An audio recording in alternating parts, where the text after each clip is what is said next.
them for all Salon people and then party them. Sierra Leone Media will be bringing you a variety of programs ranging from documentaries to discussions, interviews, news, views, sports, and entertainment.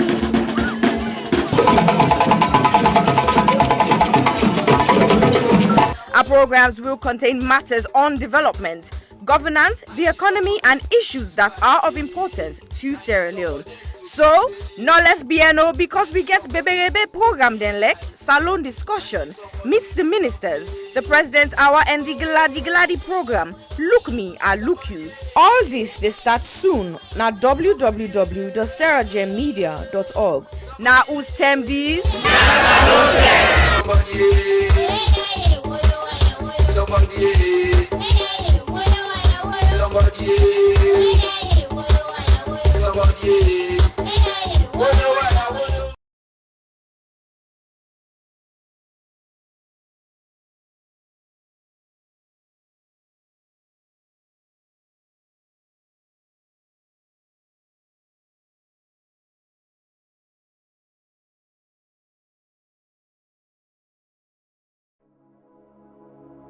Hello, my name is Josephine Kamara. I'm the founder of You Can Do It Foundation.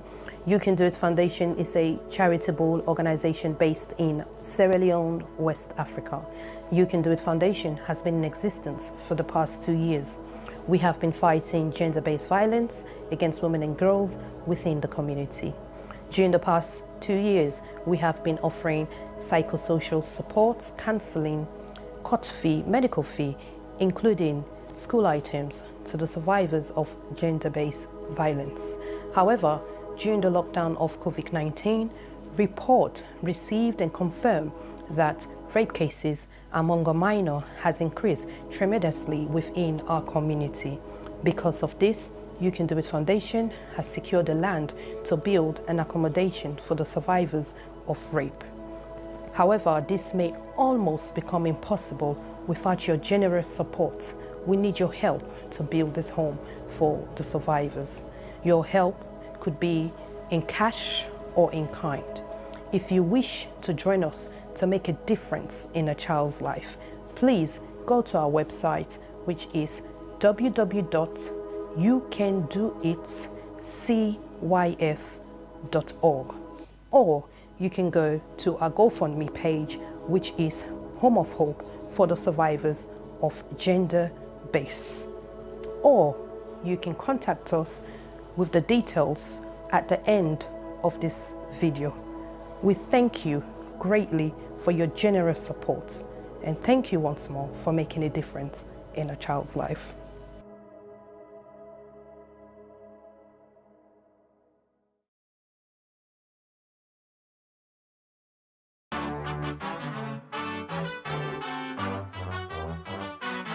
My name is Femi Claudius Cole. I'm the chairperson for the Consortium of Progressive Political Party, what we call COP, and also chairperson for Unity Party.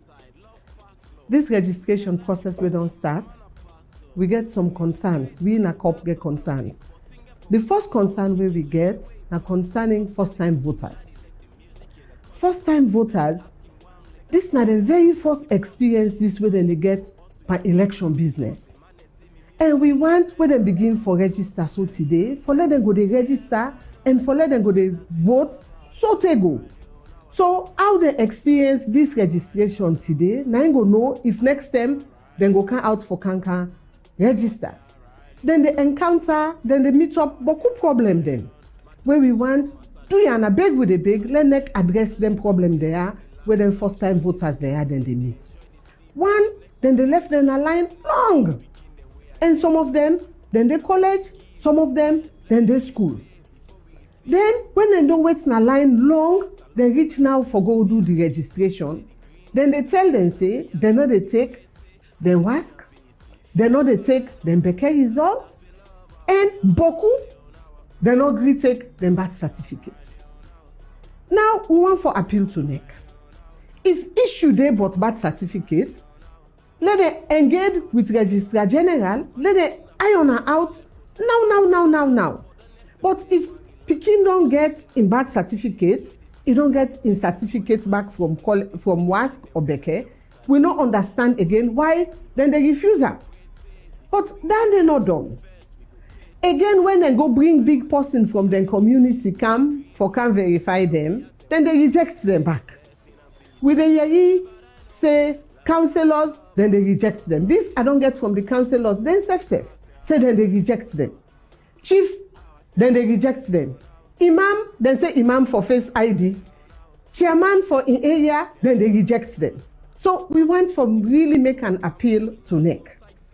We already get guidelines and UDAT and how person for verify somebody will not get documentation. So we want for appeal to NEC. Let we go with waiting the book say. Let we go with waiting we been don't agree, waiting we don't talk about. If a councilor come, you not go tell and say now one person no more if for verify for the day. If that be so, that means to say now new rules then una they make us we they go along. Imam come, all man na the line don't tell you say now we imam this now we mosque. Una refuse for register the people and say because they not get ID. So this verification one become a very big issue and a very big problem. We go put the first time voters there off completely. So before this can turn a serious problem, this first week, we they appeal to NEC. Do ya? Una let we solve this verification issue once and for all. Not for win a free tongue no more across the country. Let all man don't know say now this and this and this person now for verify and una get that book. The one that we not get no documentation at all. Now we all know say Sierra Leone we don't get several issues. We don't get mudslide, we don't get flooding, we don't get fire, we don't get so many disasters then. As recently as a few weeks back. People then don't lost their documentation. Somebody go on a line where they talk fluent Limba, it tell you say I don't lost something. Whether it been registered before or not, NEC, we want for big una go all out for make sure say una verify say yes this person is Sierra Leonean, yes in chief don't verify am, una register them. The first time voter issue is a very big one. So we want for make una take that very, very seriously and then one day we not get no documentation at all. We get an issue with una equipment. Then they call, even we own agents and don't call for say this place, they not get power bank. They not get power supply. The cameras then they unbog. The thumbprints machine back then they unbog. People are not able for register. We feel say these na issues that we can solve very easily. So do ya? I want to una put an under this process, una ensure, and even areas where would they get complaints, say people and don't volunteer their own generator, personal generator, una get coordinators the way they reject them. This process now we all get them. If we all not put an under them, it not go come out successful. So do ya? We want for appeal to NEC. We get an issue with accommodation. By that I mean, inside the way una don't go make arrangements say, na ya people then for register, na yanda people then for register. This on behalf of the one the way they wait for register plus una self your staff. We don't observe areas the way then they face, they all look glad for assist them. Some areas then they lock gates pan them. Christchurch is one, Boxing is one, they don't get a friendly atmosphere to una staff. So I don't know how una make una arrangements with them, but una revisit that area there because we still get a long way for go. So the areas that we get accommodation issue, I beg una address and one thing. Let we not wait till the process done, then we want for begin for cry, stay roof. At the time of closing, we they observe say by 4 o'clock, despite in some centers, then don't start late, dead at 4, then they close the line. Then they take only people that will get ID cards. Now, if all man don't equally left in market, don't left in school, don't left in job for counting up the line, I don't feel to say we for penalize one set of people and say, una go come back tomorrow. If una they take 50% of the one that will not get documentation, 50%, half of the one that will not get will get the ID card, una take an half. Let people not feel bad. Because this registration process, now we all get for UNAM, now we all get for Putan Insai. So do you have one for appeal to NEC, that closing time, and if a center no say then don't begin late, then they extend the time for the one that we already done in a line. Then we get a good respect for people that they wait now the queue. These are some of the things that we want for Big NEC on behalf of the consortium, the people of Sierra Leone, still let them put on under the issues they are. Then I want to go back to the verification issue. Let me clarify them. Chairman of NEC, do you have a big? Clarify them publicly. Let all man know who that for able for verify person will not get documentation. When they see adults picking them where they are being rejected. Then also, there are certain areas where they say after 20, then they stop for register. Chairman, please attend to the issues there. We in a COP, we are part of the process. We embrace the process, and we want for let this stay so good before let all man able for register. Nyaboda ngbaila uma. Mongo moye pe ugama a geniji. Ko go ngiyima nek TPM or INEC TPM. Ko ti Malaysia be fe koma. Ko elamola sabu tumu gbawya ko mo ko egba. Ke hindanga na ti we ma enyande. Chama mutomala. Ngibia jati ngema nek tumbo ko tingi ngijiwie. Nyati mana tembo alina. Tumbo be ali tembo atatu. To tumbo atatu. Tambo abaya. To nakengo ke awe ye wofle mangende tamatatu. Sati tenga na moya na tetatu ha awe ye puima o ipuma yema. To kanga ketibaya awe ye nani ma akpokovui. To na wi ake inyade. Na wi ake nunga gutuba tego tatileve fekoma. So mwayi ngamaye batikama o dai tindeti yenge biama. Tia humbu tingijila to jifa nunga gutongole tia tilave fekoma. To mwagbo umane lema daily no bele lema limandi leima. Keji wi ala dwejo amo mulave fekoma wati tia keya momu kwegwa mi kuwa mukwana anemwe ko ndwe eyambia ndwe eliglo. So ma ubi umane lema amo wasa momu live momu leze sakoma ko la sabu ko mukwe yagwa. Mureje busa bakoma kwegwa balele. Ye ka identify ba nga yigi o hindagu tumava. So daily mo kwa mane nema amubia mudega mubodesia na otigwa ti kogwa buinama fopuma wayakpa ti atati la be fekoma mupia delay mupia bagoma to mujia sa ayepa bi. The challenges that we confronted with in this voter registration, they're enormous. But me go and talk about one specific one. Me na a registrant will go for register na Tonkolili District Constituency 052 Ward 175. I go with me NCRA registration slip. I've been taking photo of and the 10 were verified. Then check me NIN number, me information all day. Then put me date of birth, me information all day. Then put all the unique identifiers and when they say they can put me information all day. So the constraints mean too much, except I get for Trite, I get me voter card. We have been used for vote 2018. Now that identification number, then that voter card, 9 ECSL been get for use now and able to get me information. But the NCRA, no information about me no exist. Aside this, the center not be open quick. A lot of other challenges than they where I think say ECSL for address immediately. Otherwise, no problem for this whole registration exercise. Afama min no PRE, mina me de for anyway. Ibaka muchinuras mamu salata manupasi akpap.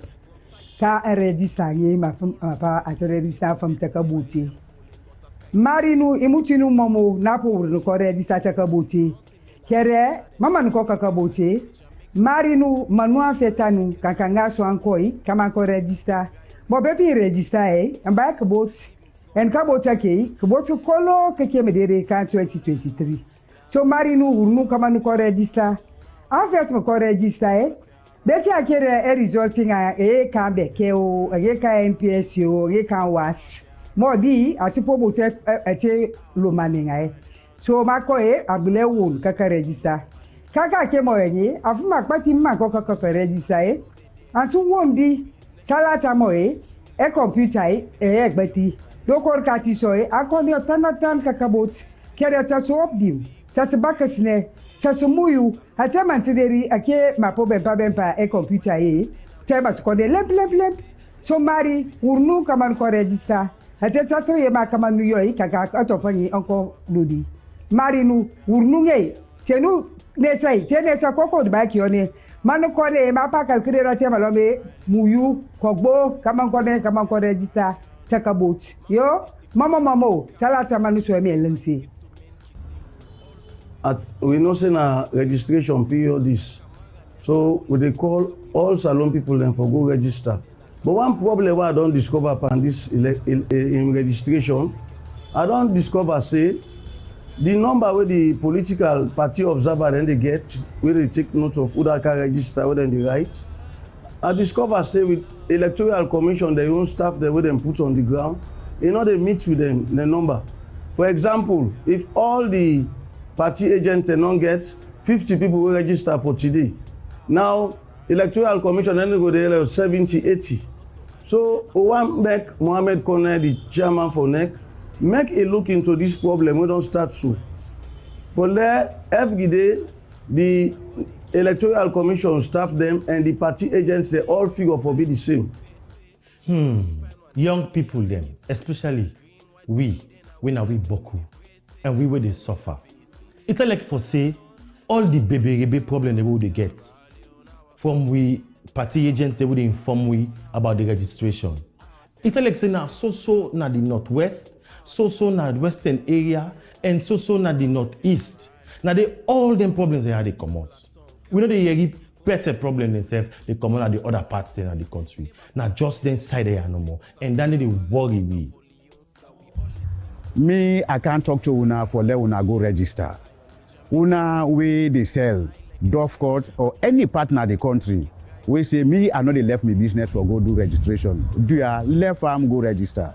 You where they ride Okada, park Okada go register. You where they ride keke, poda taxi, park let go register. You register, now they give you chance for let you vote. And you vote, now they change the situation where we depend on this country now. If you not register, you no go get chance for vote. And not say me, you don't know why they register, I don't know why they vote, I not see nothing. Do ya go register? If you go register, you know able to register for today, go tomorrow. If you not able to register tomorrow, go the other day until you get chance for go register. Do ya? I dey also talk to Una me people in Akambia. I be then this year, I just for can't but for can't talk to Una. Go register. Not say we do clean me, I dey go na me farm. Do ya? For go that farm business day, left farm force, go register. This registration is very important. This now you get for change your life tomorrow. The only thing we want for say also today, now that it's very, very important for make every citizen, whether all 18 years and above, na salon, go and register. Now you right for register, and in fact now you duty for register and vote. Every 5 years, the citizens in this country get for choose their leader. Now the only time down the way, the ordinary man at the streets, they show his own power. The power for choose the people that will lead them. And the way things don't they go in this country, Una self go agree with me that it better let you choose for yourself than you allow other people then for choose for you. So the importance of this registration exercise, now for give you all the opportunity so that we all go able for exercise, we right for choose the people them where we feel say go run this country in a way we go satisfy with. And that decision day now we self get for make as individuals. We know say a lot of difficulties they don't day and problems they don't deal with the registration process so far. But me am for big una, for be patient and for try by all means do everything possible so that una go able for register. Even though you get very important things them for do, not forget say nothing no day way more important than your life and the life where you live in this country. Now this is not the only country we get, and this for many people now the only opportunity for let them show themselves say then they in charge of their own destiny. So as long as you now adult, even if not the first time you get for vote, we for tower for make up your mind, say your name go in that book day, so that when you go for go vote, you no go get any problem. we dey decide how we get for live in this country.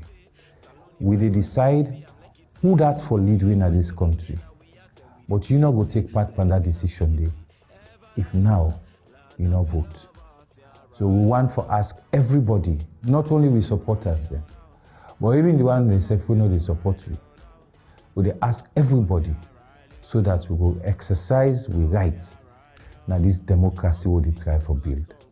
And thank you very much.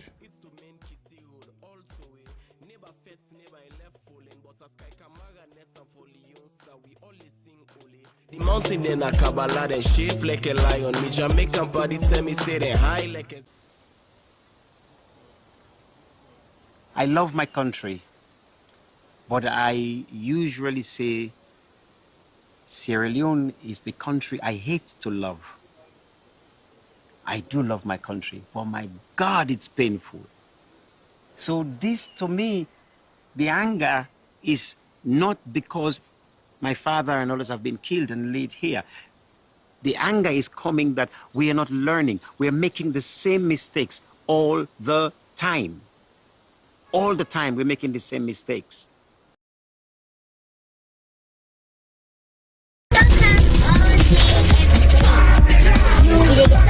Sukam, Sukam, Sukam, Sukam, Sukam, Sukam. 21 and 22, the place is up now for me and you. We dey get a nice something for you. Just pay for a room and a table too. Yeah, yeah.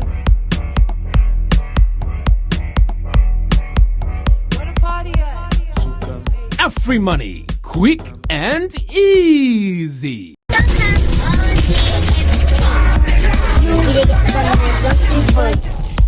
Sukam, Sukam, Sukam, Sukam, Sukam, Sukam. 21 and 22, the place is up now for me and you. We dey get a nice something for you. Just pay for a room and a table too. Yeah, yeah. Where the party at? Sukam. Free money, quick and easy.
Hello and welcome to another edition of Sierra Leone Media Live on YouTube and Facebook. In this now Sierra Leone Media, I want to say hello and welcome to now once more. And we hope say today we'll get a very nice and jolly show because it's like today now like another form of monologue. Juma still there on international duties, yet to be resumed in duty back online because we don't send them to the UN summit. So basically, Insai don't go for go see wetin we go for go do. Now the 77th UN summit we already don't start. 18 of us in America day, so New York is not too far from him, and definitely he's gonna make himself very useful while he's there. But today's program will get for now on 4 different folds. One, we get updates on the normal ongoing registration we supposed for the happen of Freetown and Sierra Leone, and we also get the UN conference we are just talk about. We get another, well, I'm not gonna say surprise because everybody knew it was going to happen. The situation we then put up now the UN summit itself. by various different countries. Then we go for highlight their concerns about what they happen in the country, and also with people that we come off from Sierra Leone, we live in the States, we also raise their concern about what they happen in Sierra Leone. And then of course we get the other one. Now another shocking news we happened a couple of days ago when the I go say political arrest of one of the city council councilors. Then we've been there on the way for travel with the mayor for attend the UN summit. Surprise arrest. All of a sudden we don't know exactly what happened, and we still get mixed feelings on the actual issue, and the incidents we happen will lead to an arrest. But we'll talk about that one day in more details. And there is so much concerns, then we will feel to say we need for highlight that particular area there. Like I said earlier on, I might be running a monologue show, but I'm getting used to the monologue show right now. But like I just give quick updates on the Queen's funeral. Yes, we all know for saying don't beg the Queen, and we don't start a new saga. But I think there's been a lot of mixed reactions all over the world in terms of some of the people in way they in favor of the monarchy and some that are not in favor of the monarchy. And also mixed reactions right across the Commonwealth countries. Then you get some Commonwealth states then where they say, well, the Queen don't die, so what? Nobody cares.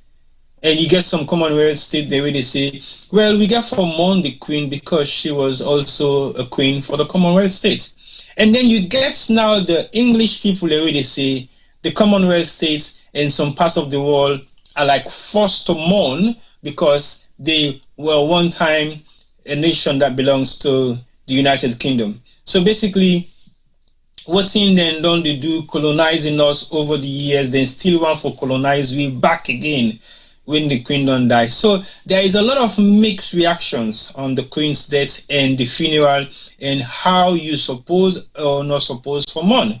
So that controversy they get for continue for a long time until we able to see exactly what's in the end product of that controversy there. We might not know what is going to be, but we'll look and see exactly what will be the next stage of the concerns they raise, different countries then they raise, different communities then they raise, and different Commonwealth states then they raise.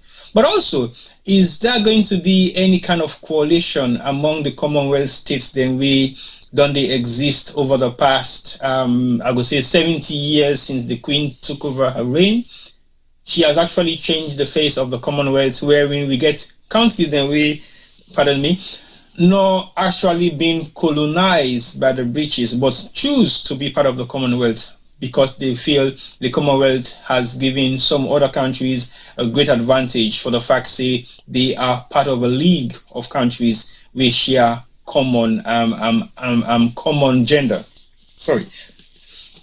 So what's in at the sky for highlights now the fact say you have countries, Commonwealth countries then we don't benefit from the Commonwealth itself. You get Commonwealth countries then we don't benefit at all. But let's look at some of the advantages and disadvantages of the Commonwealth when it is or over the past couple of years. What are some of the benefits of the Commonwealth? Do we know what are they? Do anybody knows exactly what's in the advantage and disadvantages of the Commonwealth? How did countries benefited from the Commonwealth? Do we share common values? Do we actually exhibit common values? Do we look at ourselves like we have common ties in terms of what you would do and how we relate to each other? Do we have similar kind of cultural practices, or it is an ongoing colonization of the British Empire towards the protectorates within creates now Africa and other parts of Asia? Is it something that we still have value for, or it is something that we don't have value for anymore, or it is something that really doesn't benefit us, or it looks like a continuation of colonization?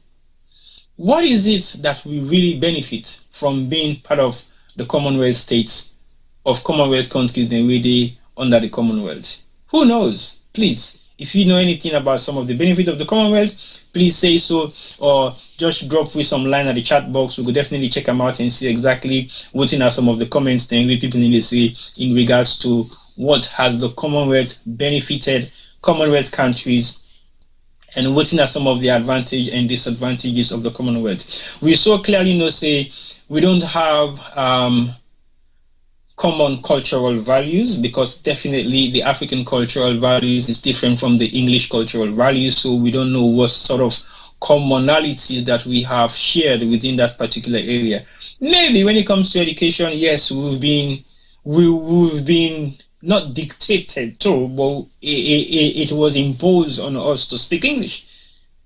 Do we have common language that the other Commonwealth countries then they share with we, or the major participants of the country we colonize the other countries then we then form the Commonwealth League?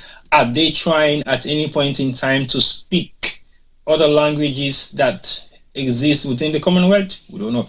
Okay, and are just a few things that I like to highlight. Also, when it comes to in terms of cultural differences, in terms of our costumes, do we see an exchange in terms of waiting the English than they wear compared to waiting us as Africans are wearing?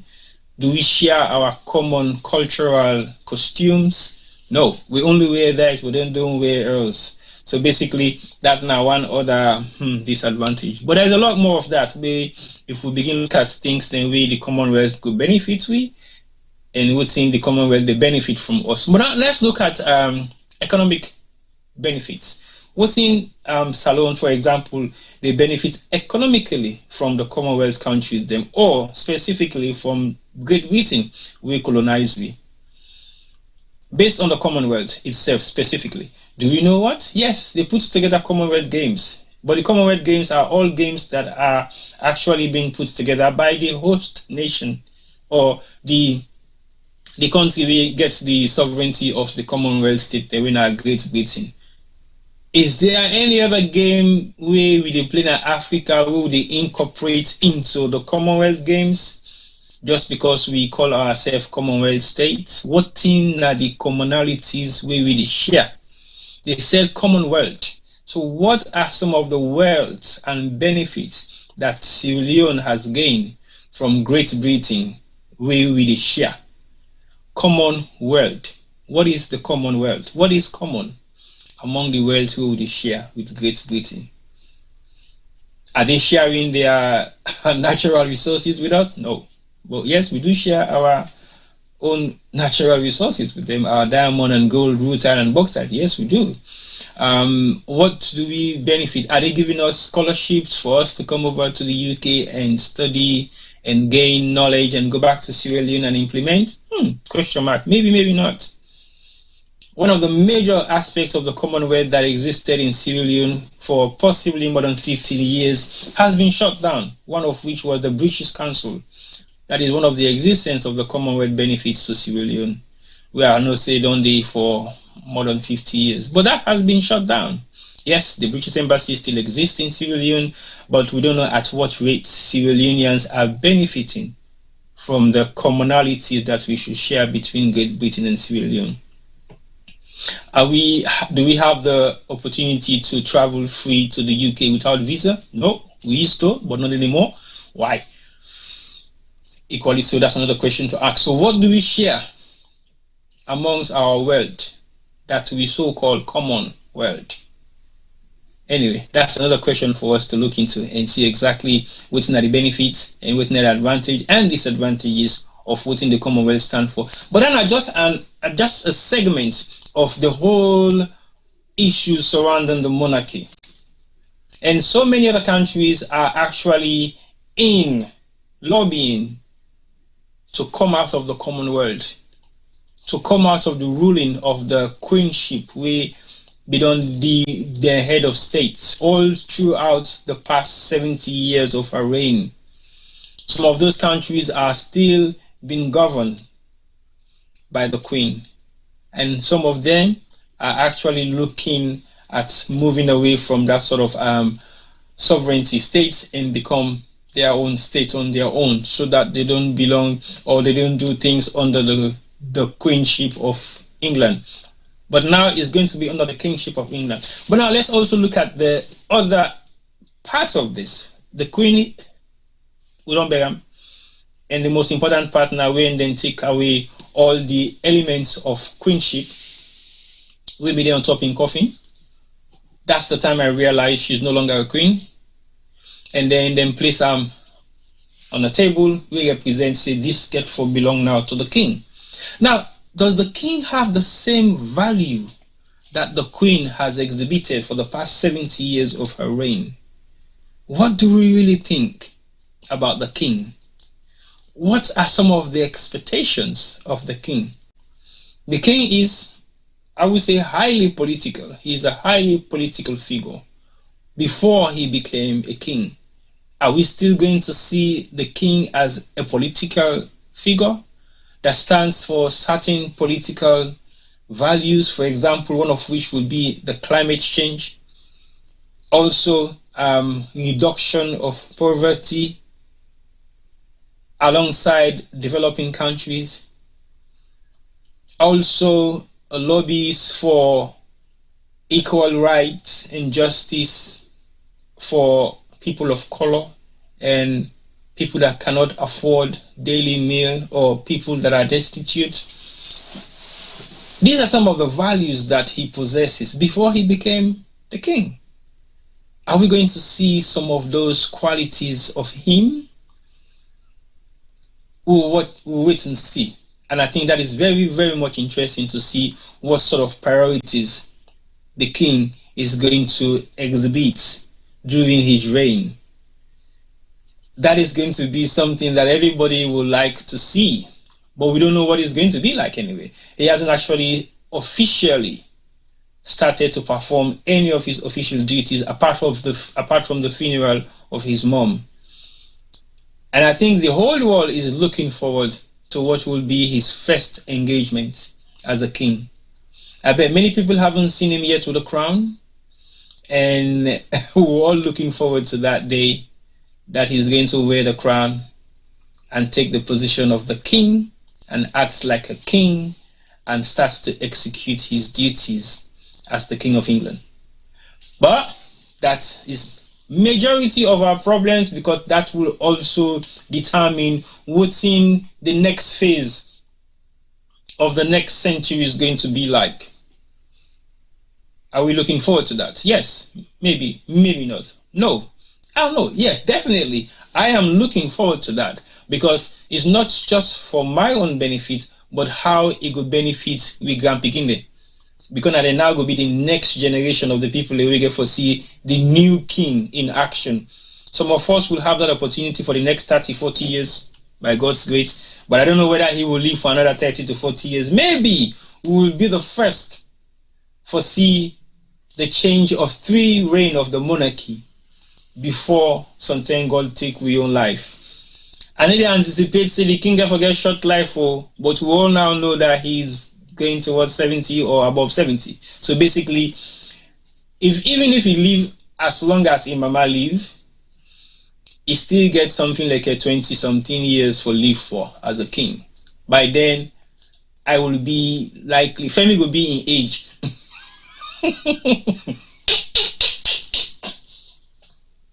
I don't think you watch me watch talk that.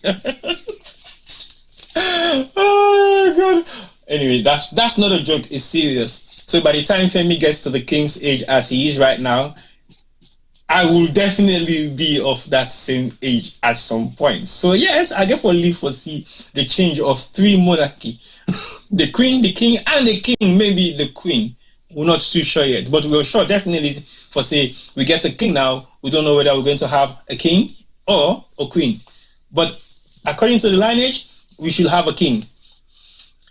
And I go through some amount of detailed information about the monarchy and some titles of what and what should be things that we should be looking at when it comes to the monarchy.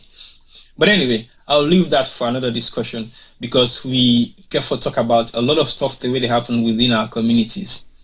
Now, I go straight to the registration. But before I go to the registration, I don't know if Femi are ready for say hello to viewers, because you know already. Definitely not. But before I come to Femi, let I just give a quick update on the registration process in Sierra Leone. I know say registration don't take now 2 weeks, and we don't see the first phase of the first 15 days. And to be very honest, I don't know what is people's review on those first 15 days of the registration process will don't happen in Sierra Leone. And I think, again, people have mixed feelings. There's been a lot of controversy in terms of the registration process. There's been a lot of controversy with the amount of equipment being purchased by the electoral commissioner. There has been a lot of controversy on some of the implications of the activities of the registration process itself. And we've seen a couple of videos, couple of discussions, couple of issues surrounding the registration process. And the latest one we don't see around are the fact say people have been stopped not to travel to the areas then where they want to go register, because then say if they go there, then go arrest them. Now, like no movement should be taking place in certain areas. We see the video we play earlier on, where now the coalition political parties then we come together and put that particular promotional video there for entice people and for register. But I think this whole process of registration gets a lot more behind it than what we see as average Sierra Leoneans. For example, why would the political parties involved are so desperate to get people to register? I don't think there has been any drive like this over the past 4 or 5 elections the way I don't participate but actively in Sierra Leone. For some reason, this one seems to be very unique, very direct. For say, the amount of registration will determine the direction of the election results. Why is that? Why are people so crazily telling people, forcing people to register? Is the registration process going to determine who becomes the next president in Sierra Leone? Because one thing we know for sure, we don't reach to the stage now in Sierra Leone where I trust nobody. When I say I trust nobody, I definitely don't trust anybody when it comes to whose side you vote they go. Because we have a very gullible nation, meaning people are short-sighted. They only see things that happens in front of them. They don't see things that happen beyond them. And when they don't look beyond the reality of what happens within a stone throw and a mile ahead of them, it means they will make short decisions just to suit their needs at that particular point in time. And we all don't see what's in the happen right now within Freetown, just Freetown. And we all don't see the first phase of the election registration result we don't come out. Is that a realistic data? Or is that a doctored data? Even though we realize, say, a lot of the people in the southeastern part of Sierra Leone are not really paying much attention to register, but yet the numbers are extremely high compared to the areas that are mobilizing people to register. Okay. How do we verify those documents are real? When the electoral commissioner in own press release, when are just 2-page, they endorse, say everything we don't do so far, they are satisfied with it and they are happy about it, even though we know for say that might be an error. But as far as I'm concerned, that document hasn't been proofread. How will you tally a data collected by various different registrars them all over the country for make you for give a figure of that nature? We will know for say for sure not match the amount of participants they really register in other areas, especially when it comes to Freetown. Are you saying the database collection of the registered members then we don't already register the southeast in some part of the south is so much higher than the mobilization we don't see for the people who want for register inside Freetown, just only inside Freetown only? And again, we not get the full data in numbers because the commissioner just give 80%, and there is a balance of 20% we would say yet to be disclosed. Okay, we possibly will get 100% of the first phase if they officially want to announce the first phase, maybe before the end of this weekend or maybe early next week, or they want to collate everything together and make final announcement. But one thing we'll also take into consideration, it doesn't necessarily mean if we have 7 or 5 million registered potential voters, now exactly that amount of people then they get for votes. Because many people might choose to register, but may not necessarily vote on election day. Are we taking that into consideration? Are we collecting the data to section or to look at the capacity of the one away register now the various different areas then for actually anticipate how the votes will be like? Is that what we are looking at as a nation? Or we are focusing on the day itself where people they actually physically grab and go vote? Because that is what matters most. It's not about how many people register. It's about how many people cast their vote on the day. So we might have, like then they say now, oh, the non-income people from different parts of the world, the non-go take people from Liberia, from Guinea, for can register at the Southeast and blah, blah, blah, blah, blah. Okay, say that happen. Are we going to have the same people to be for the day where we vote, the day when our election day? We go get all them people there so we something and don't go bring them for can't just register number for register sake. How do we verify people who are registered and they are also or they don't also vote? I know say back in the days or last election they may get ink and they dip your finger inside. And that ink they will come out now your finger. We don't know whether they're still going to use the same ink now your index finger or then go use a different finger this time around. What is going to be the rules and regulations on voting day? So yes, it's good to register people. It's good to get everybody to come on board and register. But also, are we taking the database of the registered voters in Sierra Leone and we assume, say, if 5,000 people then register in Baghetan, so that's 5,000 votes? No, it doesn't mean that's 5,000 votes. And also, it not mean to say if you get 1,000 people then register now, Makeni, for example, we will know for saying a very strong hold for APC. It means say there are 1,000 votes they go for APC or no. We can't determine that. And either if you get 10,000 people then register na Botong or Kenema, for example, we will know for saying a very strong hold for SAPP. It means 10,000 people then will vote for SAPP. No, we can't determine that. So the only thing we can determine on the day of election now how many people actually came out to vote and who side and cast and vote. Then go determine who that will be the next president na salon. But if you look at the two platforms of those who are saying everybody should come out and register, you also get the other side of the platform where now the government in power where they say una go only on seat we if we go into elections. And then 110% strongly believe say if we go into elections, they go win the election. Why? Is it based on the fact that they have done enough work within Sierra Leone for let them vote them back in for the second time? Nobody knows, but we'll all see what has happened over the past 4 years.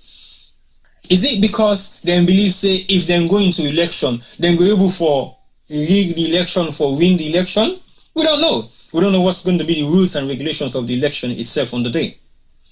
So, what's in a day own assurance for, say, oh, no, no, go get rid of we. If we never forget rid of we, look, we'll go back to the polling station and cast we votes. Because they adamantly and strongly believe, say, that only votes go kick them out of seats right now. And then believe, say, if now the voting box no more, then they able for lost election, they're not going to lose this election. Why? Why? What is it based around? What's that the advantage the way they get for make them make that kind of strong statements?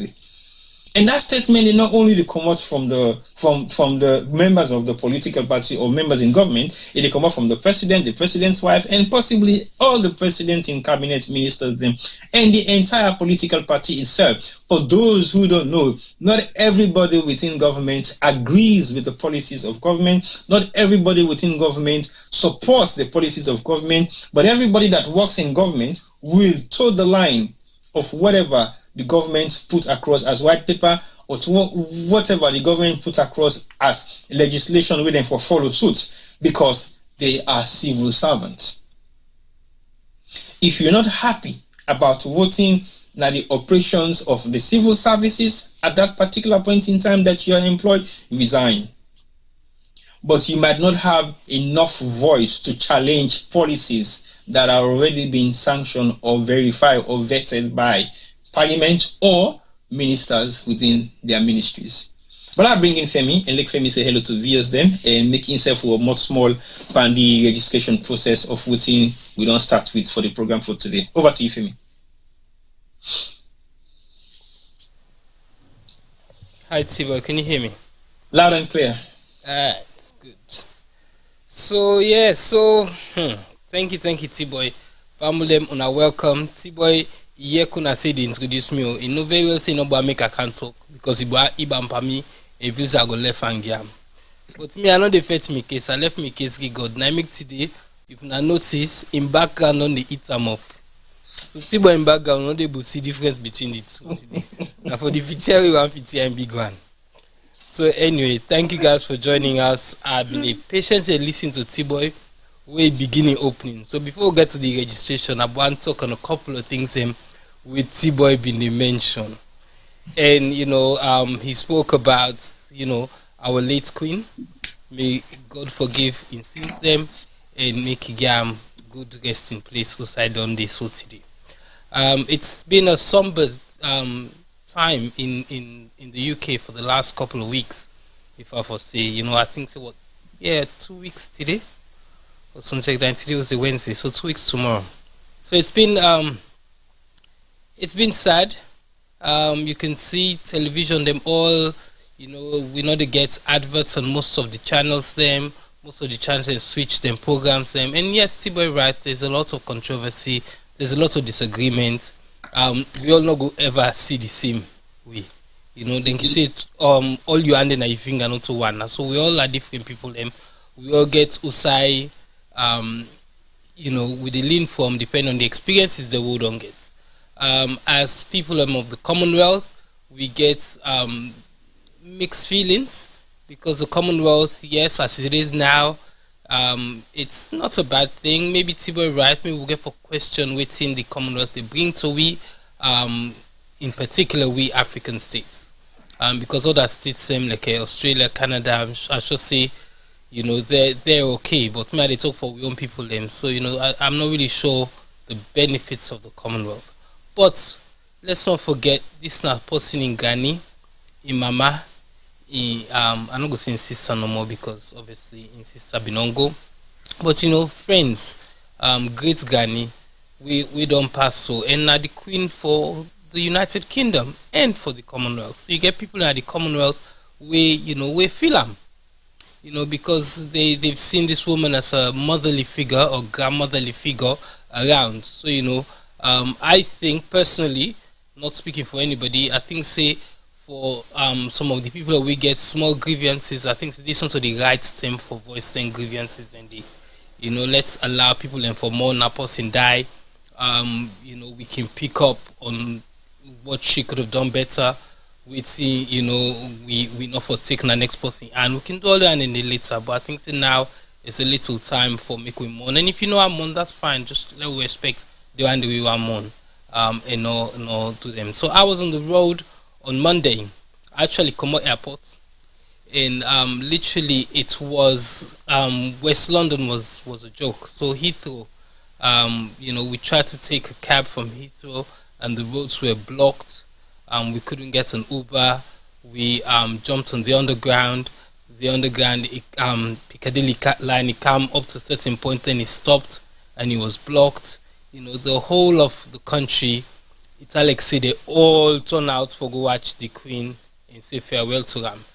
We will reach our host as well. Several hours we still glued to the TV. We watch the procession with them come to church till the match go.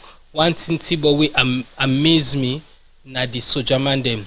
You know, all their ampa brother them and sister that we join soldier. We really and truly end days and day. If you not join soldier or army or something like that, you they feel bad because they were so impressive. You know, everything, you know, then they waka, they all day in uniform, then they march properly, you know, to the beat. You know, people, you know, they miss a step. Obviously, and all rehearsal and so for a while. So it was a good spectacle. So even if you don't believe in waiting the Queen stand for, waiting the monarchy stand for, the spectacle alone we then put on that day, I wish say some of we consider we will come out can learn small dancing in the. You know, we were a Christian. We would go church na Africa. We post like this die. You go get all kind people and go come for can talk. That service started on point and it finished on point. And the sermon was 5 minutes long. We would get someone in our church there in a salon in all the African countries. Them with the sermon they take almost hour. You know, all kind women's. I tell you, women's wing get for can talk, fathers wing get for can talk, this get for can talk, all kind biography get for can read, and it was incredible how these people kept it simple. You know, I say for me it was I miss a lot of the church, but the part where I seen at the church I was well impressed, and after the church I was well impressed. The match pass I think was brilliant. So you know. It's good for me to learn certain things then, you know, and I think as I say, I wish we consider we will come up and just take a leaf out of what we see so on Monday and make we do them. Imagine na salon, not let's go for crowd we ban them down na salon, but imagine salon ban them, you go get all that they argue in compianda, you go get to that way then go say turn left na right, you go turn, you know, you get all lengths in there, you know. Somebody put out a video of an African country. I don't know who's that day. Then say get match pass for the Queen. And wait till you don't watch a TV day, you watch that day, you go and cry for the African states to actually put that day out. That's why I try for say. You know, we don't have to be perfect, but we need to begin try for do things them a little bit better.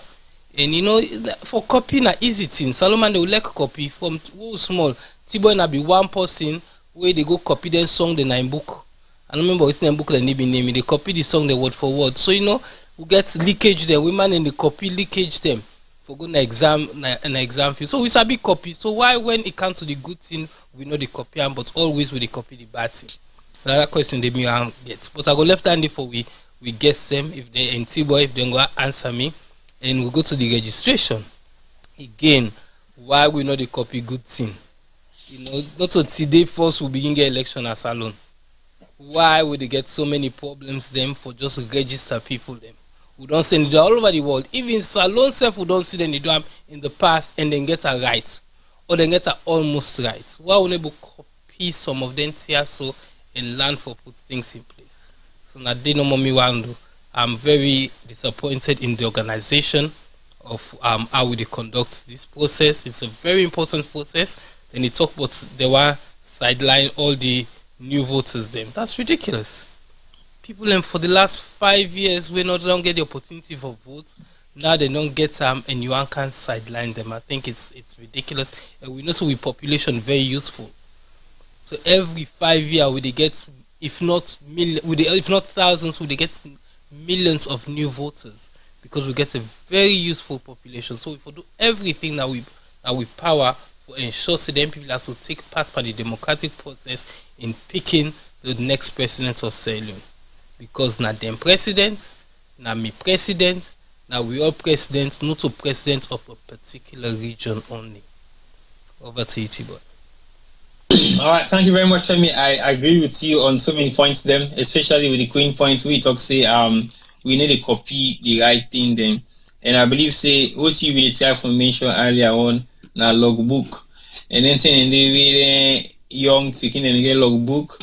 You see, you not be there around girls then better. You go girls school so where you didn't know see. Now you are the first boy begin we go FSHG. But you still able for copy properly from where be the FSHG. A shame for you, brah. Can you imagine we now watch friends no one that do go school, but if we been for go FSSG now we been small. Now different thing for the talk right now. Anyway, more left that for that. And Vias is no joke. Femi was the first official male student now FSSG. We're not going to understand. See, boy, I not agree. I not agree. I not going to take that title there. Problem, I'm not the first. Man, name you go FSSG first time. But yes, I went there in the nursery because my granny na be meet one day.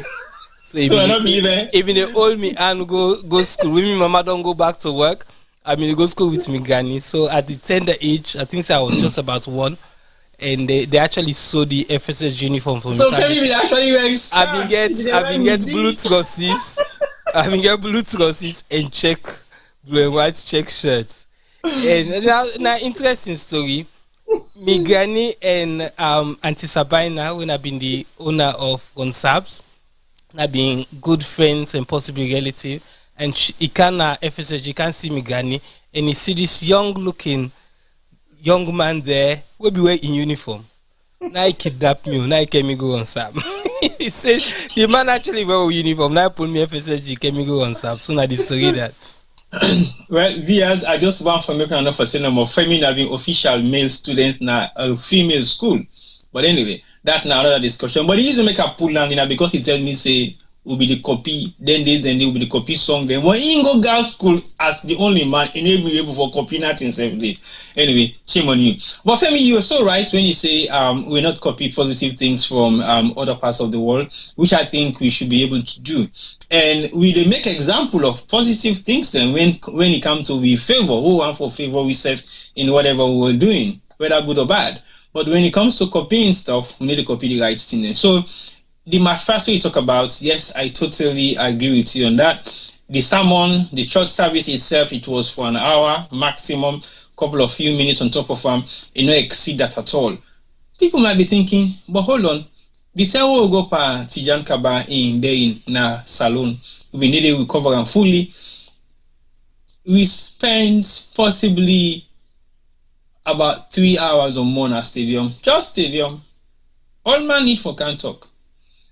Delegates from here, delegates from there, members of parliament, presidential people, members of different political parties. Everybody wants to say their own bits before the burial itself. So these are some of the protocols then. But again, no left that for that. That are just routine Femi don't highlight. And then when you come now to the registration process we highlight, I feel say you make mention of the youths then. Say now people and we they always marginalize. And I totally agree with you because these are like young or new voters then. We not possibly participate in the electoral process in Sierra Leone, and this could be their first time. I also believe, say, at some point in this particular election, the new voters then, and then go for make the change. Because we all know the direction of the past voters then, Usai it gets for go anyway. We know say there is a huge chunk of APC voters then. We always get for vote APC. And we also know say there is a huge chunk of SAPP voters then. We always get for vote SAPP. But now the undecided voters then will be either the first timers or the one that will not ever participate yet in the election process. And when I say first timers, they don't necessarily have to be young people. There are still a huge amount of Sierra Leoneans that will not participate in the voting process in Sierra Leone yet. But this time around, everybody wants to participate. So that is why I asked the question, what do we believe in? The process of registration is not really the process that will change the next president in Sierra Leone or maintain the same president come next election. We have to be very mindful of that, not to just for do the registration, now for follow up with the registration and get people to vote on the day. But the way how the registration process they go is yet to be compared to other registrations that will happen within the past 2 or 3 or 4 elections, or is yet to be compared with areas then where you might think will find it very difficult to actually register voters for election. And when you look at the whole process, it's about IT, technology, raising the bar of technology. Well, you can only raise the bar of technology if what you're doing is better than what was in existence. But that's different to what we see right now. And the process at which the registration really happened last election, it was tedious. We have enough equipment, we have enough resources, and we possibly have a huge number of registration. Yet still, it wasn't 90% completed because of the facilities that we've been there, even though we get about 2,000 computers, or 8,000 computers, or 20,000 computers per se, if not that, not the actual figures. And we have enough centers, and then they register from 9 to possibly 7 o'clock in the evening, which I think should have been also another opportunity for get people where they work for be able for register after work. But I don't understand why this process starts from 9 to 5. So they have given no room for working class people in Sierra Leone for the one day where they work from 9 to 5. Yes, I know say other people and the way they do their businesses, then where you go say yes, then say they go do their business, then if they're able for left them businesses, then for can register. Now so back the other people the way they work 9 to 5 for able for left their workplace for can register. But some of them cannot afford to do that. So I think them for don't give some amount of reservation so that people then go able for votes. They want the way to come work 5 o'clock or late for letting access for votes. But over to you, Femi. I see the raise your hand for contribute. Yeah, T-boy, the point is not all for make the left the work them for go register. You know, like queue to go meet up. So think about it. Say if you left you work today, you sacrifice. Say okay, I know to go work today. I did go register, but then you go queue say then they close the registration. So until one day no more, you go losses now work. So hence why I say earlier on, I think say or you said they say the process isn't right. You know, the process isn't right. We, you know, if it means that we open till 8 o'clock at night or 9 o'clock at night, so be it. We just make sure say the security is tight. But we need for allow the most amount of people for register, or you extend it in rather than the 4 weeks where they say they extend down to 3 months, 2 months. There's no need for rush this process because at the end of the day, you're right again where you say not so because you register means you go vote, but now the process they start. You can register and you not vote, but you can't vote if you not register. So it is important that we start the process right and we get as many people as possible, and then after that process they don't pass, we ensure say a great number of them registered people and they turn up on election day and cast their vote. You know, we can sit down and say, waiting politics for do with me, I know they go register, I know they go vote. But guess what? In 6 months' time, a year's time, when you get change of government or you get the same government, with something to that one day you want pick, you have yourself to blame. Because by not voting and not registering, you do get the votes for something where you know possibly go lake. So that's for me, that's the main reason. So for me, I urge people then for go register, because without registering you can't vote. But you can register and then decide to to go vote. But if you want decide to you want go vote later on, but you don't register, now both you can't do that. So therefore put the bull before the before the horse. Therefore do the right thing first, so we'll be able to do the next thing later. We can't sit down say on election day they go queue where you don't register, because then will just turn your way. Even when you register, then will turn your way if you not take time.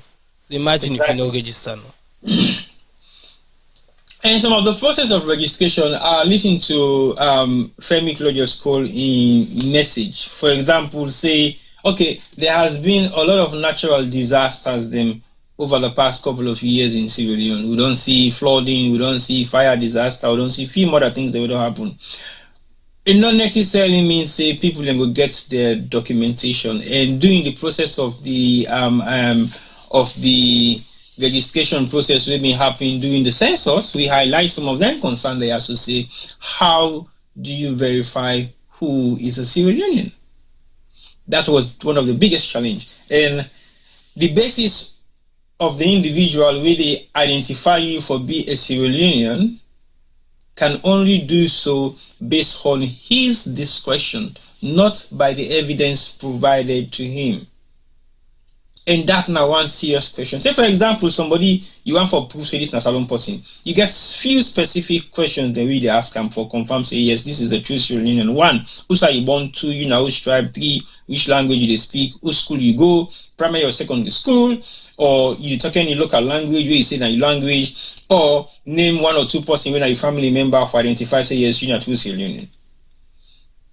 Go on, Femi. Or you go ask them about the area where they come out. Yeah, that's what I said. So T-boy, whose area you born? I want Annual Street. Okay. So what's in the next one? Annual Street. Annual School. Hey, the fence will start with the jump. Thank you. You understand? So it's an easy process. Yeah, it's an easy process. Even the country they will do so, where they were ensure say, then they talk to foreigners them where they tell the truth.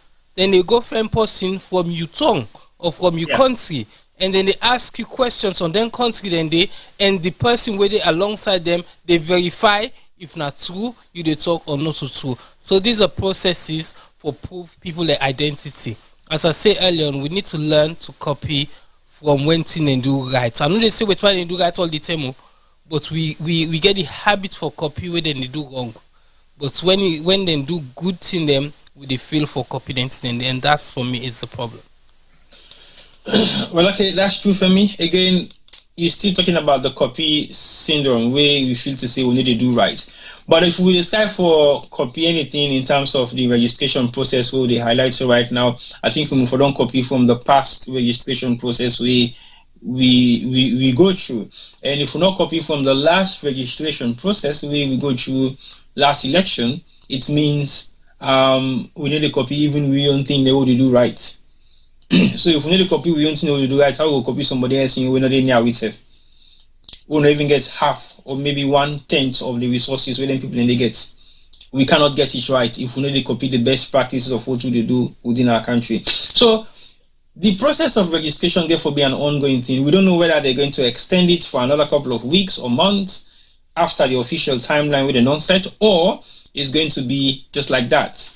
But we yet to hear anything of a press conference coming from the electoral board where they deal with the election registration process, or either notify the country for say they will extend the registration process, because we lost about a day or 2 of mishaps within the process itself, and that means a huge amount of Sierra Leoneans did not have the opportunity to register. And even up till date, there are still a huge amount of Sierra Leoneans they will not register it.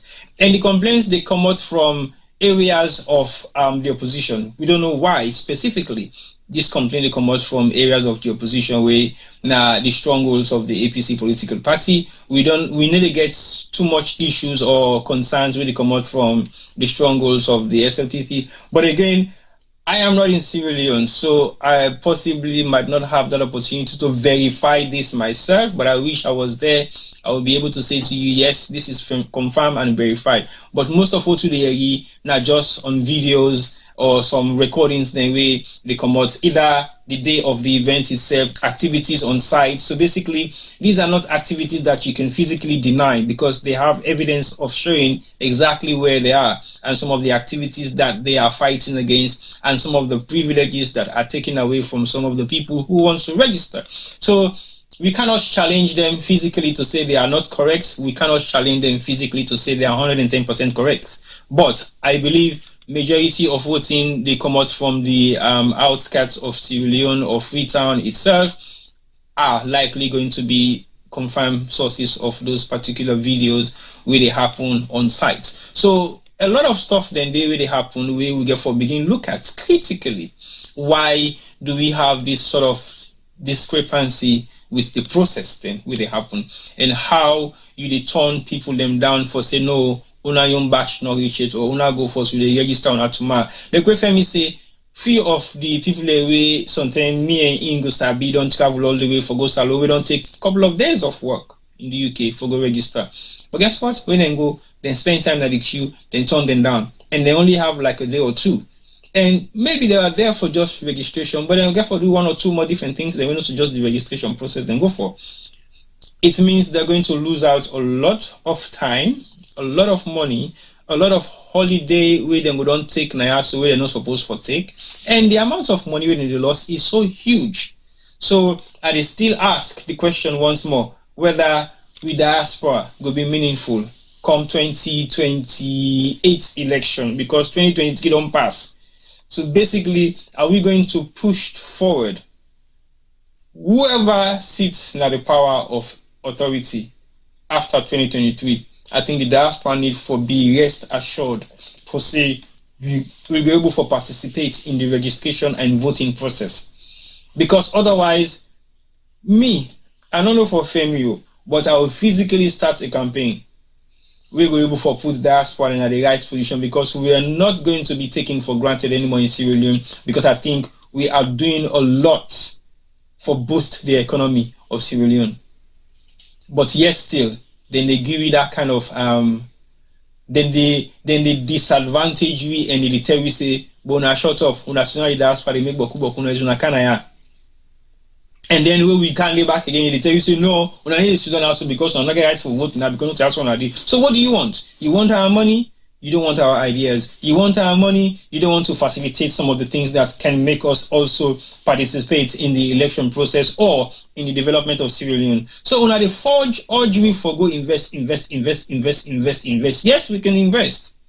But what are we getting back for our investment? Nothing, because we are investing in Sierra Leone. Okay, that's fine. But as Sierra Leoneans, are you seriously saying we don't have the right to participate in the election process of our country because we don't live there permanently? No, I think that is not right. Because even in America, if you there in America, you know America citizens, you they work out of America, you they pay you tax from the country where you they work straight to America. Then they cut you tax, you they go to the American embassy, then they take you tax in that country where they work, because you are a citizen or a resident of the United States of America. So can you imagine that? So that right there you get, now they give you the same rights for make you vote back out of your country, because you they contribute towards that country. So maybe we might not have that sort of opportunity as Sierra Leoneans, then we're not into Sierra Leone, for like we pay tax out of Sierra Leone because we know they did. But the amount of numeration we they send back home every year as individuals, it don't do for cover with taxation if we be they pay tax in Salon. So that means we're supposed to get some amount of rights for participate in the political process in terms of registration, in terms of making sure that we contribute to vote as well.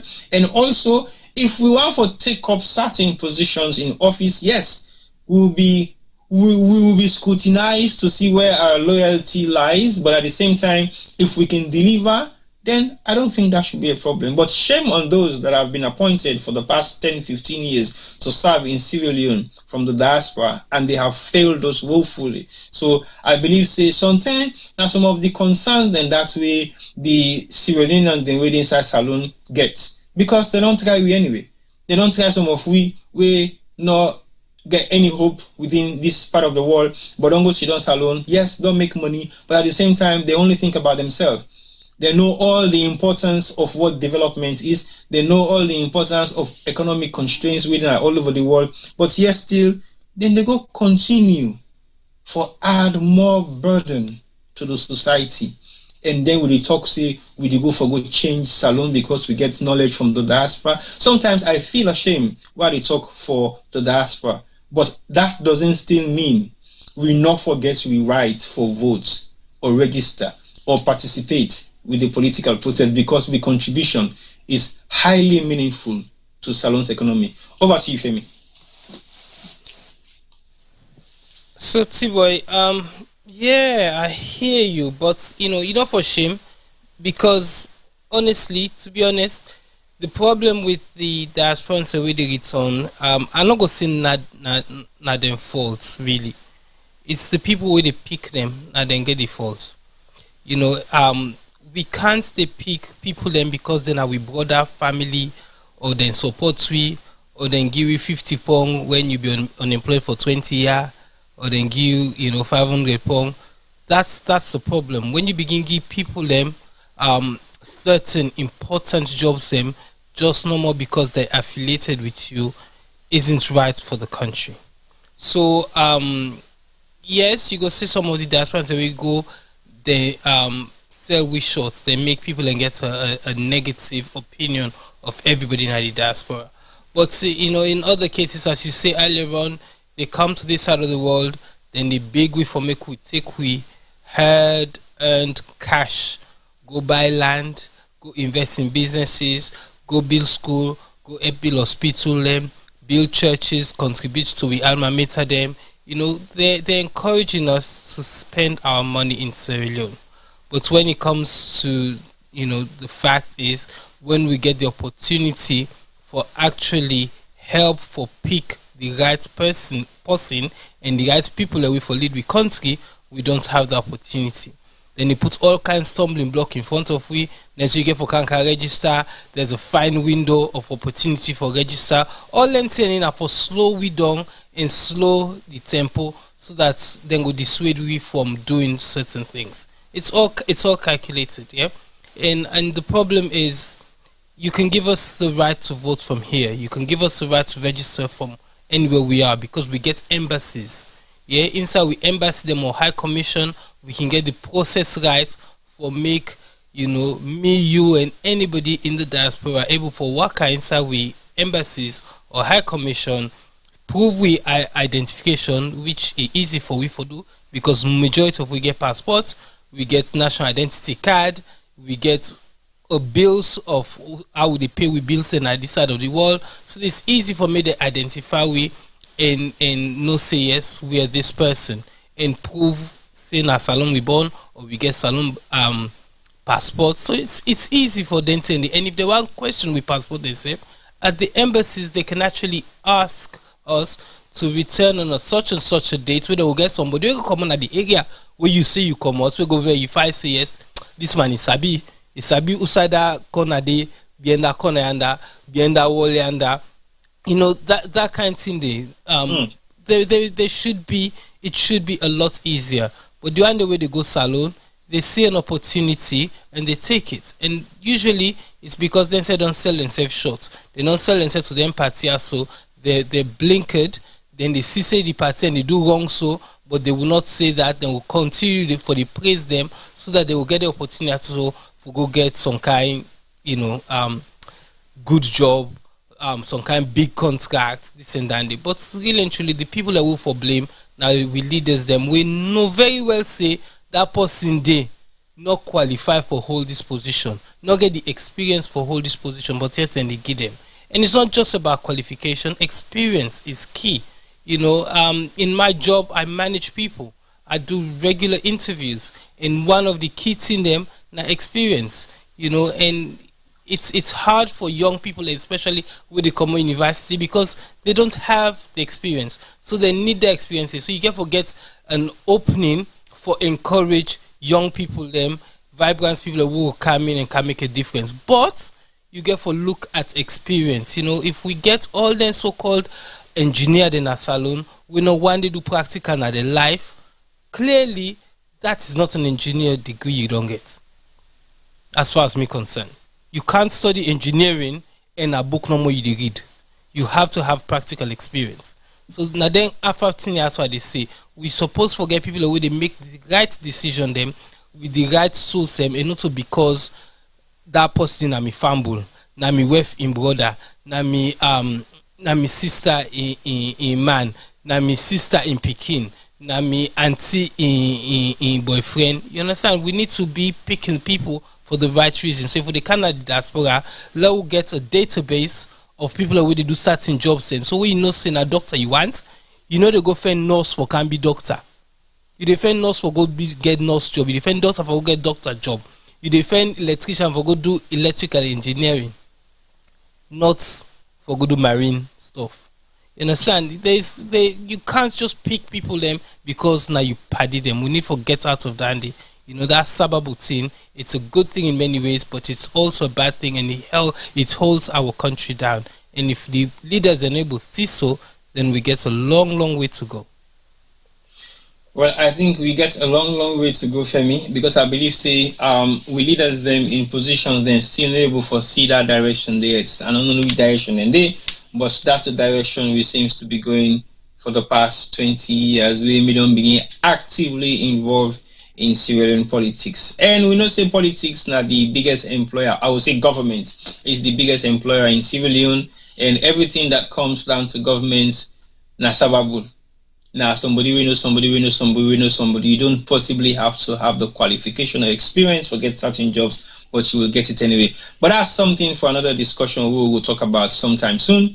Let's go back a little bit to the registration process and wrap them up and count to the next agenda. So for wrap up the registration process, Femi, do you think this registration process could become something where everybody will be happy with at the end of the process itself, even though we get another 2 weeks for go? Personally, I don't think that we will get this completed in any way, shape, or form. Then begin blame the technology, then say computer this, and say computer dandy, then say procurement officer this, procurement officer dandy. Really and truly, computer not the issue. Technology is not the issue. You can't get so many computer in the field. If that's the case, then it's usually human error. So I think so we lost a lot of time in the first few days. I have friends that we travel go salon for go register for votes, and they don't come back and not get the opportunity for and it's sad because, as you say, they spent a lot of money and they spent a lot of time. I get some we go salon we actually still did it with the tawasi and the wheat. I get some we don't travel go there this week. So there is in answering your question earlier on, Table, there seems to be a drive of people who want to participate in this process, which is a good thing. It can just be a good thing. No matter outside and vote, for me, as long as they register and they get to vote, it's a good thing. If we look around the world, people are not beginning vote in numbers. Every single election around the world now, we get more turnout than before. And I think personally that the reason why that is because we don't begin take things into real hands them. We're not listen to big media no more for tell we this and that. People are not beginning realize across the globe say they can be part of the change that they want to see, and then they turn out for votes. We see in America, Donald Trump lost the last election, but guess what? He had 70 million plus votes, and he had the highest amount of votes ever in American history, apart from Biden will win. Yeah, so the two candidates, the loser gets more votes than any other winning candidates of past years. That says a lot, and most probably the reason why the numbers are high is because young people have decided that this is our future. This is our history. They're old Payaso and old Mama Yaso, they get for go. Now we get for take over, so we want to start adding to the process, and we need to encourage that in our salon. We need more and more people for partake in the election process, and it starts by registering this next few weeks. Well, I think that will take effect if we actually educate the people basically for let them know some of their basic rights and how them for apply their basic rights in terms of voting them vote mean to them. I think we own logic for you vote this time around, now you vote, now you life. The reason I would say that now because you vote will determine how your life will be curved for the next 5 years to come, because your next 5 years will determine your next 10 or 15 years. Because if we don't lay the foundation now, then we're going to be seeing more catastrophe to unfold in Sierra Leone. That is not what we're predicting. We want the best for Sierra Leone, because when the best of Sierra Leone is stable, when everything that we know salons is stable, is normal, everything is normalized, then even we self in the diaspora will get some breathing space. But at the moment, we know they get breathing space because every pressure will come up from salon, it filter down to the diaspora. And the diaspora, they take the huge amount of burden, not just on individual basis, but also on economic and international funding.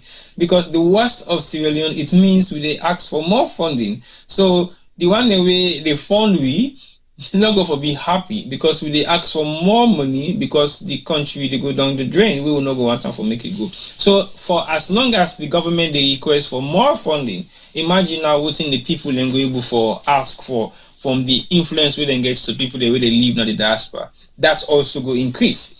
So we got to really get the people and forget the basic education, not to that school education, no more than the education, no, but for know your basic rights and what your rights mean to you and how you they exercise your right, the decision we they make in terms of who that you they vote for, who that you they support, why you they support them, making it based on region, tribe, political parties, but like it based on issues, policies, and how you they execute those issues and policies should be the message that we putting across to the average Sierra Leonean. Because until you begin to realize, say, the issue we they face as a Sierra Leonean, you not get nothing for those politics. I will make that categorically clear.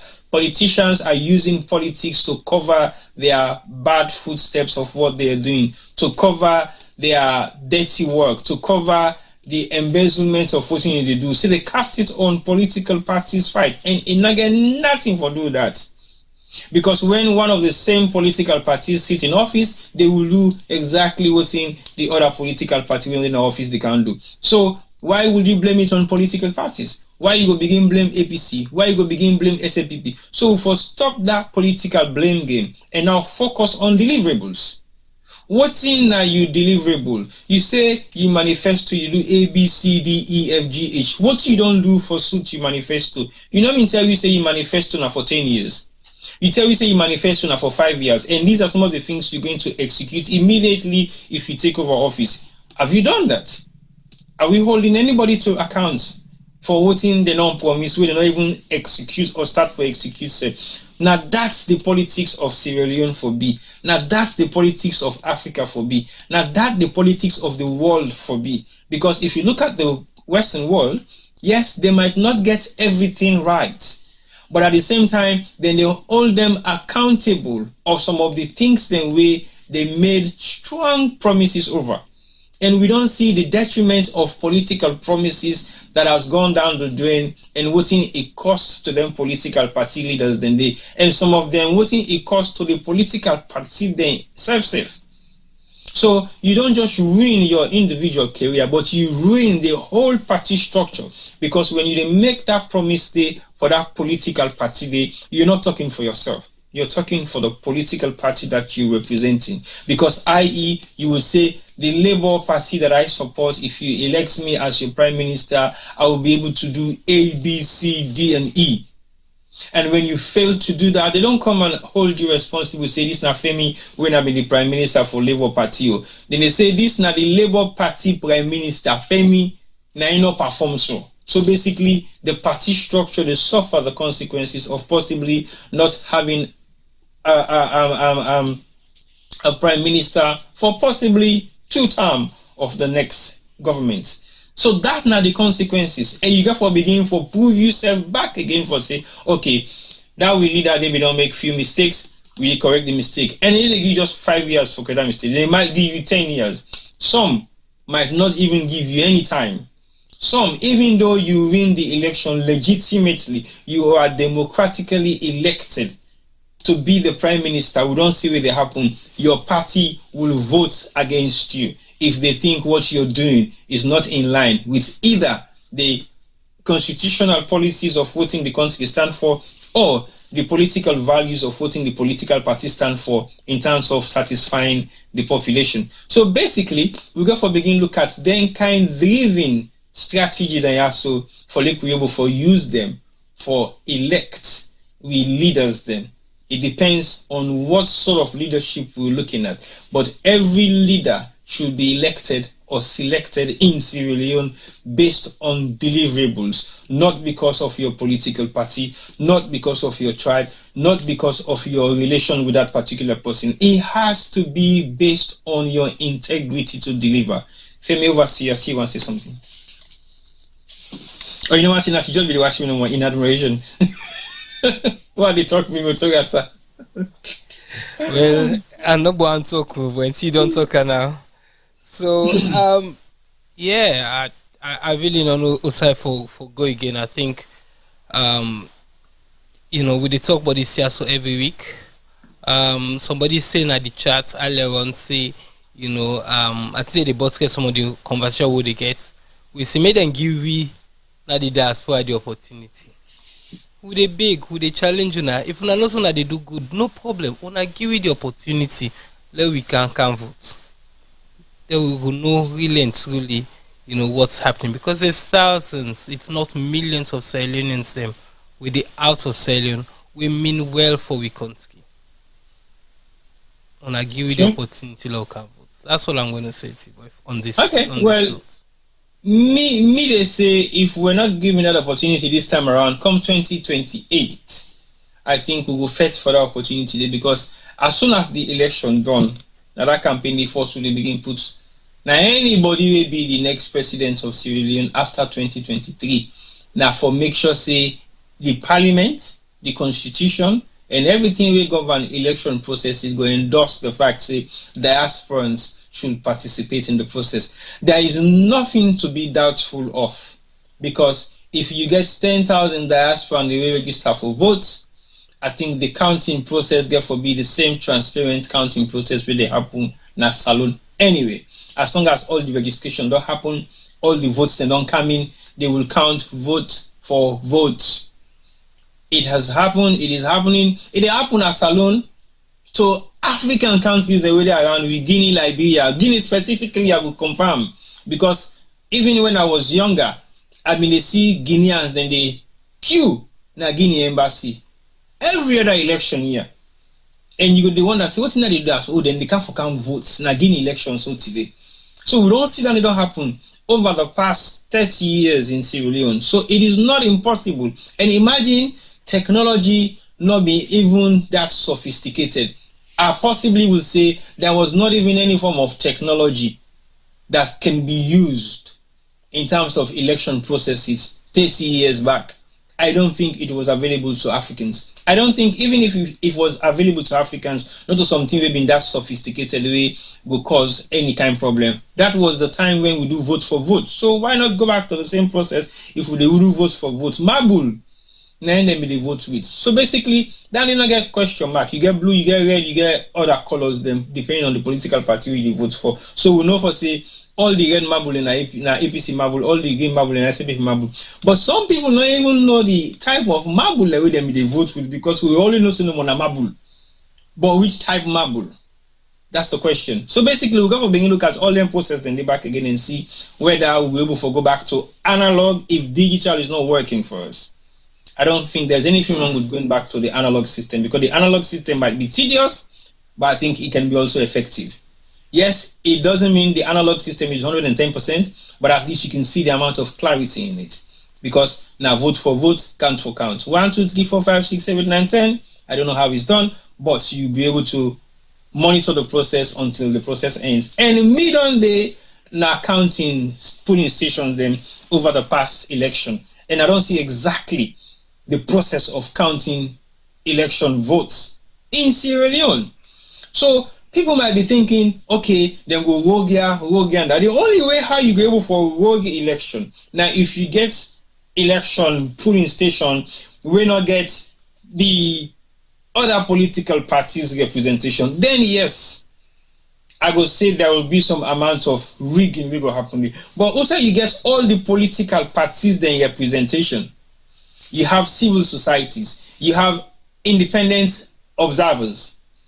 There is no way any form of cheating did they under. Because then they put all the paper, then open them, put them at the table, there is 1 for 1. APC, there is 1 for 1. SABP, there is 1 for 1. SABP, there is 1 for 1. PMDC, there is 1 for 1. That's the process. You don't get no protocol. Then they raise the election paper up where you vote for, then see who side you tick. If you tick red, green, whatever political party within the box thing where they parallel, I mean running down the lines, now that you tick, where you see don't tick down there, you know they hide. If they get one particular paper we get controversy, it maybe the tick cross go to the other side of the political party in section, they will decide whether that vote will go for which political party. So I don't see the process. And not a process where that's sophisticated. It isn't. People then just they make too much noise about the process, like it's so difficult, it's so complicated, but it is not a complicated process. And like I say, the only way out any political party go rogue during that counting process, now if the other political party they not get representation, But if they get a representation, all man they sit down, open air, open lights, and we can't vote for votes. And we place them now all the different positions, then all the different boxes then. And after the counting process done, they now begin count box by box. Then they take one box, then pull all the paper, then put them down, then begin count 1, 2, 3. If not 10,000, that's how they will count all that 10,000 votes. None of the left behind. So if you get for take them 5 hours for counts, they will spend 5 hours to count all those voting papers. In America, they do a race for the first polling station where they give out the first result. You know why they give that race day? Because it means they have enough polling officers them on the day. So I see the process they come now, so then they put them together, begin pile them up, so it will be very effective. But it is the same process. The only difference are the fact say they have enough polling officers in that particular station day, and then they make sure say they fast track the process by getting enough people and execute the process well. It's the same process. Nothing differs. So not to IT technology, they come for begin counts the paper, then they go the counts money, 1,000, put them down, 2,000. No, it's none of that. So if you don't sit down inside the count voting papers or voting ballots paper them after election, that's the process. You don't get no magic. So not to something when a rocket science. If now vote for vote, all political parties' representation are present, civil societies are there, and independent observers are also there. And then you have now the fourth estate, when are the media practitioners then, where they monitor the process as it is unfolding. There is no hiding place. There is no secret about it. It's an open book policy. But anyway, let's wrap up this registration and let's move on to the other topic of discussion. Femi, you want for a more on anything before we wrap up the registration process? Yes, C-boy. Okay, go on. Yeah, I hear you. But then and say mambu to my watch. I know. So no matter almost the idea, we cook they play me, man. I agree. I don't see who citing and the loss who didn't himself go wonder say Jesus, who's kind of magic we please. I agree. So I am not saying that we have election rigging in Sierra Leone. I am saying that something and they waiting the loss, nobody not deny the loss. It's a fact. I mean, America, even America, up to today, President Trump still the question, but how they continent voting the. It's still they tell that man to make you go fend them vote and at that corner outside things say somebody be not go hide. I think that wherever there is money, we they change hand, although election not to physical money they change hand, but it's money because that person there or them people in the way they win that in their life they don't change for life. Mm-hmm. And you way loss, you save your life don't change for life. So and once that thing don't be cook, they must take place or people in go attempt for cook the system because they want to change their life. Very few people can go into politics nowadays because they want to help the people. Very few. Most of them, when they go into politics now, are going to help themselves and their families. And I did the problem there. The bigger picture should be Sierra Leone first. And honestly, I don't think that is the case. Then they look, say, where I go, they wait till ever able put some in pockets first. They don't think about the legacy. I go on business over the weekend. The guy with me they preach, he talks, but when you live and you die, whatever you don't acquire now this world, you know they can't go with you. He even make reference to, is a Muslim guy, make reference to the person will die. In bed self way buy, if you don't buy almost $1,000 safe, he no go lay down the next way he don't die. Then go put him, then put on a gun, because then say in body go contaminate the bed. In web safe way, he don't marry almost here, we sometimes the jealous for him, other woman no can near and safe.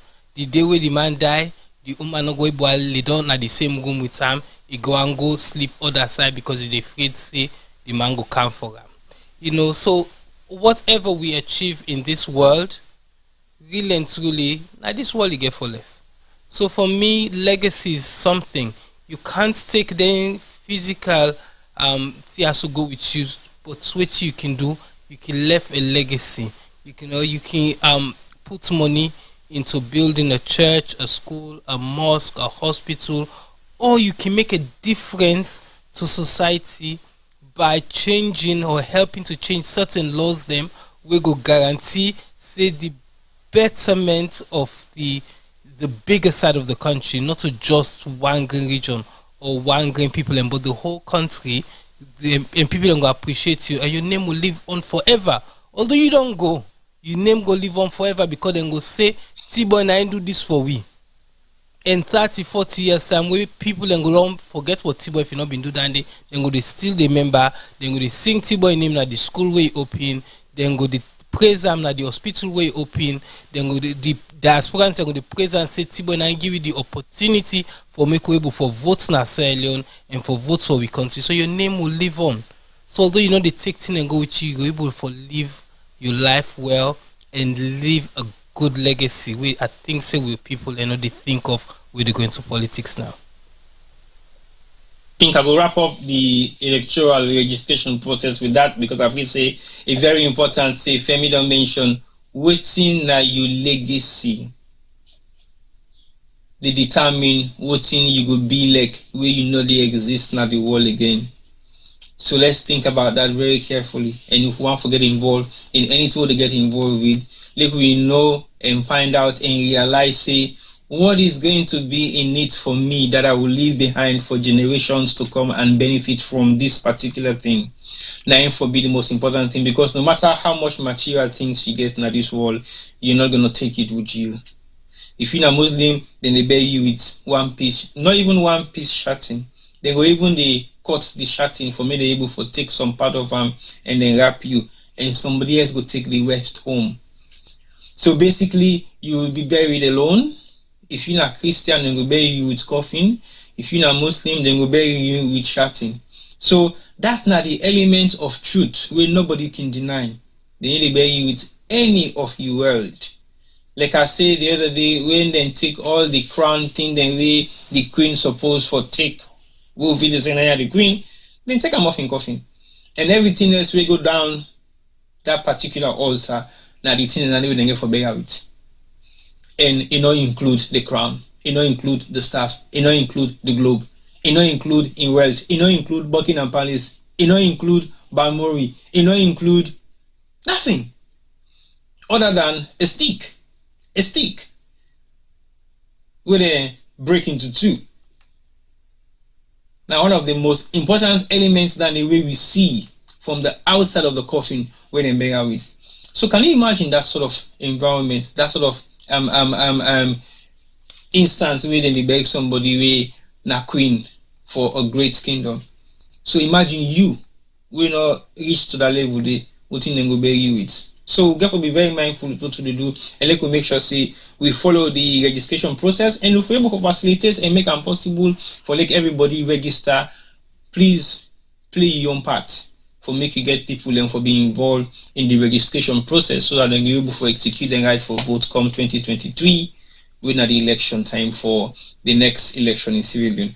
But let's move on. And we now go to some international affairs where we can talk about the UN summit, where now the 77th UN summit where they happen in New York, where they happen at the world right now, where they involve a lot of international personnel, where they go to the United States and express some of the concerns of what in them feel say them country don't achieve or the country intend for achieve, or the country intend for collaborate with the other UN nations then really all over the world.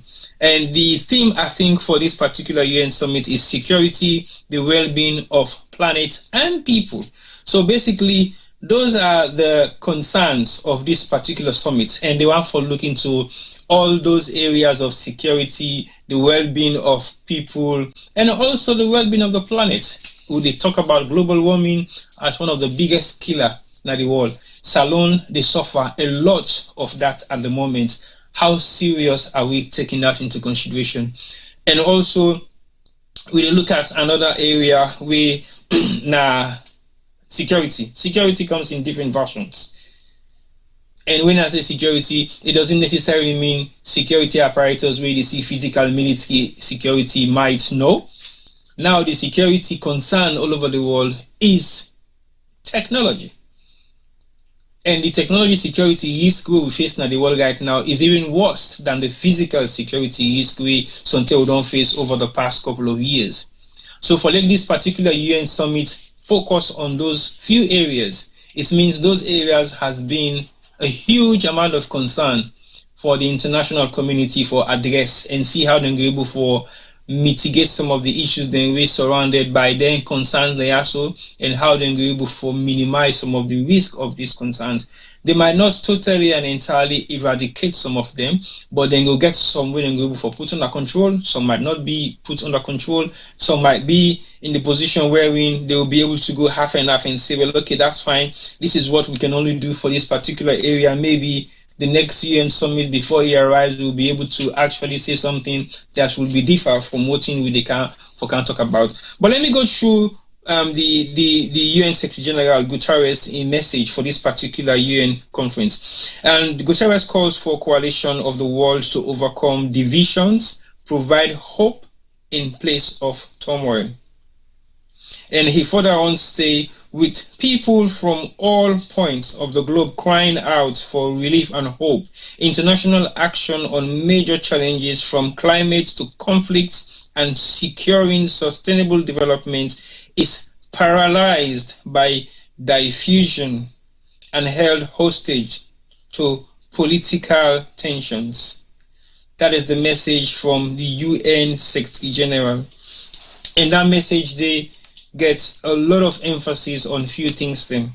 And he end them up for say Antonio Guterres won on a message he passed on Tuesday. So basically, what he make actually read this specific quotation of the Secretary General of the United Nations now, because he don't see a lot of voting they happen all over the world right now, and he believes say some of those tensions are not just tensions, some of them are man-made security concerns.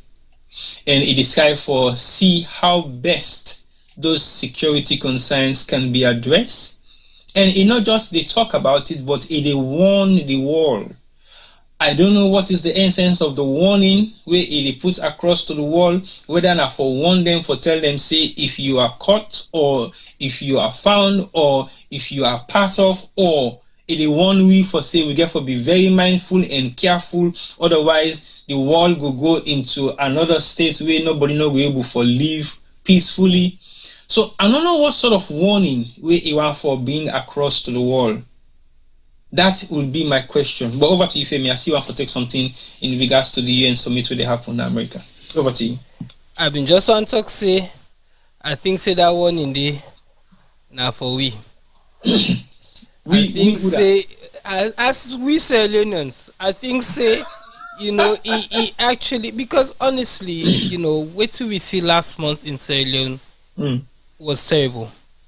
We're a peace-loving nation. Yeah. Then say then he can investigate the what's in color? The terrorists them we want can on seat a democratic government. Democratic government. We want to unseat the president. But when you look at it, when you look at with your own two bolyai, and also from Justice Saloma Yayo, from the Western Yai, most people around the world actually are in support of the demonstrators. Them. Most of the media around the world actually supported the demonstrators because they not see waiting with government to claim saying have been terrorists attack them. They didn't see that yes, people died. God rest their souls on both sides of the divide. Both sides of the arguments, people die. But really and truly, when you look, when you open your eye, bang, bang, bang, and look what happen, you know, say, Salomon, for don't come out, then for don't sing, dance with them placard, make all kind of noise. With the entire weekend come, then we'll go na the host. Until fire meets fire. And whether need to happen now all man for himself, God for we all. Now it happen on that day. And the Western world, they see. And then they then they in support of the people them with demonstrate. And also then they condone any violence or any criminal behavior. But in general, they were supporting the people that will demonstrate, then this and this. So we government come out and call them people as terrorists and claim say they get the right for deal with them in that way they, and there's videos all over the place where they threaten who they see Sojaman them. Sojaman no, not to police so we suppose for well not Sojaman, we can call it SSD. SSD, yes. You know, they threaten say and say una come out tomorrow una go sabiwi. So it's premeditated. You know, people that will get yai for see, then see, and they know. So I think say that warning day, now warning to consider like a Sierra Leone, not for abuse your power. Not because you did also today, but tomorrow they come where you go pay for them. Hence why you say you have been warned. You know, in one way, when we watch the video them, we read the chats, now the chat rooms them, we then say, then single Sierra Leone as a progressive country for what's and they do for education. Again, yanda I take me why I watch the way they talk so. Because either they not do the research fine, or they me want sweeten the power because the power been there amongst them. Because also through they for talk, the education system is worse than it ever has been. Yes. Sometimes, not even sometimes, yes, it will take time. So any good measures we then put today, not to today we get for Siam, it will take time. So we are happy that they don't begin to take measures, but they not do them feasibility studies them right at the beginning of this free education thing. Then even you ask them then and there, they didn't know how many school picking and they will go school. They don't know almost money they need for ensure safe free education is free.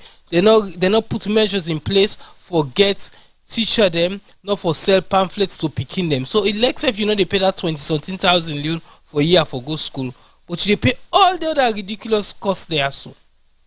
Yeah, and then schools and they are terrible. So people in all man are salon get private school, all man they go private school. So but always they talk about free education. Why do we have all these private schools in Sierra Leone? It's because people do not trust the education system from the government schools and we the Allah saying a free education you provide. So as I say, for me, there's a lot to be seen. We therefore look, we either open and see exactly what's in this government to do with this free education. They don't go get that boku money. They don't get that boku money and they will not able to see who side their money they need to go. Yes, speaking them are not they pay for go school. But you can't study if you get empty belly. If you people they not get work, they not get money for give, for get lunch, for buy, for cook, for make you get a decent meal, all them things they know this. So you can't tell me say that picking they go school, if they go land because of free education, where you not able for it. So the mamiga for saying that picking they gonna market for go sell so that he able for afford something for make 2-3 of the other picking and go school. So there's a lot to look at when you talk about free education. So we allow them.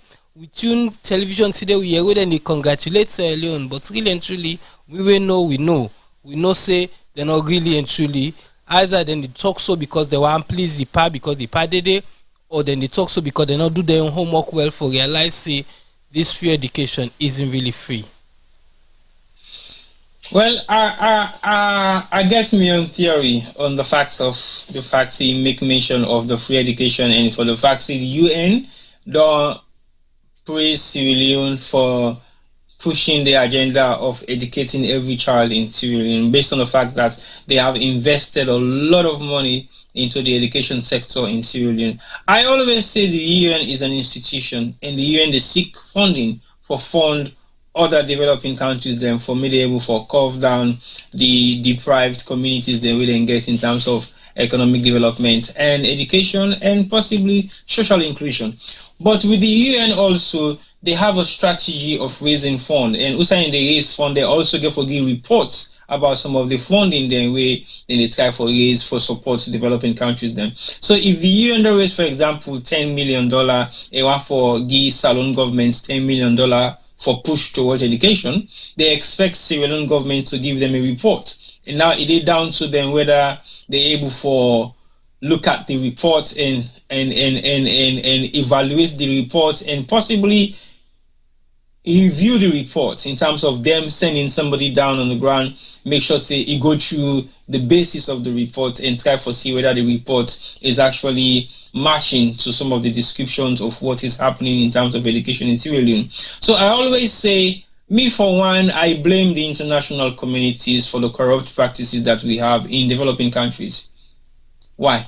Because I think funding developing countries with corrupt practices of people who are leading those developing countries means that you're creating more problem than you're actually solving the problem.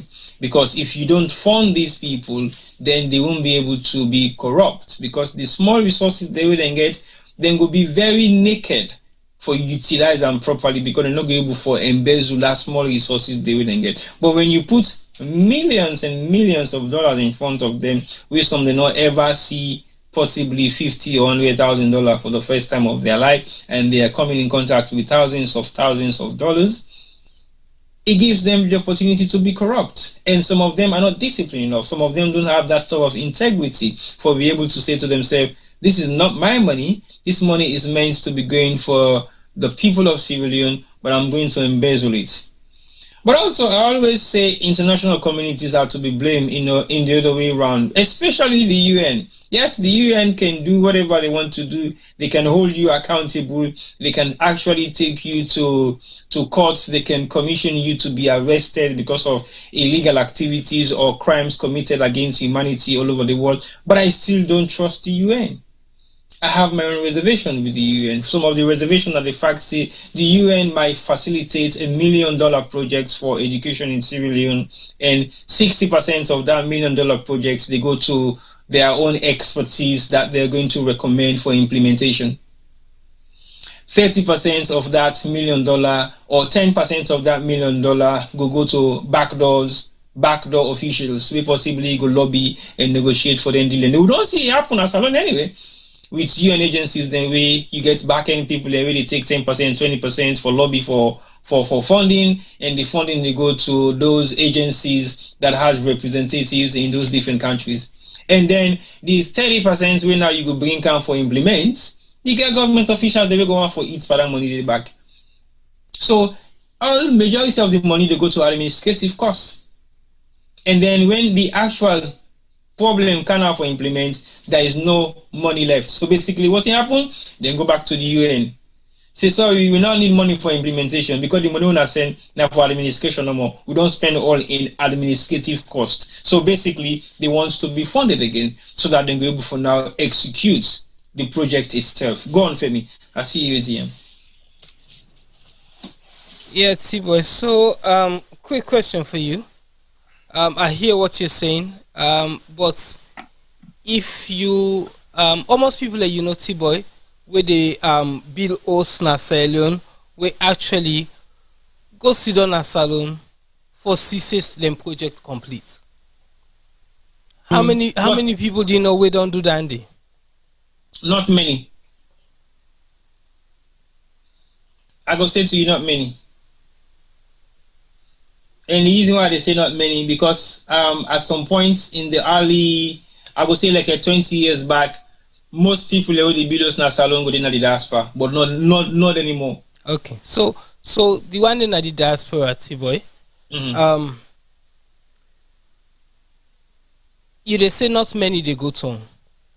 No, not many right now. They go to for go sit down for see their host and bill go down. House being built. Yeah. Yes, not many. But a lot don't go. Yeah. Yeah, and a lot go find them family member for go supervise. Yeah. Or for they go ask question then to the builder. Not so. Yeah. Yeah. Because why they want make sure say the money them not go in vain. Yeah. So in one case you when are you go do them, but you they tell the UN or other organization and say if they take their money, then put on a country where they not trust, say go do the work, you they tell them say it's wrong for them to send experts and they. So you see some of them here, so I hear you T-boy. But then we get for look at say now we self get the problem. Because you self T-boy say when you send money go, family and self then embezzle money. Femi, you maybe don't get them wrong. Possibly you get them wrong with the way how I apply what I say. What I therefore say is if the UN send $1 million now salon for execute a project in education, I don't expect the UN to use 60% of that $1 million to their own so-called expertise. So basically, now then get for tell you say we will provide the logistics for the resources we will come us from the experts the way they come for can implement this NAS alone.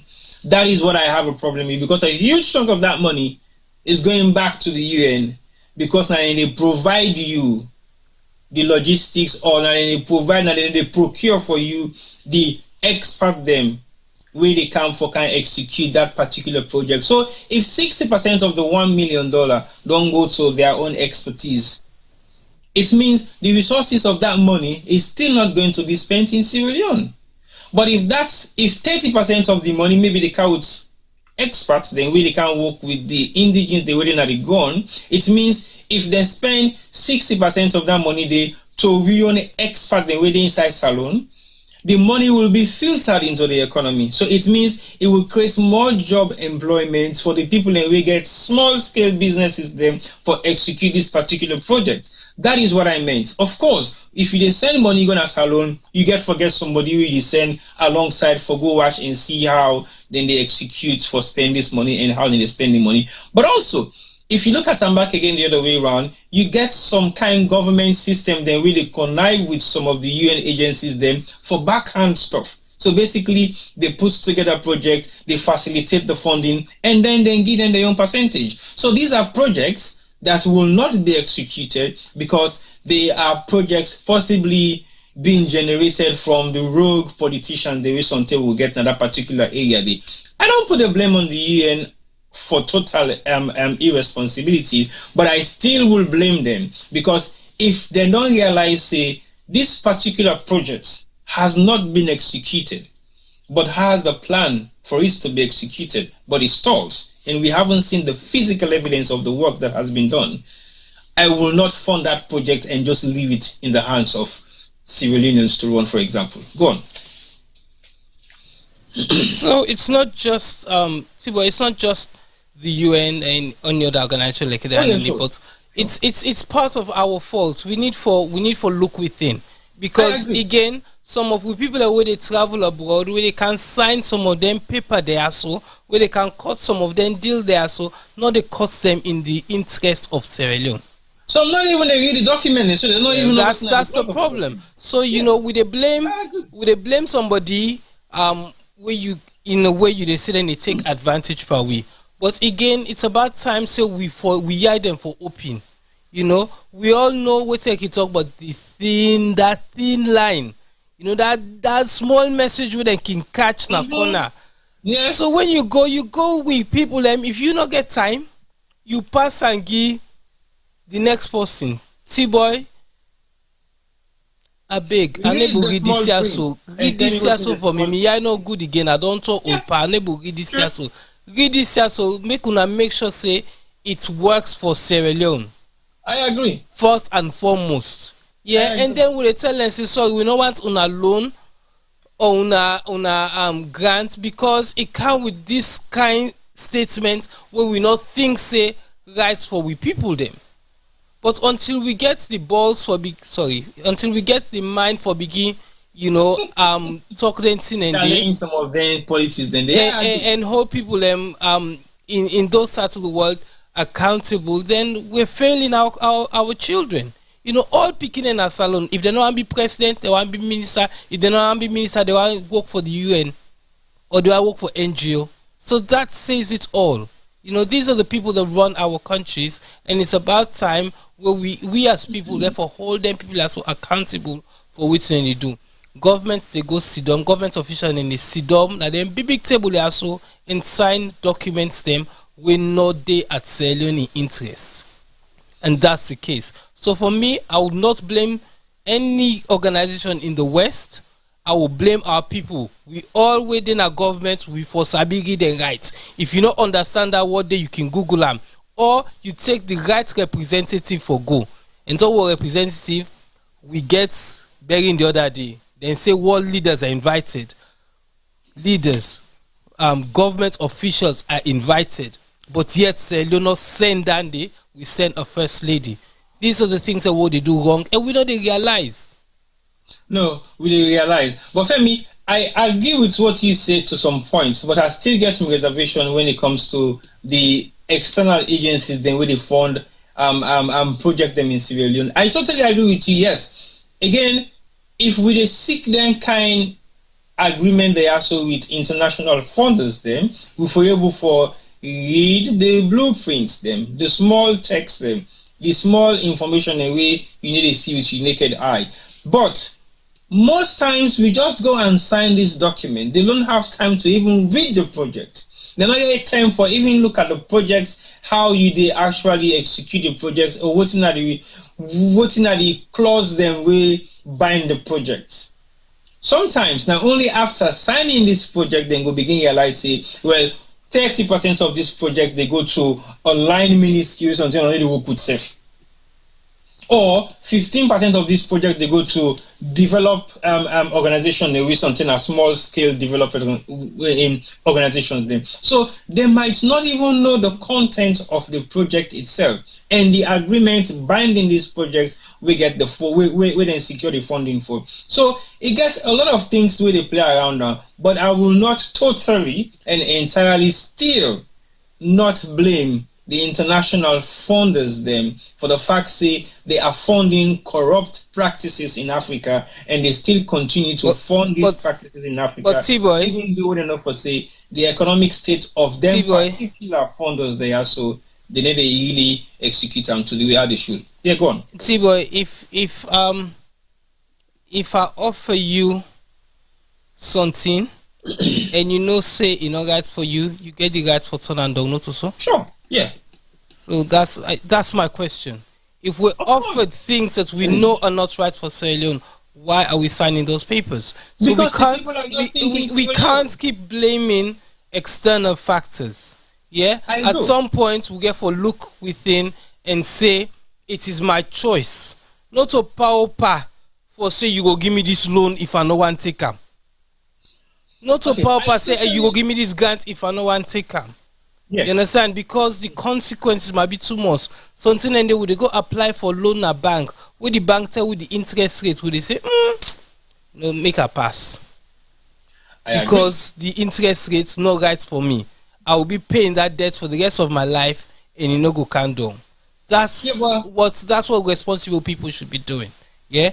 Let's stop blaming people where they can't try for help. Because yes, you're right. There might be £100 million loan, but then 80 of that they go back to administrative costs. That is not right. I totally hear you, but then we don't sign the papers. If we nothing like that we say thank you but no thank you. We they grow we own food, we they grow we own food, we they feed we own people them, we they clothe we own people them, we they actually some countries don't ban the import of clothes in their country. So African country them. Yeah, you understand? Ghana is one. You understand? So we need these are little actions that we can take for change things them. But again, because there is no appetite, because the people that were there in control are happy, then the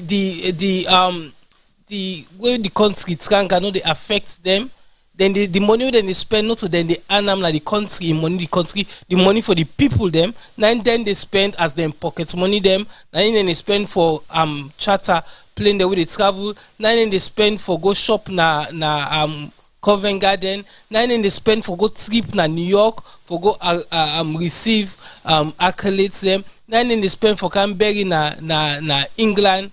All lengthy and day. Because they're not earning that money. They don't know how hard it is to earn that money. Where they're not been get work, they're not been spent so. They were cautious. Their clothing, their dressing was totally different than it is now. You know, they can say he asked for make poor man, we gently pull back. Because he don't see poverty. So we know they expect them for poor again. But wait till they expect them for do now for no side the poor man been there because they were there at some point. And try them best for ensure say them pull small of the pain pan the people they eye. That's what my thing is, and another things then they do very well. Okay, I'm not going to disregard that at a large margin, but I will still not take that whole responsibility away from the international donors then, because it is a collective responsibility. Like you clearly say, if I fund you for something where you're not happy about the clause of the funding, you can turn around and say, no, Tiba, I don't want that money because the interest rate for the money too high. That's okay, fine, no problem. I will reduce them a bit, but you get for make sure say also you deliver. Or if you not deliver, then I need to trust you again next time. So basically, that's not the joint responsibility where they expect the international donors then for be responsible for as much as the indigenous they within the asked for this amount of funding for or within the fund then project them. But if we look at the way things are right now in Sierra Leone specifically, let's look at all the involvement of the UN agencies them in Sierra Leone. They are doing extremely well. Then they pour so much money into the resources of most of the ministries them, especially the healthcare ministry, agriculture ministry, education ministry, and possibly gender and social welfare. There is a huge amount of resources going into those ministries. But what are the results? What are the end results of those ministries?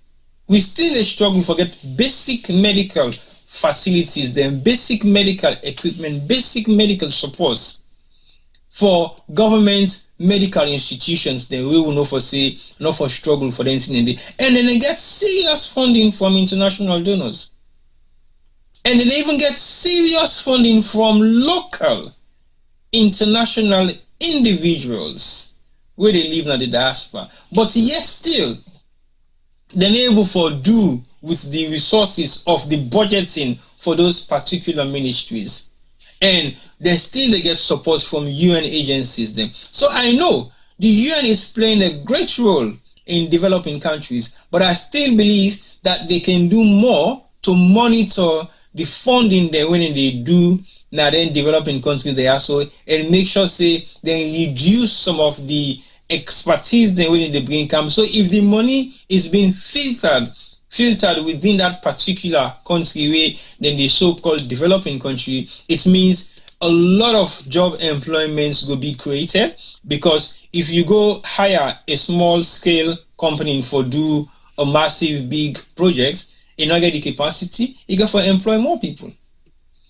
And that's the difference. So for example, if we get a UN company now with something, okay, they can't deal with the amount of security cyberspace with something this particular summit they emphasize on when it comes to security. And then we realize now say the Salon government they use the security cyber apparatus where the UN they fund them for disadvantaged the citizens of Sierra Leone. That's where the UN should come in and say to them, no, we need to support and fund una for make una use them truly also for disadvantage una citizens then. No, we are funding you guys so that you be able to protect some strategic areas then we I feel say will be of high concerns when it comes to cyber security. Or we will fund una so that we go able for share a cyber global network who will be able for protect each other when it comes to cyber crimes. But how many cyber crimes do we have in Sierra Leone anyway? Because most of the reality of some of the implementation of the cyber security space where they implement NASA alone, supported by UN agencies and the European Union, has nothing to do with civil liberties. Nothing. But yet still, it is being used against civilians in Sierra Leone and out of Sierra Leone. And when some of the UN agencies or some of the partners them involved in the cyber security space for advice say, sorry, this was not what was part of the agreement that we had when we were in collaboration with you guys for make sure say una get a strong cyber security apparatus where they operate within Sierra Leone. And then they question them as well to say, well, you guys are getting involved in our political space and you shouldn't. Can you imagine the audacity of you telling me what I should not get involved in USA don't put me money? To me, that is extreme form of arrogance. Because if me they fund you for make you for protect yourself, and then where you do the wrong thing for the thing where they fund you for, you they tell me say I'm not for question you, then I will ask for my money back. And if you don't give a for make her ask for money back, then it means you don't even care about the people and we you so-called say the govern. So with all this UN structure of what the UN stand for right now with the UN conference with Japan and New York, we go for still continue for watch the process as it unfold for like we know exactly what will be the end product of the participation of Sierra Leone into the UN conference itself. What thing we go gain, what thing we benefit, and how what thing we representation mean. Because UN fund almost all UN countries. UN they even fund America. They fund almost everybody. But now the use of the funding, now the most important thing. Now the collaborative work of the other UN countries that were involved, now for be the essence of attending the UN conference. How you do go for create bilateral relationship with other UN agencies them, with other UN nations them, for make una able forget some kind coalition in terms of some of the developing things they want to have for achieving on our country. That should be the essence of the conference. And possibly make reports of few of the things that we UN don't fund, and una they can give a report on those fundings. What thing una do, how una execute the money, and at what stage you are at right now. For make the UN agencies they know say, okay, now this one I don't do, now this one I've been asked for, maybe we need for good now more money, or maybe we need for question the money when I don't spend, or maybe we need for stop the money where the guna.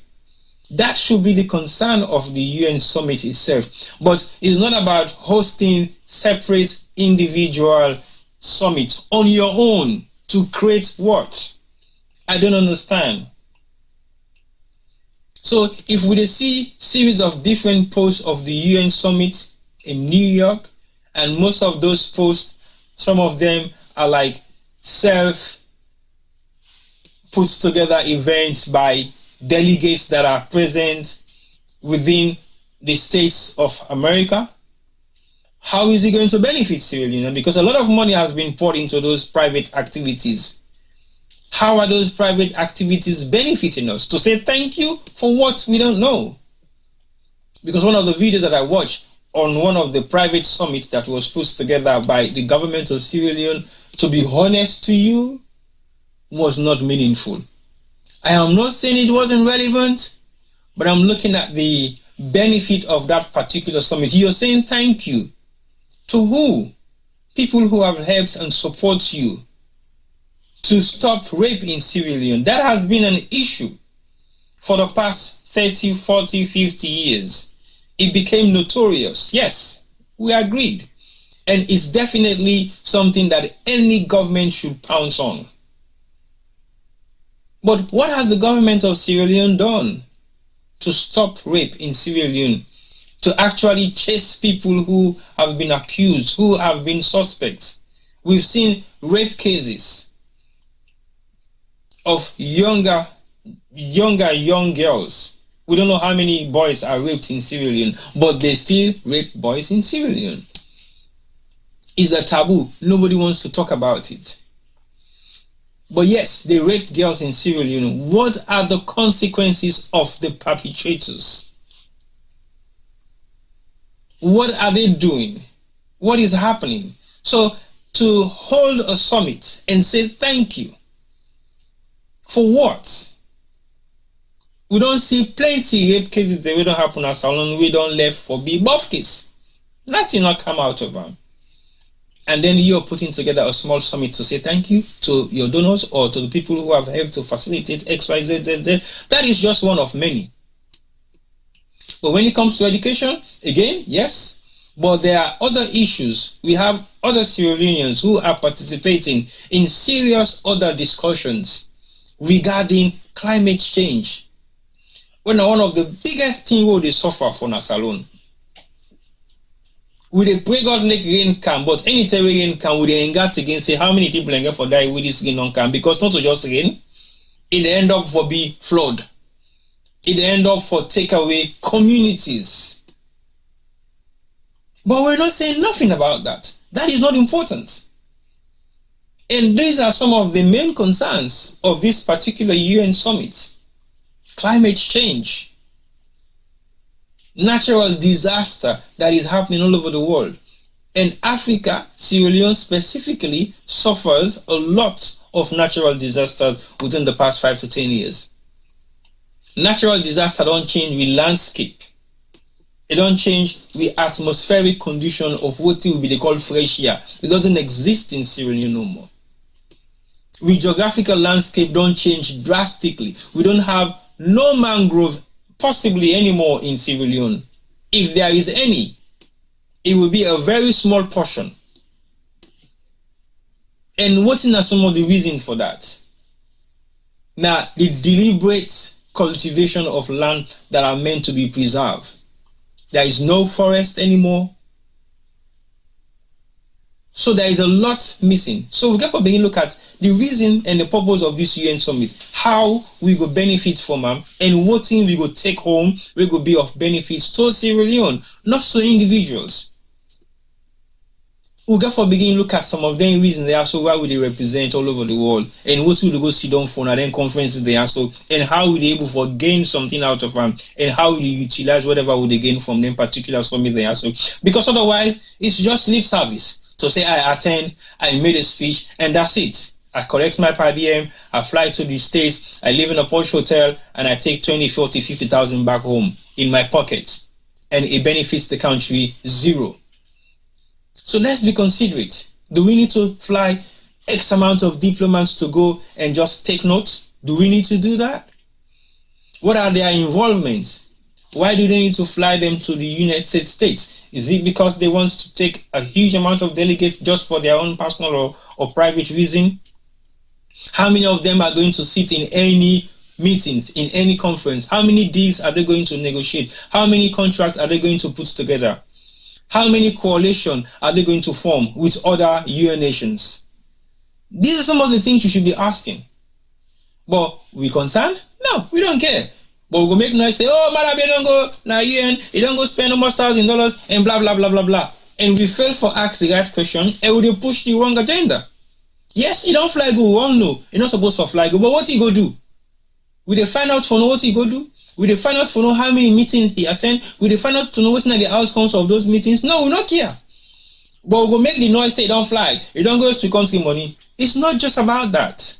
We need to start to look at some of the substances that we involve in all those trips. When we start asking questions about the representation we then go make for we outside Sierra Leone, when we continuously ask questions, we might be able to have some answers. We might not have direct answers, but then we don't tire for a really question then we'll begin for dish out some answers then. Or maybe somebody will attend go say, oh, but me I attend though, not to all go I blue one. Because me I attend, and when you say you attend, you go out for talk and tell people and what you attend for, and what you go do now decide what you go attend, or whether you participate. But we don't say nothing about the young Sierra Leoneans who are actively participating in some of these events. And we're not even highlighting them. We don't even know who they are. We don't even want to know what they do. We don't just focus on government. But there is a lot more happening within the UN conference that has nothing to do with government involvement, but participation of Sierra Leoneans who have been invited to make speeches, to make statements on critical issues like economic development, climate change, social issues, gender discrimination, and so many other things. Do we highlight them? Are we showcasing them? Are we talking about them? But we just focus on the XYZ. Femi, go on. I see you want to say something. I just say enjoy, more. But you touched on a couple of things. Them way Abuwa mentioned as well. One is you spoke about the whole mudslide, the whole rain de Fodom in communities and they get disaster. Again, we governments get problem, but we people then say get problem. We need a whole mindset change in Sierra Leone. Some people might sit on this chat and saying these guys are always negative, but there is very little positive coming out of Sierra Leone. I'm not saying there isn't. Yeah, we get Bokutine wo they do it good as well, but there's a mindset. You say deforestation and all dandy. Man, we did not see. You say mangrove, they're not day salon or hardly day salon no more. We don't see an elephant in certain areas them for donkey years. We mistake see one at the border between Salone and Liberia, I think. Yeah, the same day we Siam, there was videos coming out say the thing don't die. People then they come out say they actually don't eat the elephant. You understand? So something like that, and the way when it came out, it made so much big news. All man was so excited, say, "Wow!" So we get into so not to just the pygmy elephants and what they will be, but we actually get full size elephants in the home, now the interiors. Then on that same day, not even the next day, the same day where the video happen, where they see the video, the next day we see the video, the elephant they don't are gone. The next news then say the elephant don't die. The news later then say they don't eat the elephant. You understand? So we need a mind. We need for change with mindset. I think say somebody be non coin the words attitudinal change. So I'm saying all lengths and we get for really not just use them as a slogan, but actually look at waiting we they do individually, collectively, first individually, then collectively in the betterment of the country. As I say, weeks ago, I think say one of the biggest benefits in Sierra Leone now with population, with low number in population. That means to say government with the aid of the NGOs, I'm not just want to name the UN because there's plenty other organizations that where they help developing countries them, and not to just that, they even the diaspora and them where they send money go back home, with they bill we alma mater them, and most of them in government schools them or government assisted schools them, where they take some of the responsibility of the government so we will do that. I ask my question, how much money is being spent or how much money is being raised in the name of Sierra Leone education? How much money they don't begin raise before this new drive for free education come? How much money has this free education raised across the world? It will be interesting to know almost $100 million then they'll raise for the entire so, and then they'll calculate how many children of school bearing age we get. So almost picking in the primary school, nursery, primary school, secondary school, and even university, because I'm not sure say the free education go up to there, but let's look at all of that. If we have 7 million people in Sierra Leone and we get a great percentage when our youth them with something and they say at 60-70% within under the age of 35, then can say, but let's say that now let's look at school, so something at 2.something million, let's say 3 million picking and they go school now salon. So 3 million children only. Now tell me how much money they come out from other institutions then. plus waiting government they can't give. Really and truly, our education system shouldn't be the way it is, because every picking supposed to get a sizable amount of money for ensure say his or her school fee is paid.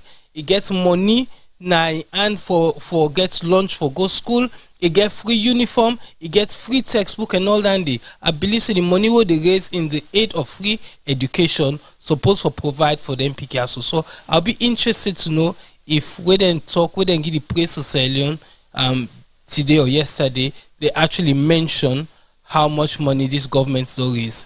Because if that's not the case, then we can divide that money there by the roughly amount of school picking they will know. Let we see almost one picking supposed to forget. That's all I would say for now. In case if we try to find out and see exactly how much the government don't save, because I remember clearly the president mentioned say they don't save about $40 million or so.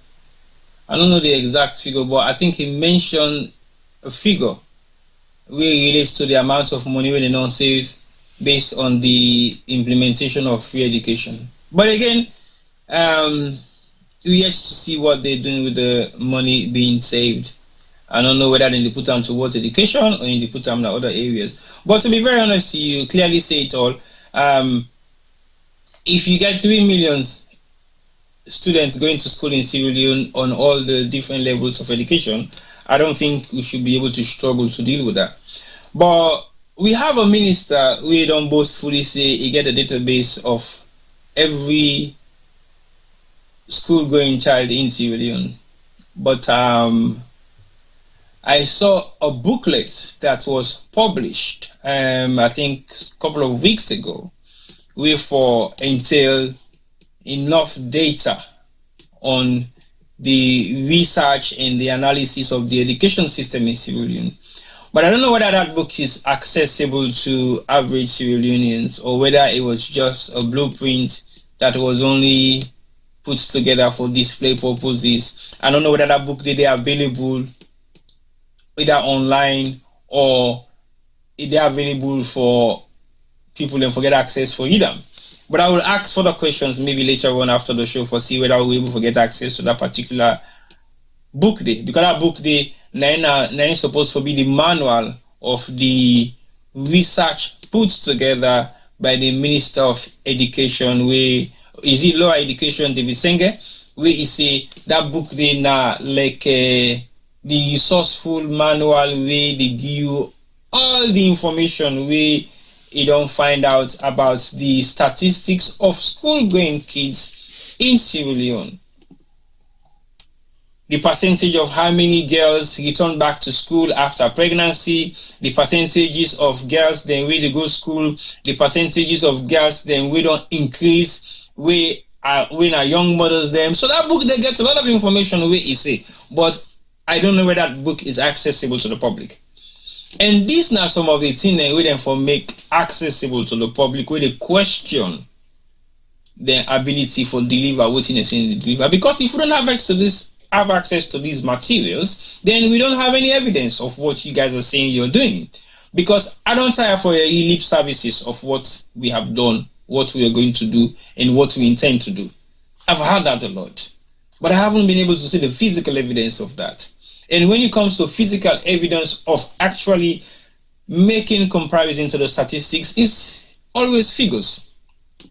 Okay, since we took over government, the amount of pregnant teenagers that return back to education has increased 90%.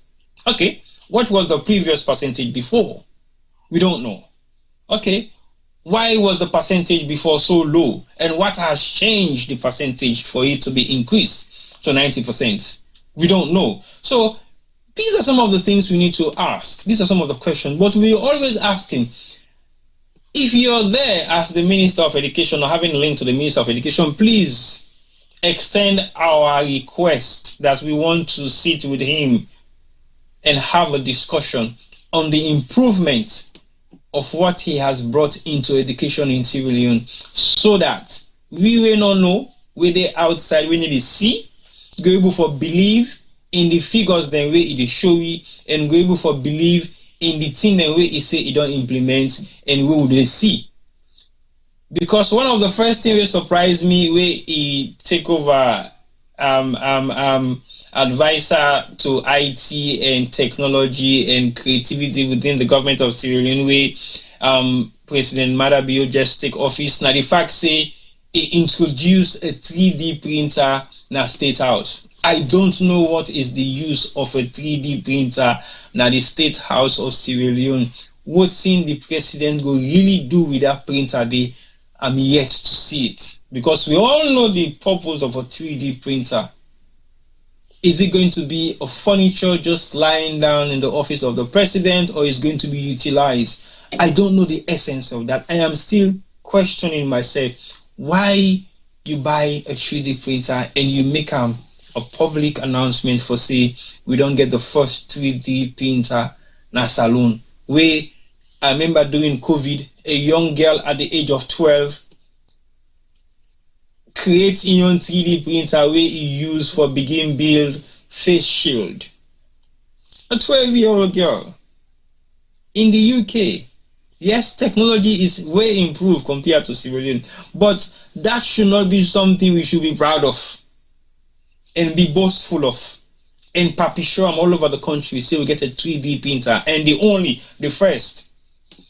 I will say categorically, I'm not proud of that, but I believe we were possibly the first few Sierra Leoneans that took Apple Mac laptop to Sierra Leone. And the first person we come attack we was a Sierra Leonean who doesn't look like a Sierra Leonean. And was extremely shocked for saying, one of the first people that I don't see get Apple in this country apart from me. So you're not the first thing. But for the fact say we are used to this sort of technology, we don't have to be boastful of it. Because it is a normal day tool that everybody that have access to computer might use. But anyway, Femi, let's round up the UN stuff and let us see whether you get anything else for say in regards to the UN 77th Assembly. And what do you feel to say we go benefit out of this particular time around, especially where the concern is based around security, well-being, planet, and the people? What thing would be you take on for make we wrap up the UN summit thing? Well, I could say, again, I hope our representation at the UN summit do them work fine.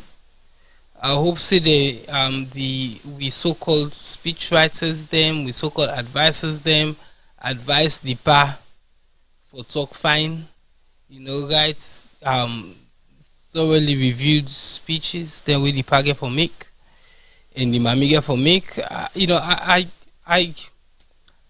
It hurts when people that we represent Sierra Leone don't do a good job. And as I say, I don't blame the president because he has a team of people around him we're supposed to look after his interests, and that interest say of the people of Sierra Leone. So your interest to T-Boy, Juma, your interest to Femi, your interest to, and all we viewers that we watch, and the one we know they watch as well. They're representing us for make we they get elected, not even elected, appointed people, and for represent me and you, we have to hold them accountable to represent us well, especially on the international scene. Because guess what? When they misbehave, today tomorrow then they forget saying that person dey na Tibo 9 behave so, na Femi 9 behave so, then go say, did you see that Sierra Leonean? Then go say, you see waiting that salon man, woman go say do. Yeah, waiting the salon president say, they not realize say somebody wrote the wrong speech for the president. When they ask him question about this, his answer was totally not that. Those are my problems. So as then they go represent we they wish them well. And we remind them say not to themselves then they represent, but then they represent we as a whole. So we hope say then do their work good. They're able for entice good people them for can help we in the development process. they're able for not to just bring money for pay school fee, but for actually give pikin them the opportunity for go school. So then pay them school fee, then pay them transport to school, then give them lunch money instead of them money as they appear on people their own personal bank accounts. So that means to say we need auditors them. We for audits them money as so who they go and collect. Also then they pay them money as so we don't know. Almost the money they come, we not really know. These are the questions they move for ask. As you say, T-Boy, with the gumbo, with the talk, say the part travel, the party, but we don't ask the questions they move for ask. People in they front to UN building, then they demonstrate. Fine, it is your right to demonstrate. But as T-Boy say, let's start asking the right questions. Let's begin ask. This is our future, the future of our children, the future of our country. Because until don't too late for some of we for enjoy the salon go one see, but Lord begin put the stones them in place so that we grandpikin or we great grandpikin and go enjoy and then go see the salon where we hope say we leaders then go help for push. So that's all I'm going to say about the UN summit. I hope that we come out of it in good light. I hope say we able to attract not investors. Investor means say person where they can put in money for pull profit. We want to make people that we good at, God-fearing people them, make their wake, now them bid, they know say they get almost million at bank, they not get almost here for leave, then say okay, well if I not get today, so until I don't die, make a certain percentage of my wealth go to the country of Sierra Leone for go fight this disease, or for go build new hospital in my name, or for go build schools, universities. Then at that prayer they may get. Some of them players who then at the UN and where they listen, make them get their hearts touched by we plight at Sierra Leone, and God touch their hearts for make they able for help we unconditionally. Thank you very much for your wrapping up statements on the UN summit and what they expect say we will get from the summit itself and how it will benefit we as a nation. Thank you for that message. And you make mention to the next thing I just want for we touch on just a little bit. Now the fact say you make mention of the protests where they happen now the UN summit itself. The reason why from which we just touch on that a little bit now because there has been a lot of videos going around social media about the conflicts of the protests where Sierra Leoneans then put together from the PPP where they host now the entrance of the UN summit itself. But when you look at those videos around, you go really realize say it is not just countries like Sierra Leone are hosting a protest in front of the UN entrance. There are several other countries involved. Sierra Leone is one of many. And you therefore even understand the reason why you have many other countries protesting in front of the UN summit building because of reasons. And some of those reasons are directly linked to government involvement or government institutions from all those countries. So basically, if you not get any nation where they can protest at the UN gate, it means that country not gets any kind of human rights concern. It means that country they free from certain issues the way they against the citizens of that particular country. So whether be it good or bad, we've seen people that are representing different Asian countries like China, Japan, and few more other countries in Europe or in Asia that are protesting at the entrance of the UN building. And the reason for that now because they want to can express their own political rights for say what is happening in our country, we're not happy with it. And we get the right for can protest for make the international community, for like the whole world where and they call the UN realize say Now, these them people also they do to win our country, but una know otherwise, or una they see otherwise, or una they hear otherwise. But even though if una they hear the right thing, we they still can reiterate that right thing there for make una know for say what is happening in our country is real. People might say, oh, but now idleness take it you now are not serious, but we can clearly remember when Ernest Koroma take some of him delegate them to one of the UN conference, then we attend in America, equally the same thing happened. And Usai be coming from? Not from the opposition then, which was SLPP. We all see, we all hear, we all watch, and we see the actions of SLPP supporters in front of the UN entrance building again. They curse, they abuse, they put placard against APC delegates and members we go represent Salon at that particular UN summit day. And one specific individual we gets a lot of abuse that particular day was a member of a cabinet minister when I be Honorable Moje Kaikai. We all see exactly what in the SLPP people and do towards Sam and voting and protest against them for. The protest on that particular day was against Ebola, abuse of power of the APC government, corruption. We all saw that.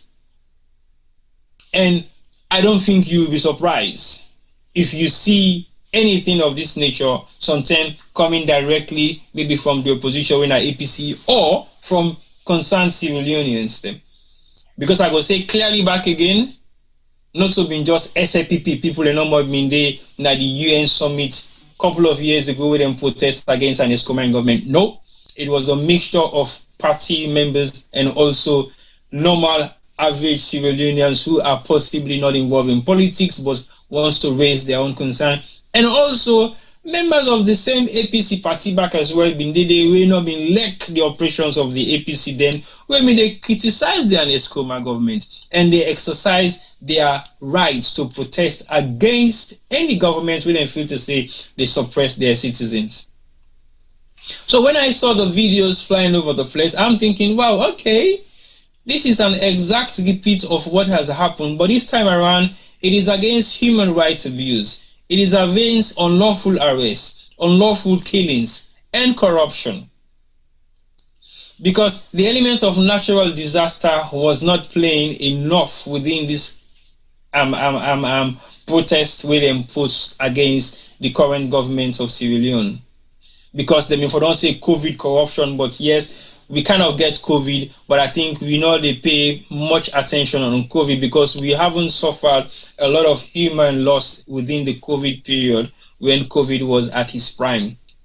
But what we have suffered more than COVID, that was a natural disaster, was individual killings, political assassinations, and political and abuse by the current government against Sierra Leoneans and against political party in opposition. And when I say political party in opposition, I am not just specifically talking about APC. No, other political parties involved as well. And we currently have political leaders who are still in prison based on the fact that they have committed a crime that they haven't been found guilty of, but they're still in prison for a reason best known to the government or a reason best known to the judicial system in Sierra Leone, which we always question anyway.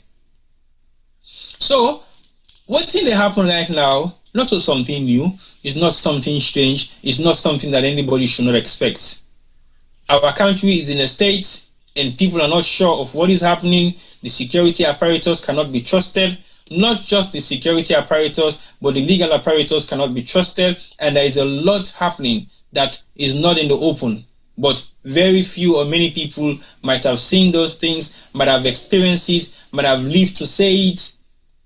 Some haven't been fortunate to live to say that, or to live to say, or to express, or to tell their story. So it is not something new, where something for surprise people. I don't think it's a witch hunt. I don't think it's something that is being perpetrated by people who just don't like government issues. No, it's fact. It's the reality of what is happening in Sierra Leone, and you can only be blind to it because you are in favor of a government that is in power, or you are actually being blind to something that you can actually see, but you claim like you don't see what is happening.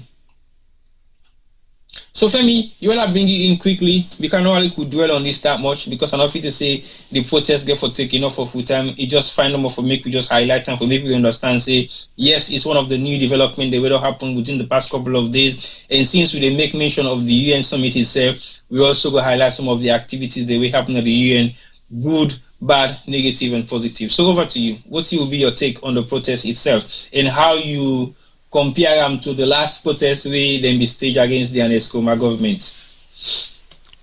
So yeah, so T-Boy, it's how can I put it? It's okay to protest. You know, let's not get it wrong. The when this current administration were in opposition, then protest.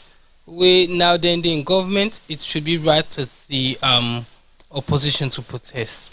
The opposition is there to keep government in check. So the opposition is part of governance. They're there to keep the government in check. Yeah? They're not to yes ma, yes sir, yes ma. No, if they're not there, then things will never change. We will never have a voice talking for the people. So the opposition in the country where they so Labour will always criticize the Conservative for what they do. When they do bad, Labour will highlight it and ping on them, and every day when the Prime Minister go for question time, then go laugh am, then go ridicule am, then go do all kinds of things to them for sure and say what you been doing not right. Then do ante, Boris Johnson ended up quitting because Labour continuously bombarded them with the party. They were them again at Downing Street. They kept on reminding them. The Labour leader kept on reminding Boris Johnson when he they party the net before them bury the Queen in husband. Where the Queen the next day we see the Queen then a stall on yon. You know, get no family member around them. In one day the Labour then mona and then tell the one whole world say this Boris is evil because he did this. Even the day before go bury the Queen in man. Boris you done the party. Then all the scandals they happen and they highlighted them and then pushed the Conservative backbenchers then say begin push Boris get for resign. It is the opposition's now then responsibility for keep the government on a straight and narrow. And when I say opposition, I'm not about episode PP because every few years it switches around. Yeah. God don't bless them two people and they with the governance of the country, then two party then they. It looks like a third party is going to be hard to come in place. But for now, the two parties will know they don't get the country at their palm for half a century and more. And we know they see better they come out. That's what we're here. If the opposition not able, we the citizens of Sierra Leone, we still go make small noise. The people in the streets of New York will come out and then go protest or make the wider world know. Because gone are the days when I just waiting SLBC or SLBS at the time go see, waiting BBC or waiting CNN go see. Everybody now has information at their palms because everybody gets a camera phone where they can record and sending them right then and there. So right now, if the BBC, CNN or whoever decides to, they know they cover the protest in front of the UN building, back in the days we no go yeri. But now with the yeri because of social media. So you see now why it is important for make people then protest. But as we say earlier on, when they're doing so, then for they ask the right reasons them as well. You know, why are we here? Waiting the park can see, waiting at the benefits to the country. You know, we need dancing and we need answers. Not so just no more for just going at it and make noise. We want answers from our people. We elect them into position for represent we and for do good for we people them. So we need for go ask them for a report card and make them pray, make them tell we waiting and they do we right or wrong. On the education thing, A friend got a call. I've been girlfriend a friend the other day. Get call from salon from a family member we need for pay exam fee. Natong. And I'm saying to them, well, why they pay? I mean, education are free. Now I say no, na private school they go. Now I say why they go private school where you can't afford to go private school? Because you say because you not get transport because na village day the school that we near they own a private school. You not get transport for pay for which outside government get school. So it's better they say it is important. So person can't even go the free education school because he not get money for pay transport for good day. It's cheaper for that person for spend money and pay for go private school than for pay transport every day for go school where they far away from them. That's what I'm saying. The little things they didn't look at. And that's what I said. I not think this education thing it has been done well. Yeah, I'm not just criticizing because of the sake of criticizing. I believe say if they may do them feasibility studies, okay, if they may know exactly not exactly, but if they may know approximately the kind of money they may need, they may for able for attack this year so from a better point of view than they do now. I think say now they're just gonna throw money at it, then go ask Western world for more money, and they keep throwing money at the problem without actually looking at how to fix the problem. Well, I'll tell you what, protest, you don't switch from protest to education. But anyway, that's maybe for you. But I totally understand why you make the switch, because the protests therefore lead to some of the things the way they affect education. When one of the flagship program, the way this government done the push, even before election, one of them campaign tool. Yes, they have tried as much as possible for make sure say it work, but it still gets a lot of struggle for make the able to execute them to the fullest. But I don't know what's going to be the next phase. And now, as the protests they unfold, I don't know whether the protest is going to continue in the state for the next couple of days, or it's just going to be a one-off or two-off thing with something to do for maybe a day or two.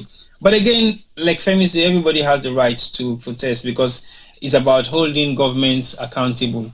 And a government that is not in the position to be held accountable for their actions or for their deliberations in how they execute the government's coffers, it means that government is not serious about what they're doing, because every single government official should be accountable to an audit system in Sierra Leone, because the money that you're using to execute some of your duties are taxpayers' money. Is a contribution of every Sierra Leonean.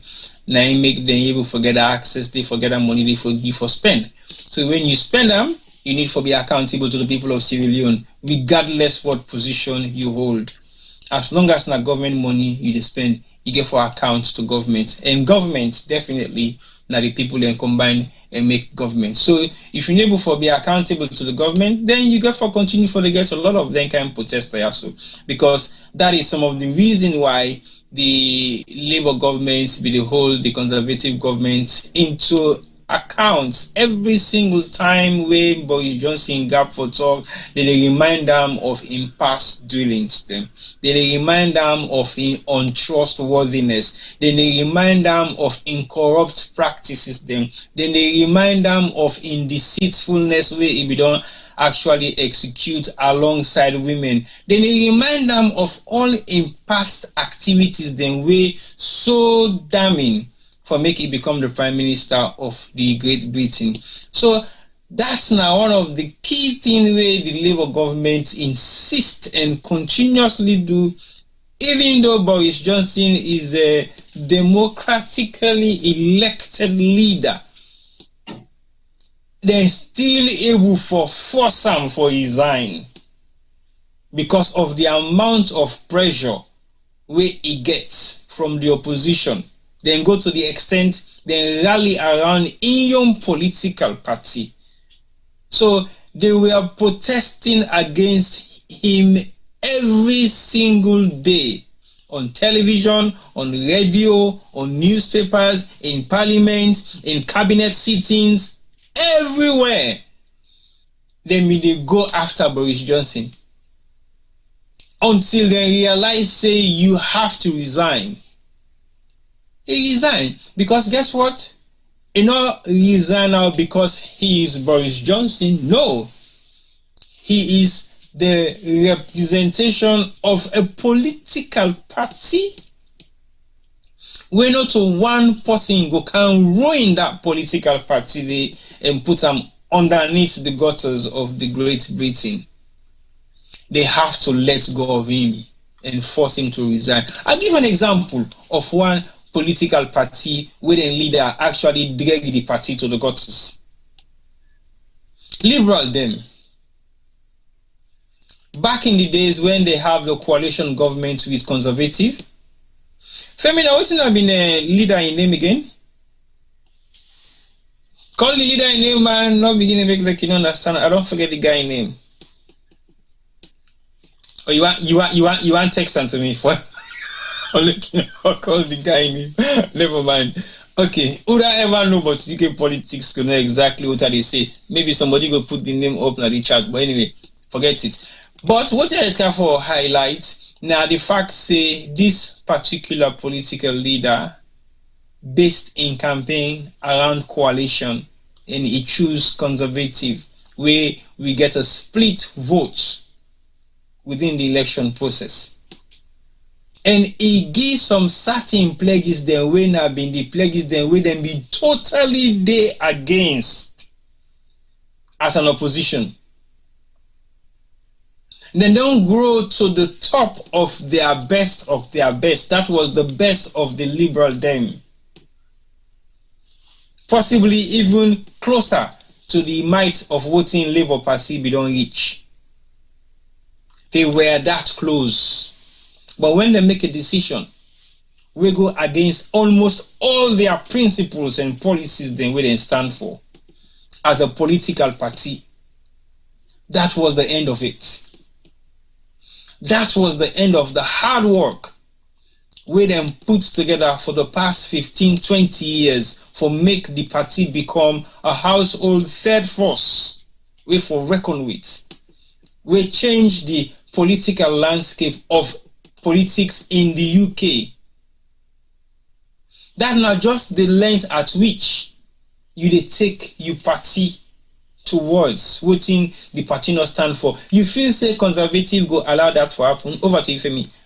You can't talk now. They know for give me the name of the No, T-Boy. I not go agree. I not go agree. What you know agree? So I not go agree because I not be understand the question. So you they talk about the leave them.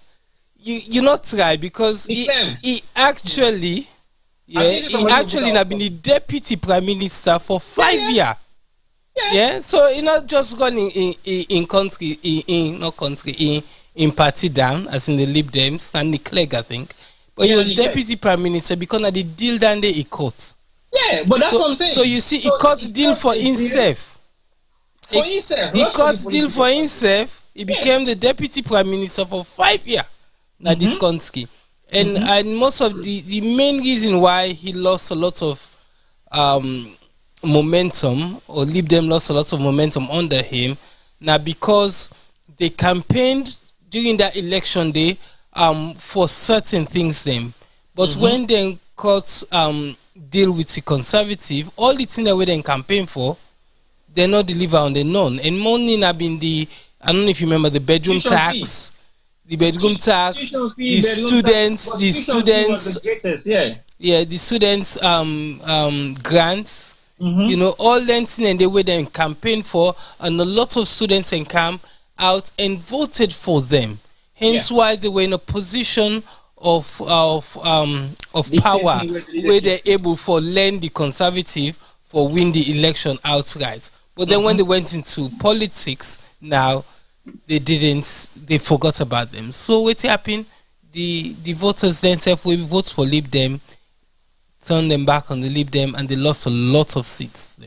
But you see, you should be accountable to your people, and we therefore teach Sierra Leoneans, we na Salundan, they say our politicians are supposed to be serving us as a people, serving the country, not to then safe. Yeah, we need to hold them accountable for ensure say they deliver for our country, and if they don't, we need to go to back to the ballot box and demonstrate at the ballot box. You know, and not to because they can give 10,000 and give one polo. If they know they behave, let's kick them out during the next ballot. And then they will subscribe for doing any government we come. That's what we should do. We're waiting and promise you if they're able to deliver and we know that we don't get them time for deliver, let's kick them out. Well, then they just to justify what I want for try for make comparison to with Nicleb and the Liberal them in terms of voting a pledge for, execute them, and it not only cost them in political career, but it also cost in political party for actually lose a lot of momentum within the political spectrum of Great Britain. So that's not some of the things that we, want for be accountable to the people that we serve, regardless of your capacity. Don't drag yourself and your community down the drain just because of you think selfishly, just because you know how to give account of the thing and way you do. Let's see in a Congo I don't begin kitchen so right now. So we got to begin look at them things also because now some of them things also they lead to protest them around. Now some of them things also they lead to people and for become uprising in terms of saying to people or to saying to government, no, we're not happy to what they do and we're not ready for answer with questions then. So they protest. So if you're not answerable to your community or to your people that you're serving, you will create an amount of resistance from them because either they refuse to support your political party or you as a person, or then protest against you, we will give you a hell of a tough time whilst you are in power. So for avoid some of the things, you have to be civil. You have to find a way how you communicate some of the issues that we face to the people. Because we all know for say there are serious issues all over the world right now. But nobody is talking about it to us. Nobody they can explain to me why this happen, why that happen, why that happen. And as the leader of a nation, would expect you for talk to me more than anybody else. Yes, you might have government spokesman, but government spokesman is not the person that is delivering all the messages of the president. No. But when the president be ready for campaign, maybe they go doing campaign in person, physically. And they go to the hot seat. Yeah, we'll not say do the same thing. We don't be the president. But from time to time, if we're able to talk to the people of Sierra Leone and say to them, we've got a problem, we have issues, we're finding ways how to solve these problems, we are looking at different options so that we'll be able to reduce some of the amount of problems they will get. So in terms of the protest, yes, it is going to be an ongoing thing. I am not saying it should be an ongoing thing, but for as long as we have a government that does not want to listen to the cry of the people, then you create a lot of protest alongside your governance. So basically, we're not saying, or I'm not saying, say, okay, let people go protest against the government to no. But what I'm saying is, if the government's not there in the position for talk to the people, for explain things to them, for me to understand what are the challenges that they are facing as a government, then you create hostility. And that hostility that you create, it will come back and haunt you one day. So you either have to face the problem head on and find solution. If you cannot find solution with the people that you're governing, so they come on board and help in finding solutions, or you find the right people that will give you the right advice to find some of the solutions or some of the problems that you're facing. So these are the things we have to look at, and we see the reason why we feel to say protest should not be an ongoing thing, because the country is stable, nothing is happening negatively bad, everybody is living happily, standard of living is not great, but it's better, people can survive, and then protests will not be meaningful. Because if you have 60% of the masses that are maybe happy, or 40% even that are comfortably happy, then maybe the amount of protest will not be as norm as we are seeing it right now in Sierra Leone. But when you have a huge amount of dissatisfied Sierra Leoneans, which means 70% of Sierra Leoneans are not happy, 80% of Sierra Leoneans are not happy, then you create a hostile environment, because nothing else will be norm to these people other than hostility. Either they perpetrate them against government, or against individuals or civilians, or against each other. And you don't want that to happen in the nation. So basically, it is a recipe for chaos. And the way how we'll be able for minimize and limit that now for able for engage the people and properly and make them understand the basis of voting they happen within governance and how much hard in the sky for fix some of them problems also. Femi, I see you want to say something. No, I just want to say, so we should, we should be mindful as well whilst we protest in doing it peacefully. It is very important, because when it gets out of hand, you give now government the opportunity for say, well, the next protest not get for B, because then people are so always they end up unfit. You understand? So it's important, say, when we protest peacefully. Some of the things that what they see outside the UN isn't called for, to be very honest. Yeah. Because it paints our country in bad light. Arguments are not begin calm, small fracas don't come out. We don't want that, especially when the eyes of the world are there. If we're there, we should be there to make a statement. We can agree for disagree. Me, Tibo and Juma, before we can come on air, some of the arguments that we can get don't get now, so we not go be listening with 3 kids don't ask it Alex in our what do they talk. Because T-Boy has to prove a point to me, and I can't just accept him because T-Boy say. So I'll ask him, I say, you sure, but Andy, what you mean? I don't understand. I beg, repeat, I know you're fine. Yeah, and we'll say the same thing to Juma, and we will argue with ourselves, blah, blah, blah, about programs, about other things, with something again. That's what we say, Ajib. But that's what it should be. We should be able to argue and come out of it peacefully. Agree to disagree. Well, we know so we'll meet up. Fine, we'll not meet up today. But sometimes tomorrow we'll go meet up. Let's not make today be the end of it. Say we know tomorrow no go come. So you see, when we protest, especially when the rest of the world is watching, because right now they watch what's happening in New York, we should be careful how we say, what we say, and what we do. It is good to protest. For me, I don't like dealing with personalities. Yes, I can understand it's something that you get for, but let's try as much as possible for deal with the cause rather than the personality. Let's not blame the president or members then in team personally. Let's blame the whole structure of the government. Yeah, if the government is wrong, it is wrong. Yes, members of the government and they will know they try. We know dandy, but what they're gonna treat, let's be mindful at how we address certain people, our leaders. They represent us, so let's give them at least small respect within our public. Within our house, we can share all kind close. But within our public, let's just be a little bit mindful of what we say and what we do.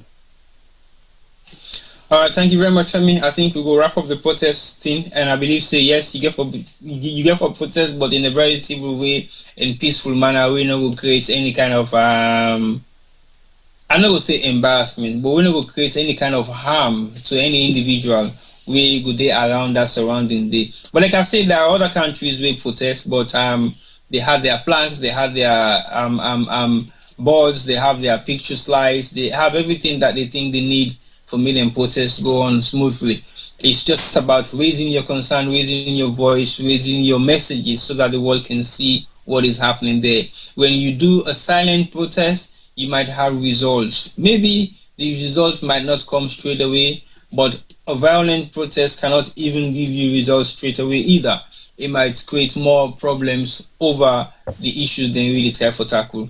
But let's be mindful and look, we know for say it is our right, and nobody should take that right away from us. We should be able to protest about things that we are not in agreement with the government, or the government has passed some policies that we think are not right for the citizens of Sierra Leone. We have the right to question them. If they refuse to attend to those questions or answer those questions, then we can take up the streets and do a peaceful protest and raise our concern in an elaborate form, just to express our views of those particular incidents or activities, but not doing it in a violent manner.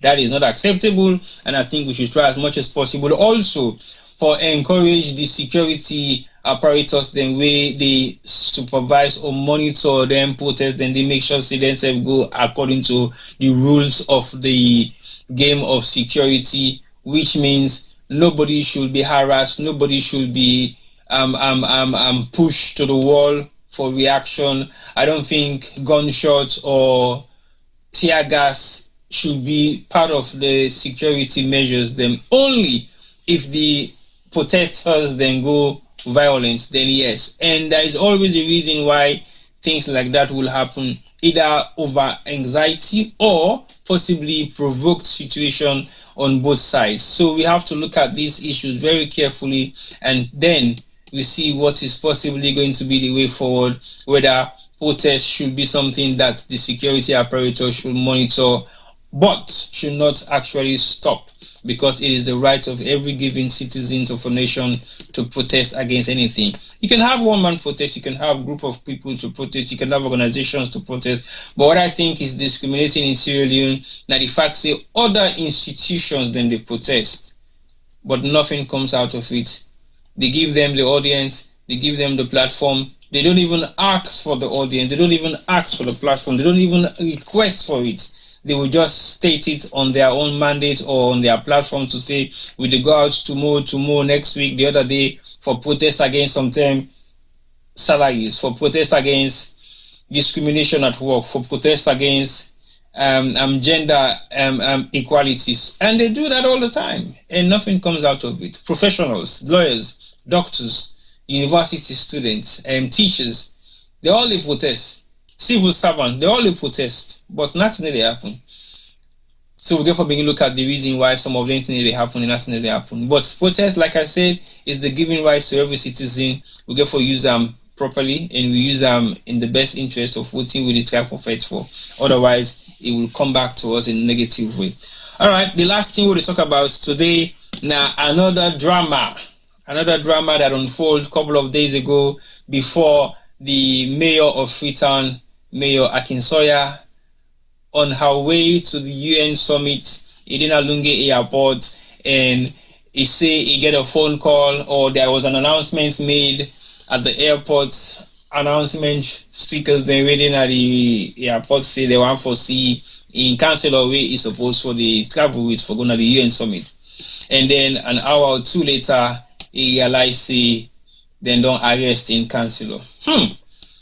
And then they now something we me happy about, and she went live on air and make a statement for say this now they happen at Salon right now. He come na airport for fly with in councilor, and all of a sudden he give some announcement say they want for see the councilor, make he go na the security check out. When he go na the security check out later on, they tell and say then they arrest him because of what? There is so many reasons behind the arrest. We don't know exactly what in the right story, because the mayor herself did not say exactly why he was arrested, because himself don't know the reason why they arrest him. Apparently, what some of his statements say, they say he take part or now been something for do with the August 8th incident. But we don't know what's in the actual August 10 incident. So basically, that August 10 incidents, they the reason we make them arrest this particular individual. But like I say clearly, I don't know the exact reason behind the arrest. But let's take a couple of steps back and possibly evaluate the whole situation, possibly in my own words or me looking at it from the outside. If at all they arrest this man at the airport, we supposed to fly for go a UN summit, has there ever been a warrant for his arrest? The August 10 incident that happened how many days ago? Almost 4 weeks or more, 6 weeks, August, September. Nah, that would be almost done so. It's a don't pass 4 weeks. So basically, was there any warrants of his arrest? Then I one. Two, then we don't ever invite him na police station for any kind of interview based on the fact that they get concerned over involvement for the August 10 incident. We don't know. But if at all there was a warrant for his arrest, was he still working at the city council with the mayor, where the police or the investigating team where possibly don't put out a warrant for him address know exactly who side it work? Anybody go able for day we go testify to it and say, yes, this man did on the work from the August 10 incident, he don't go back to work. Okay, the incident creates some issue within Freetown, with something work not be non-normal within the day or 2 or 3. But yes, if you don't resume duty, he don't work for the past 3 weeks, and nothing not come up for say he's under arrest or he should be under arrest, or if for report in any police station or there is a warrant out for him. That is my concern. And my second concern, if you can just show up that any part of salon, for example, you go work and then talk, say, sorry, you are under arrest, and nobody tells you why you're under arrest, and there is no warrant for your arrest. It means a lot. When I say it means a lot, you should have a lot of concern regarding that particular incident. If it happened the way how it happened, and not to the way how we think say it's supposed to happen, then as a Sierra Leonean, you should be concerned. And let me tell you why you should be concerned. I always talk say the security and judiciary will get in a salon is not stable. It's not reliable. You cannot trust it at all, because that's now one of the biggest cause of what makes salon not stable. We make salon not stable at the moment. We talk politics, politicians, government, and XYZZZ, but the judiciary and the police and security apparatus na salon na in the most unstable parts where they make salon not stable, even politically. Because if there is a warrant for me arrest, I go understand, say something, maybe I don't dodge warrants. Then if I ready for fly, obviously, then go flag me out either by somebody identifying me, or we must have real intelligence within at the airport where they supervise or monitor people and where they on a warrant. We something one for fly left the country. But I don't think if I will be that stupid, personally, I'm thinking now myself, I don't think I will be that stupid if there is a warrant out for me arrest and I not see no sign for go fly. Now longer I go for go fly. Where I know for say for sure there is a warrant for my arrest.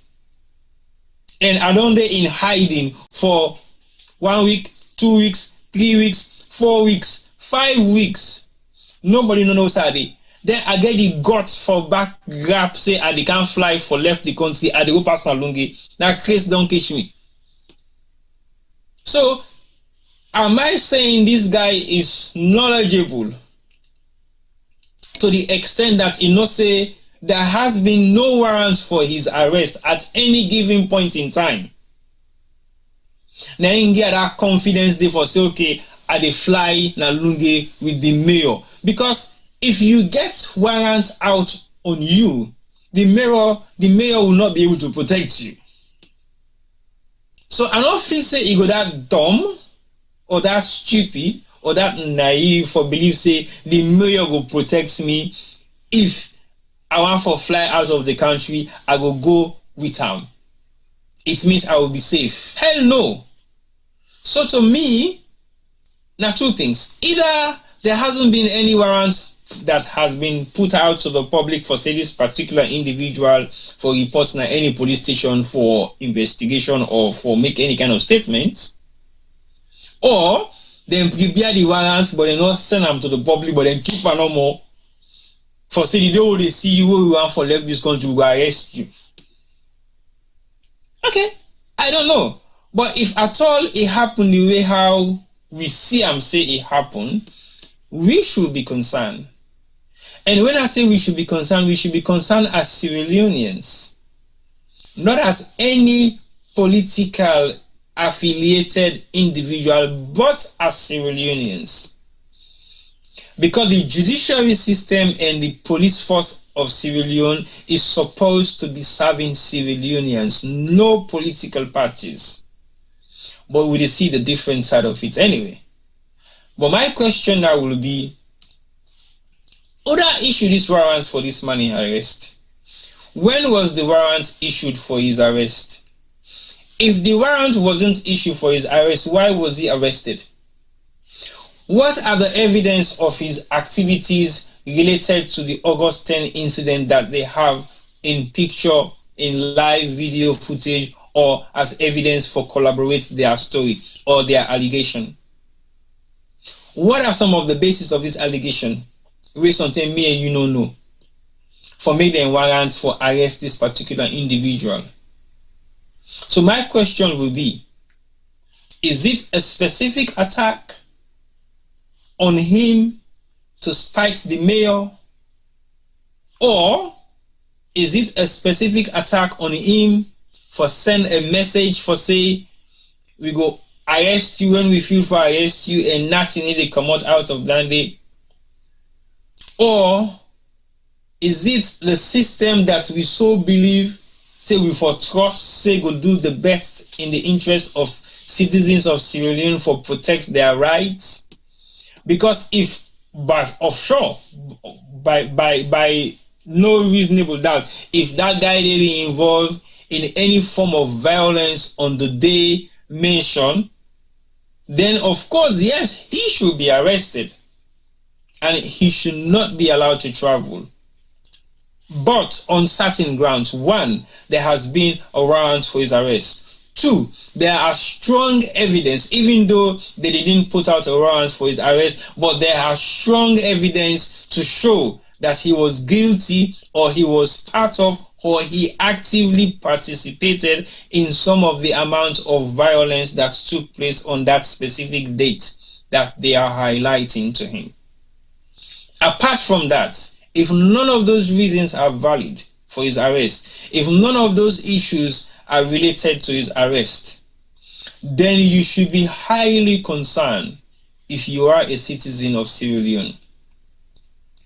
Because it means the judiciary system that we have is not work in the interest of the citizens of Sierra Leone. It also means the police force where we get in a salon is not effectively the work for protect the lives and property of average Sierra Leoneans.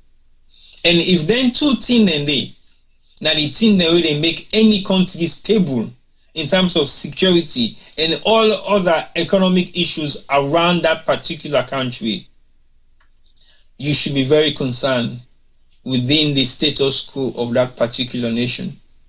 Because when you have those two systems broken and cannot be fixed for any reason whatsoever, then everything else underneath that umbrella cannot be, you not know something where you for rely or trust. Because it means anybody can unlawfully arrest you. It means the judicial system that should defend you will not defend you, but will support the illegal arrest of you as a person. So that's, to me, raise a lot of concern for Sierra Leoneans, either going into Sierra Leone or Sierra Leoneans that lives already in Sierra Leone. And there is a lot of other rumors spreading around about fabricating stories, implicating people that are traveling to Sierra Leone, implicating people who live in Sierra Leone, giving them false information about things that they are going to get or that they have, telling them about certain things that they don't actually possess, that they possess those properties or those items. So you have to be in a position of fear if you live in a salon right now, or if you go in a salon. Because we have a system that is broken, and one of which, now the judiciary, and the second one, now the force, the police force, where they actually implement some of the actions the way the judiciary they puts together for govern the state of Sierra Leone. So you got to be very much concerned if this arrest of this councilor now something will not get nothing for do with the August 10 incident, but otherwise. But if, of course, it gets anything for do with the August 10 incident, then for don't use the right process. Meaning, there should have been a warrant for his arrest if they may know for say now a wanted individual. Two, if there is no warrant that was issued for his arrest, then for not able for said so, I'm very sorry, will not be not issue any warrants for your arrest. We were investigating you, and these are the evidence we have against you of your active role that you took within this period of time where they make with the arrest you right now, because we not believe say if you left this country you never go come back, because we have already a pending investigation around your name. But they will have asked him to come up with a witness or with a lawyer that you represent him, and then they go present those evidence to his lawyer for justifying arrest. But apart from that, if none of those few things, they don't do that, it means the arrest was unlawful. And if that arrest, they end up for being an unlawful arrest, we have to be very much concerned if we are citizens of Sierra Leone. Femi, over to you before we wrap up on this particular incident. T-Boy, all the question we asked just now, I just get a few words then for answer.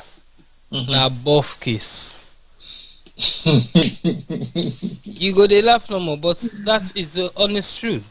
But that's what we don't want to end up with. But that's the reality of Sierra Leone. Now, both case, we don't have the systems in place for deal with the NTSO. You know, the whole thing in New York is a disaster now because we government hasn't put down the modalities in place for deal with opposition, for deal with people, their opinions. Yeah, we should be free for express. We safe. We former President Kaba, God rest his soul, state and say, when I left the bubble, they made them sing, made them talk within the one talk. Once they not go now war front, so he say. Yes, as long as they're not gonna bush. He say make them sing, make them talk. So you give people room to express themselves.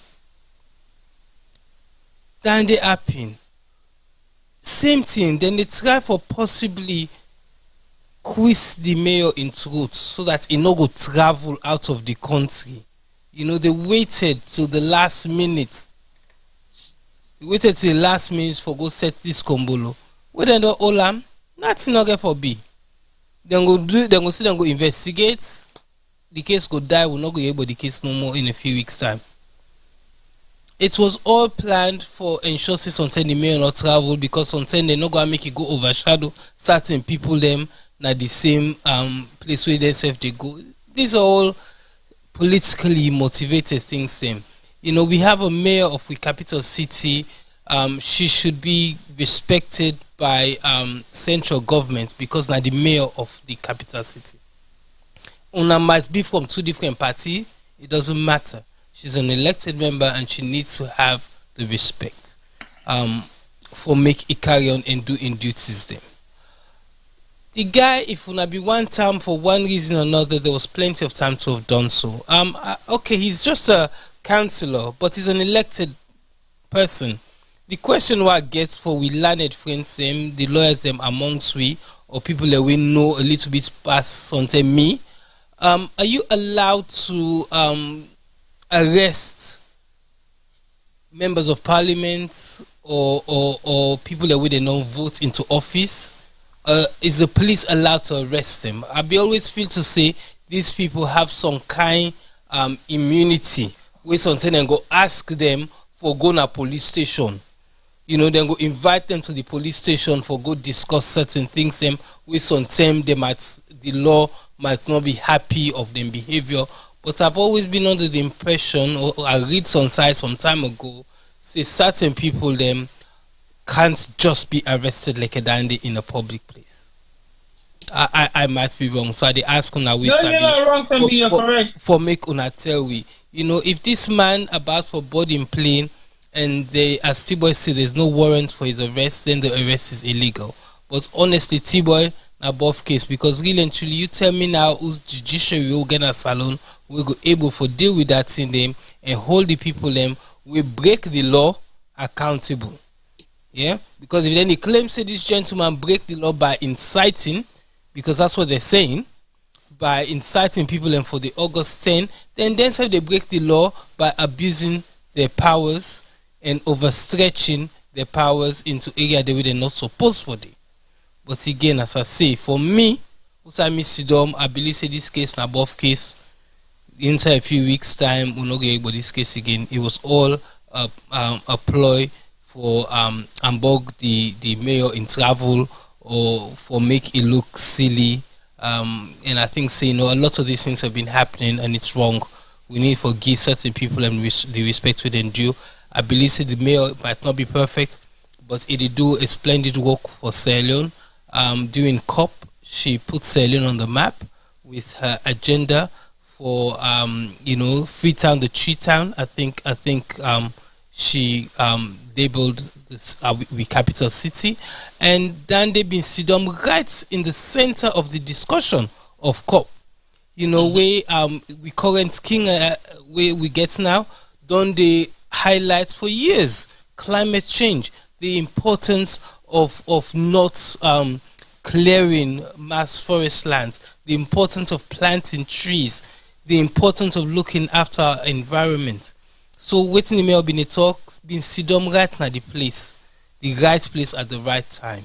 And I think say this occasion was to silence her for making her go yonder and go steal the limelight on certain people. That's my belief, but I could be wrong. But again, I ask Una we Sabi, I beg Una can't tell me if you can just go out there and arrest people for the sake of it, especially within our government elected officials. Well, you don't clearly state because like I said earlier on, I want to see the justification behind the arrest and waiting at the legalities behind the arrest. But we all know some of the issues then we will possibly surround the arrest. Maybe the primary target was the mayor, but it was practically impossible for her to be arrested at that particular point in time because they might not have any reason to stop her from traveling to attend the UN summit in New York. But we therefore be very much cautious about ourselves as citizens and Sierra Leoneans who possibly travel in and out of Sierra Leone at any given point in time.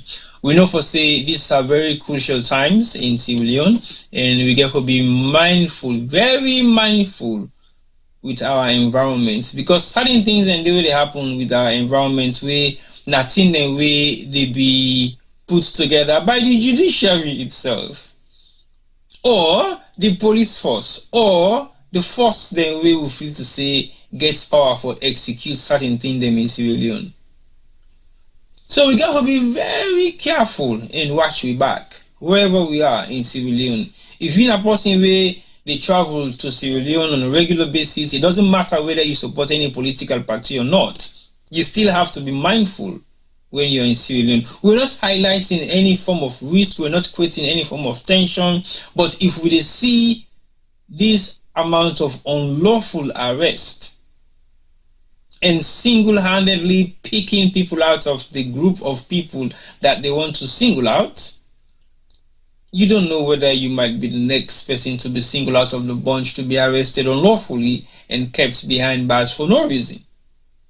Other than saying, okay, this etino the pamboku talk, look who can keep you for something, you even for 30 months. Okay, well, will they arrest you because of incitement will you get online? What is incitement? What are the elements of inciting people to do X, Y, Z, Z, Z? So we have to be very mindful, because we as the diaspora at some points during this August 8 to 10 or 12 incidents, we have been labeled as well. The diasporans, they haven't been specifically single anybody out, but they say now in the diaspora on all the terrorists, on all the insights, on all the propagate APC the agenda, on all they do XYZ. So they're not already labeled we. And for the fact say you left any side of the world right now to go salon at this particular point in time, they might not know what is your agenda, but the first thing where they come to mind, oh, this you can't for carry register. And if they believe so you can't for carry register, they not say something you can't for carry register, but not in their favor. So they will find ways and means for embarrass you. They will find ways and means for interrogate you unlawfully or ask you for report, or maybe hold you passport now you want and talk so you ready for go back, you go then go hand over move back you at the airport. So they will find some amount of way where they go intimidate you. And these are not ordinary Sierra Leoneans doing that, but the people who are in authority, for example, the police force, will specifically target you just because you're in Sierra Leone. They don't know what you're there for, sometimes from the airport.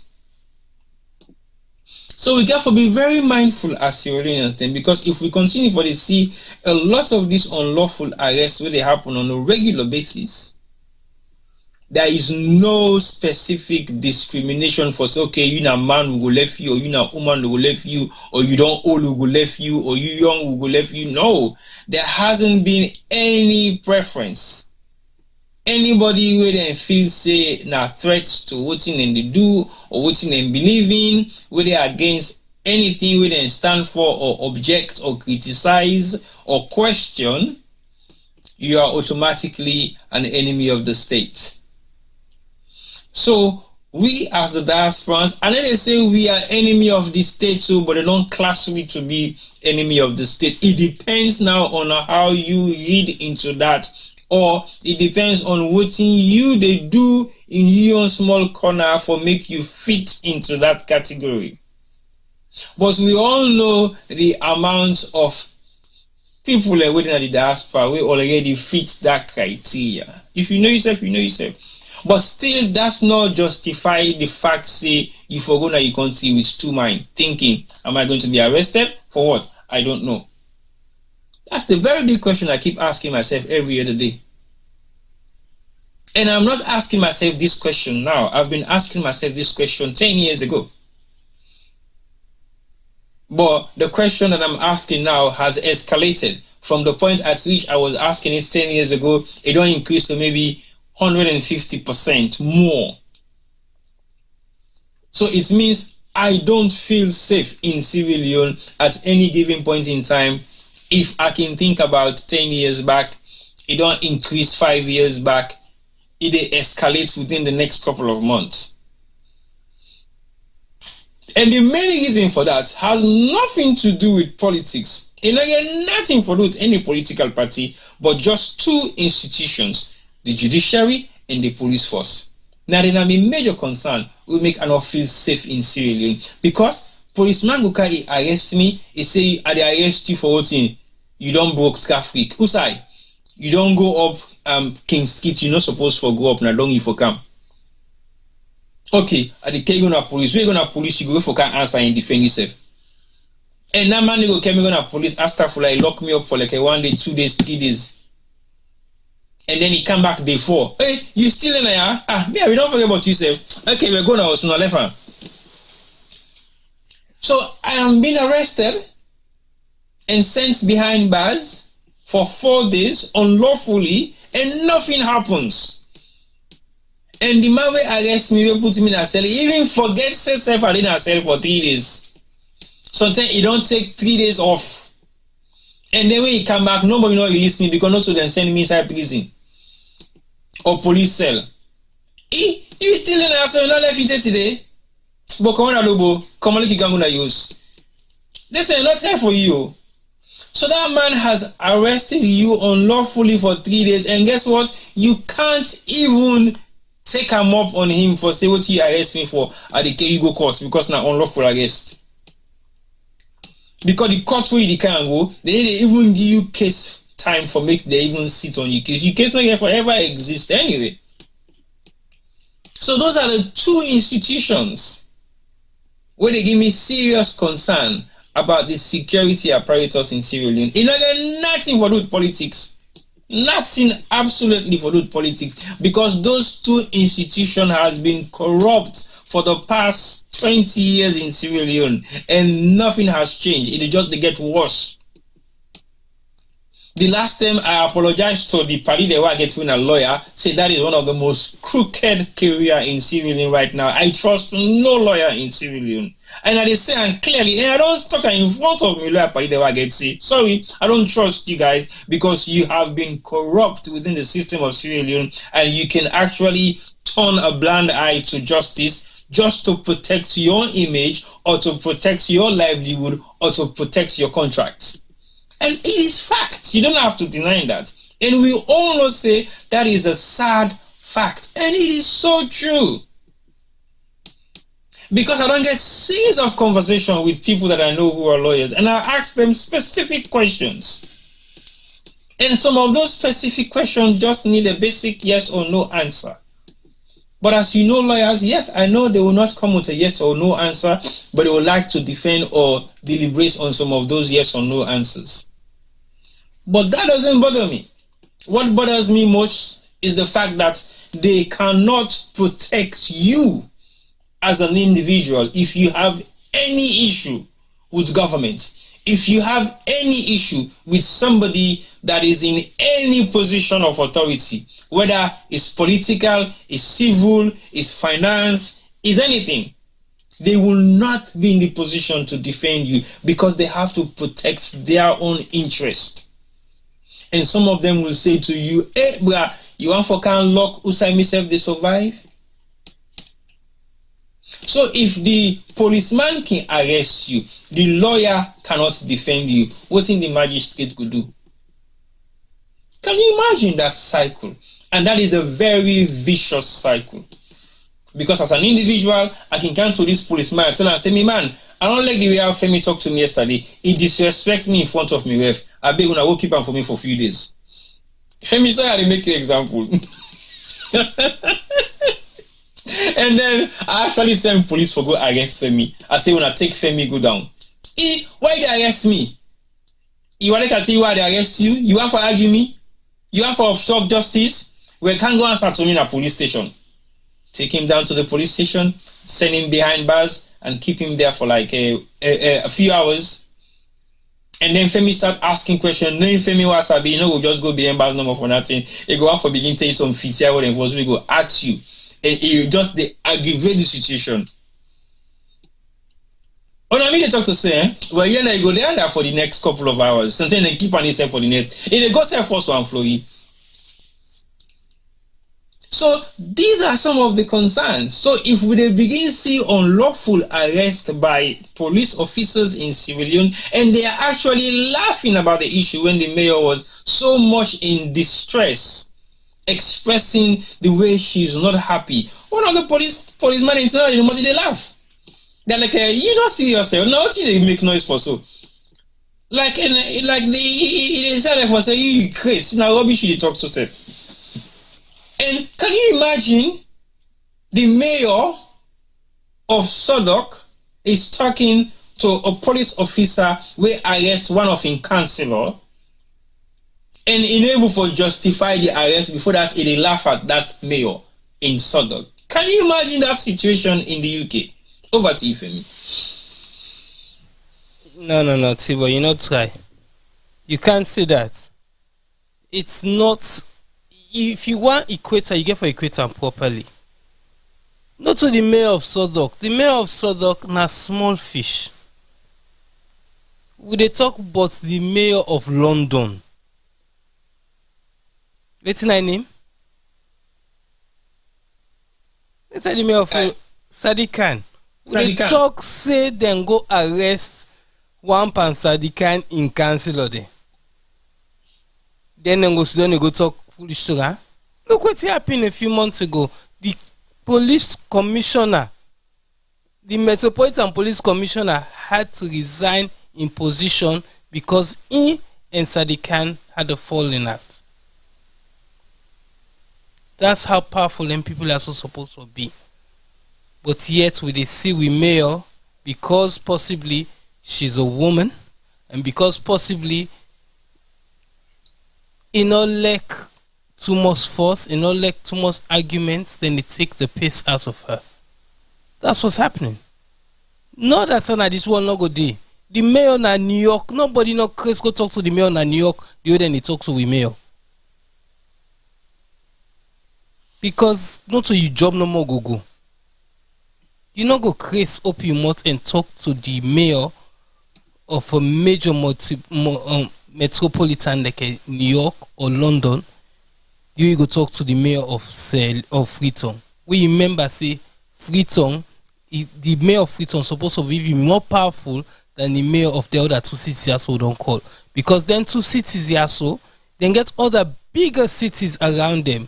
New York is just possibly the most popular city in America, but there's other bigger or just as big cities. London, you get Manchester, you get Birmingham, you get other big areas. In Sierra Leone, you have Freetown. You get Freetown. And these people are disrespecting the mayor of Freetown. You know, I can't say it all. I really think, this whole episode was to embarrass the woman for season 10, like for fets for the poor man. He goes sit down at Freetown in the fets for the guy. She'll miss her flight to New York and she'll not be there to represent herself well in so giving the limelight to certain other people them we go in a similar platform. That's what I think personally. We no need for continue for dwell on this, going on and on about this incident. And I think we don't say a lot today about the few things that we want to talk about, and we don't digress, we don't go in depth of some of them. Some of them we only touch the surface of it. But I think we end up with the mayor in saga today, because we get a lot of more other discussions than we will need for come up with. Next week we will continue the discussion. And unfortunately today we need to open the phone line, because we not intend for open the phone line based on the fact that we have run the program for a couple of hours now, and we want to give time to people and for take a break and then relax and possibly get on with their normal activities. We not say normally we can stay here for a couple of more hours down the line, but I think we don't begin to try for review we timeline, then we will stay online for make we try for do shorter programs them, even though they call this short program but it's 4 hours long. So now please get for forgive we and BRE, even though they try for cut the program them as short as possible as we can, we still a struggle. And can you imagine today now just me one number Juma not actually day with me, because Juma did at the UN summit. He will get for resume duty by next week, where he can tell you exactly what's in UN benefit where he gets out of the UN summit itself, because we sent him on a very special mission and again for can give you report. So he has to be accountable to we, because now we don't pay for in flights from Insai day for go New York, we don't pay for in hotel, and we don't give him few $1,000s for him per diem. So we're not going to be joking with that crap. So when he comes back next week, it'll tell you exactly what's in the benefits where he will get from the summit, and sometime we go disclose some of them, and they will free to say the public need to know about. But if you go cut any deal we get for benefits, we as Sierra Media, I want to tell you now, not to we they tell you now, make you know exactly what's in the UN summit benefits we as Sierra Media, and what's in our young contribution where we go make now the UN summit. So definitely on our hear from Juma next week, because we don't invest almost, I go say, $5,000 to $6,000 on a specific trip to the UN summit. He will resume duty next week, and he will tell you exactly what's in the outcome of his trip. Femi, say your last word for today's program, and let me wrap up and tell the viewers and listeners. Then thank you for today's show. Okay, well, first of all, I want echo your words. That money will give Juma, especially per diem, in the account for that day. What they call auditor, they made an audit Juma in Wakabot, na New York. What you do with the money about the tax for money? This is the tax for money. This is Sierra money. What you go do with them? We want to know how you spend them. We want to know. And if you not do that, they una go hear about me too. But anyway, on a serious note, thank you guys for joining us. Without you, we would not be here. Especially T-Boy and Juma, because they can labote. Every week they talk the same thing. Hey, Salon, who say we go change? Who say go fix the country ba? It's ridiculous. The conversation is usually the same. Sierra Leone, the news where they come out alone, it's never good. I mean, people then they say we just criticize the bad, but we encourage them for make the highlights the good to we. As I say, the education system might be the beginning of the good, but we think say they not do the good fine for make sure say this free education is free and accessible for all. People in the way they choose for go private school because it's cheaper for them for pay for go private school where they near their house than for pay almost transport for go to school where apparently supposed to be free. You get to look at your pocket. If you can't pay to get to school, that free education don't mean nothing. If you can't put it na your pikin and belly, that free education don't mean nothing. That pikin no go school, they go work in the market, and then say they don't get millions of pupils that we don't enroll since they make the free education. That is good. But something, we not see them facts here, so we not see nothing with the where they help we for see them facts here so not true, not just word of mouth by certain people. Then. We want to see where the money is going to. We want proper accountability of them funds here, so which now government money, when are the people the money, and donor money, where again the people and they donate to the country of Sierra Leone. The only money we get small accountability. Now the money where they come on at the diaspora, where they go into their own alumni them, because then they ask then schools them for accounts for the money within they send. But we the taxpayers or the taxpayers of Sierra Leone don't have anything in return from the government about them taxes that we then they pay outside their money they have to go. And where we they see people like the Africanist press, then they publicize such ridiculous amounts of money where people they take for travel, for go for leisure trips them. It they add to it, they make we hearts they bleed. Really and truly, people them na bank apparently got questioned as in who they leak information to the Africanist press. I hear that people in certain banks them lost then jobs them because then things say now then they leak the information they also out. So that means say the information going to the Africanist press is true. If you see then they hunt some people and then they threaten and work them now because the information where they hits the public now is true. If it wasn't true, then go deny them, then go wave and they're not going to even bother. But the fact say then you go put pressure na Bank of Sierra Leone for outside statement has to come out, outside information has to come out, means say then they accept say na true talk, and then they tell we in other words say the Africanist press is true and the money that we the common of the country na true money them and na too much money them that we country can't cope for the give them kind of money then they for people and for the travel on personal and private vacations them on the taxpayers' money. Yes, then they do certain work, they supposed to get certain per diems and certain things them, but the amount is what we're questioning now. The amount of money then they can help fix we education, we health sector, we not even get water where they run na the country.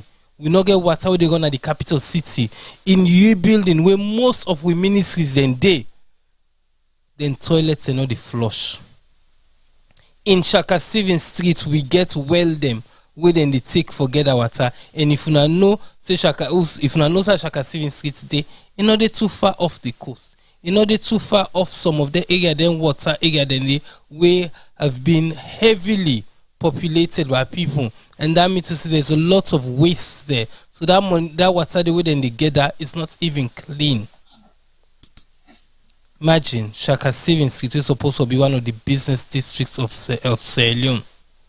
We not get water the Ronde, but people and they take the money out of the country for go buy expensive bag them, for go buy as T-boy see 3D printers, for go buy things that were not necessary, but yet speaking and they die na cottage, people and they die na operating room then na corners. and supposedly these are the better hospitals in Sierra Leone than anywhere else. If Danny they happen inside Connaught Hospital, when are we number 1 referral hospital at Sierra Leone, imagine waiting they happen at all the other hospitals and they across the country. We need to take responsibility for our actions. If you get it, they not elect you for 5 years as MP. If they not elect you as 5 years as member of cabinet or minister, if they not elect you for 5 years as president, who you the left? Try for left you position in a better position than how you meet them. Try for make a difference in people their life. That's all we're asking. We're not asking for much. We're not asking for can change the world. We ask you for do a little bit more. So if every administration can then do little bit, inside 50 years, Salon go down better. Over to you, Tibo. Thank you very much, Femi. I just want for highlights to reviewers them on Facebook and YouTube for 2 years. We, from time to time, we read on our messages them, but unfortunately, I'm not able to respond to them, but we'll pass the message on to some of the concerns they own, especially the concerns they we come for Audit Juma in spending spree for the pro bono game. So Juma, the word that I will advise you before you come on the show next week, make sure you check the chat and see exactly what are some of the concerns they raise against the money which they don't you for go spend during this year and meeting where you go.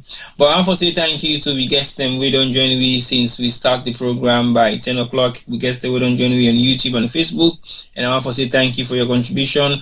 But there was a specific individual we dominates the Facebook chats today. We don't comment a lot on what we talk about, but when we start for critically analyzing government situations, it begins switching commenting. But it was good because at the end of the day, we have given everybody the opportunity to raise their concerns and ask questions and either corroborate with the stories they already tell now or the facts they already discuss about, or you say they in favor or you are against, or you criticize or you challenge some of the things they already say, which is good. But if you know any better, and don't hesitate to join us, and you know the link they will get online, follow us, send us a message, and we'll be very happy to host you and talk about some of the things that they happen at Salon, where they benefit Sierra Leoneans them.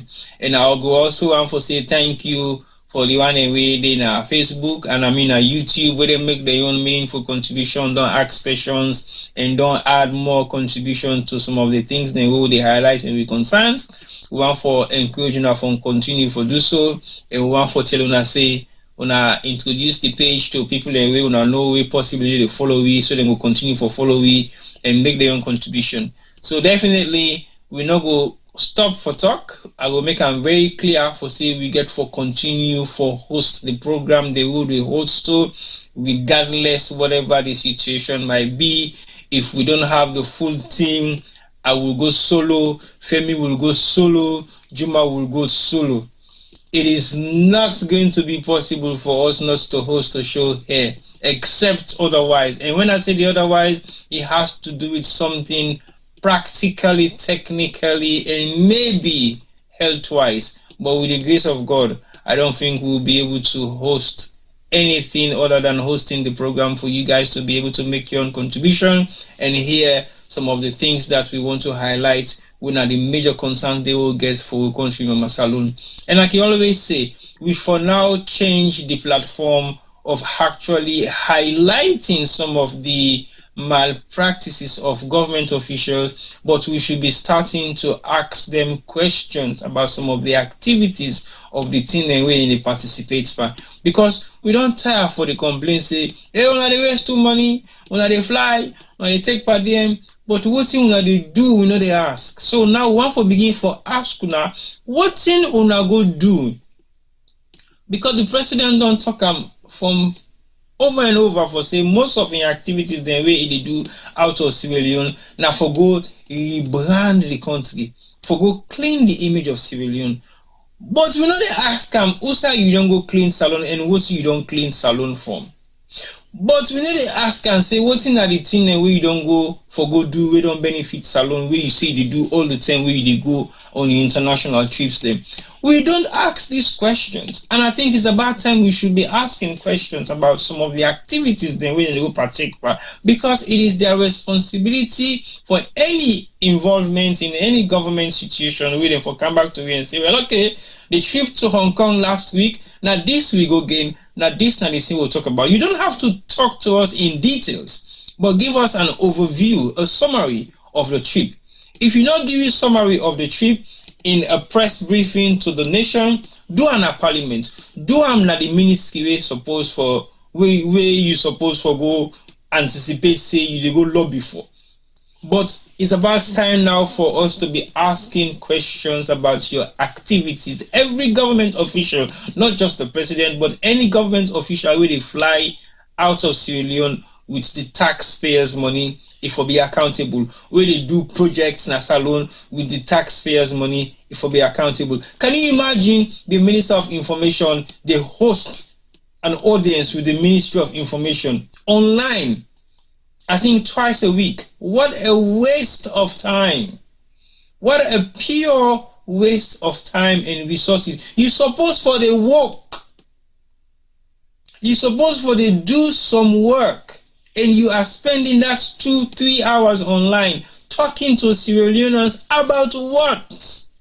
And I keep asking these questions every other day. The Ministry of Information is the mouthpiece of Sierra Leone. Every single day, this minister, they host a press briefing on what I don't know. Left social media for we. Imagine we get we own 9 to 5, but we still dedicate we own private time, we own personal time for still come and talk about issues there when are burning issues them to Sierra Leone. You get your 9 to 5. Then they pay you for that day. And then you can spend another extra budget for can do few hours on social media. And I believe say there is a budget for that particular 2 hours where you can spend online. Because you get for put together the running cost for that particular program. We now the fund we own.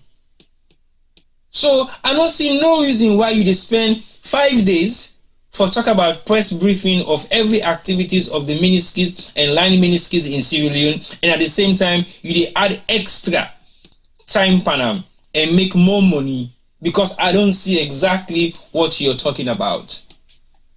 We're different from what you do Monday to Friday. We have possibly our own 9 to 5 that we do every other day, but this now we don't dedicate time to Sierra Leone for like we raise issues, then raise concerns.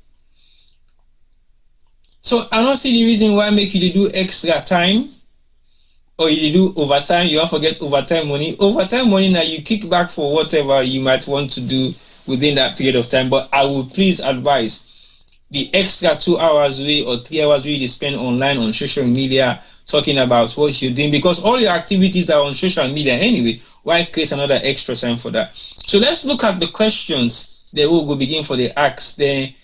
Government officials they also within the left with country or within our country, and then they execute certain duties then and really give you results. Because when we begin asking questions about their activities, maybe the platform will slightly change from spending money to now answering questions. So I want to extend my thanks and appreciation to everybody who don't join me so far tonight, and also the one way then at the background where they actually monitor what they do and ask me questions and surveillance the activities them online. Yes, we are not going to stop to do what we are doing. We are open to criticism. We are open to questions and answer. You can challenge what we are saying, but that is not going to be an element that will deter us from talking about the realities of what happened in Sierra Leone.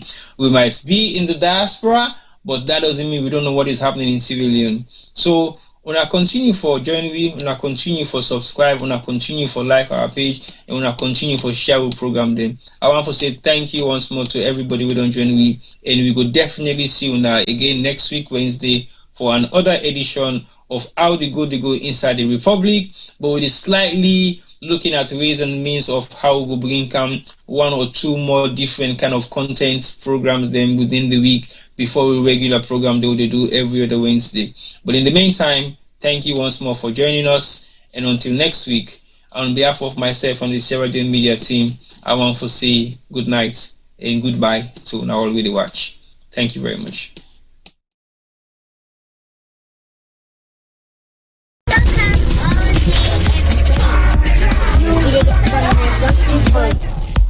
Sukam, Sukam, Sukam, Sukam, Sukam, Sukam. 21 and 22, the place is up now for me and you. We dey get some nice something for you. Just pay for a room and a table too. Yeah, yeah. Where the party at? Free money, quick and easy. Sukam, Sukam, Sukam, Sukam, Sukam, Sukam. 21 and 22, the place is up now for me and you. We dey get some nice something for you. Just pay for a room and a table too. Yeah, yeah. Where the party at? Free money, quick and easy.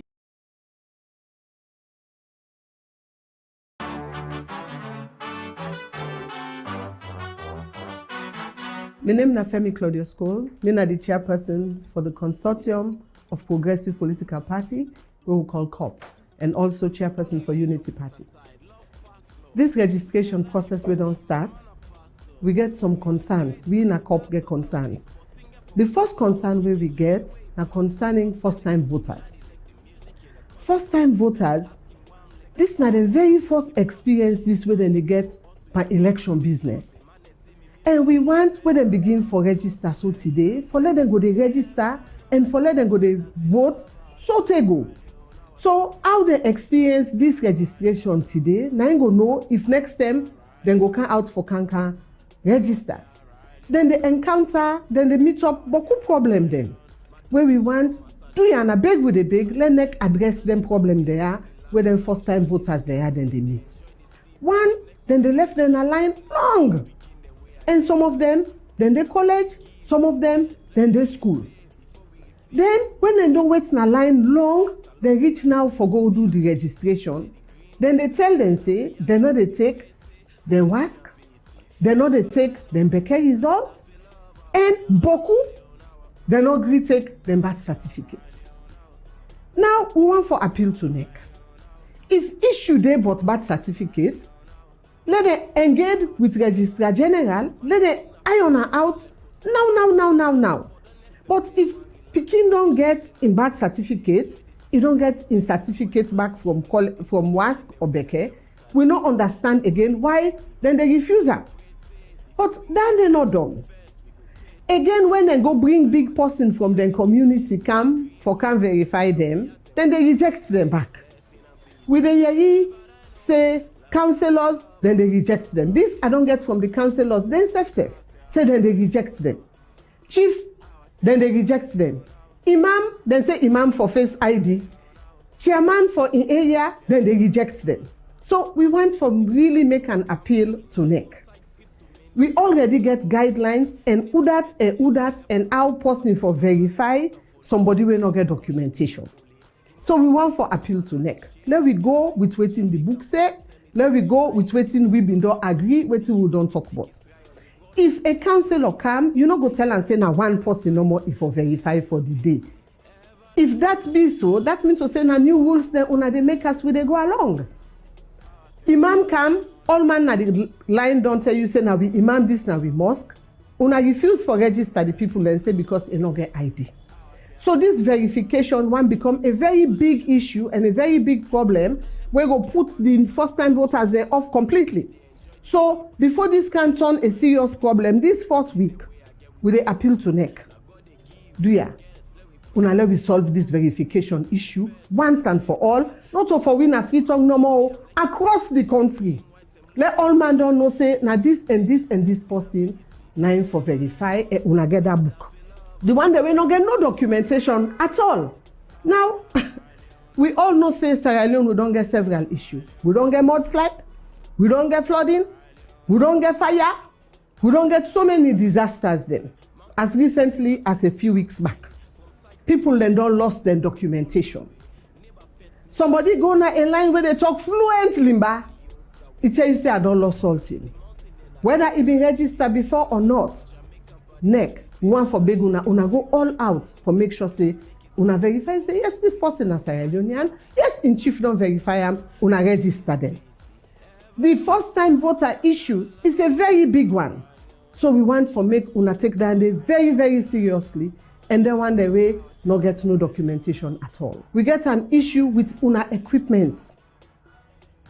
Then they call, even we own agents and don't call for say this place, they don't get power bank, they don't get power supply. The cameras then they unbog, the thumbprints machine back then they unbog. People they're not able for register. We feel say these are issues that we can solve very easily. So do ya? I want to una put an under this process, una ensure, and even areas where would they get complaints, say people and don't volunteer their own generator, personal generator, una get coordinators the way they reject them. This process now we all get them. If we all not put an under them, it will go come out successful. So do ya? We want for appeal to make. We get an issue with accommodation. By that I mean, inside the way una don't go make arrangements say, na ya people then for register, na yanda people then for register. This on behalf of the one the way they wait for register plus una self your staff. We don't observe areas the way then they face, they all look glad for assist them. Some areas then they lock gates pan them. Christchurch is one, Boxing is one, they don't get a friendly atmosphere to una staff. So I don't know how una make una arrangements with them, but una revisit that area there because we still get a long way for go. So the areas that we get accommodation issue, I beg una address and one thing. Let we know wait till the process done, then we want for begin for cry stay roof. At the time of closing, we they observe say by 4 o'clock, despite in some centers then don't start late, then at 4, then they close the line. Then they take only people that will get ID cards. Now, if all man don't equally left in market, don't left in school, don't left in job for counting up the line, I don't feel to say we for penalize one set of people and say, una go come back tomorrow. If una they take 50% of the one that will not get documentation, 50%, half of the one that will not get will get the ID card, una take an half. Let people not feel bad. Because this registration process, now we all get for Onam, now we all get for Putan Insai. So do you have one for appeal to NEC, that closed in time, and if a center no say then don't begin late, then they extend the time for the one that we already done in a line. Then we get a good respect for people that they wait na the queue. These are some of the things that we want for Big NEC on behalf of the consortium, the people of Sierra Leone, so let them put on under the issues they are. Then I want to go back to the verification issue. Let me clarify am.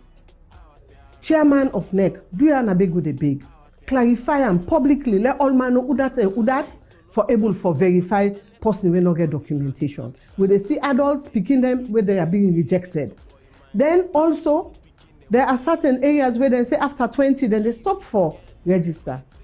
Chairman, please attend to the issues there.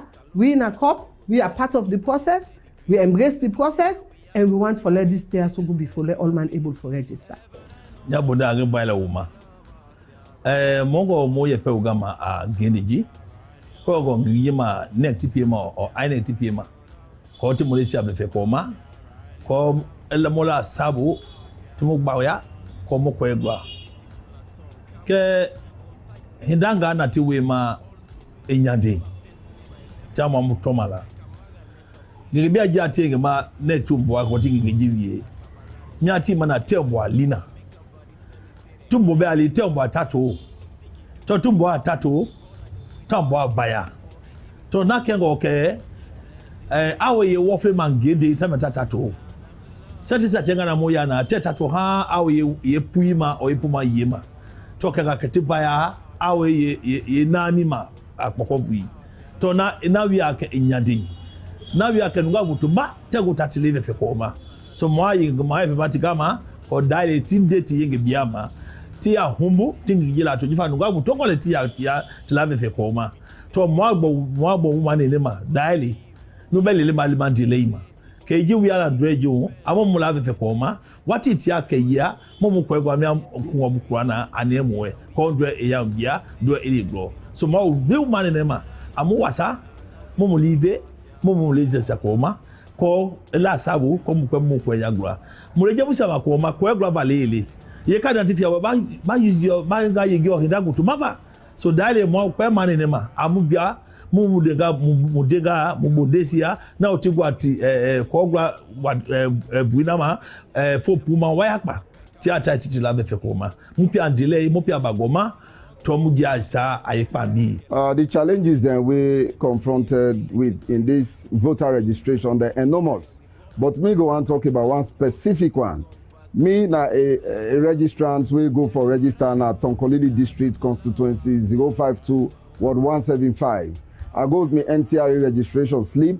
I've been taking photo of and the 10 were verified.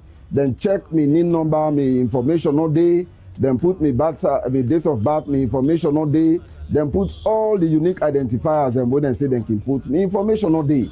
So the constraints mean too much, except I get for Trite, I get me voter card, we have been used for vote 2018. Now that identification number, then that voter card 9 ECSL been get for use now and able to get me information. But the NCRA, no information about me no exist. Aside this, the center not be open quick. A lot of other challenges than they where I think say ECSL for address immediately. Otherwise, no problem for this whole registration exercise.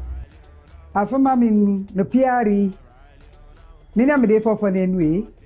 Iba ka muchinu ros mamu salata manupasi akpap. Ka register ye ma pa at register from Takabuti. Marinu imuchinu mamu napo ko register Takabuti. Kere mama nuko Kakabuti. Marinu manua fetanu kakanga so ankoi kama ko register. Bo bebi register amba kabot en kabota ke kabot kolo keke medere ka 2023. So marinu urnu kama nuko register.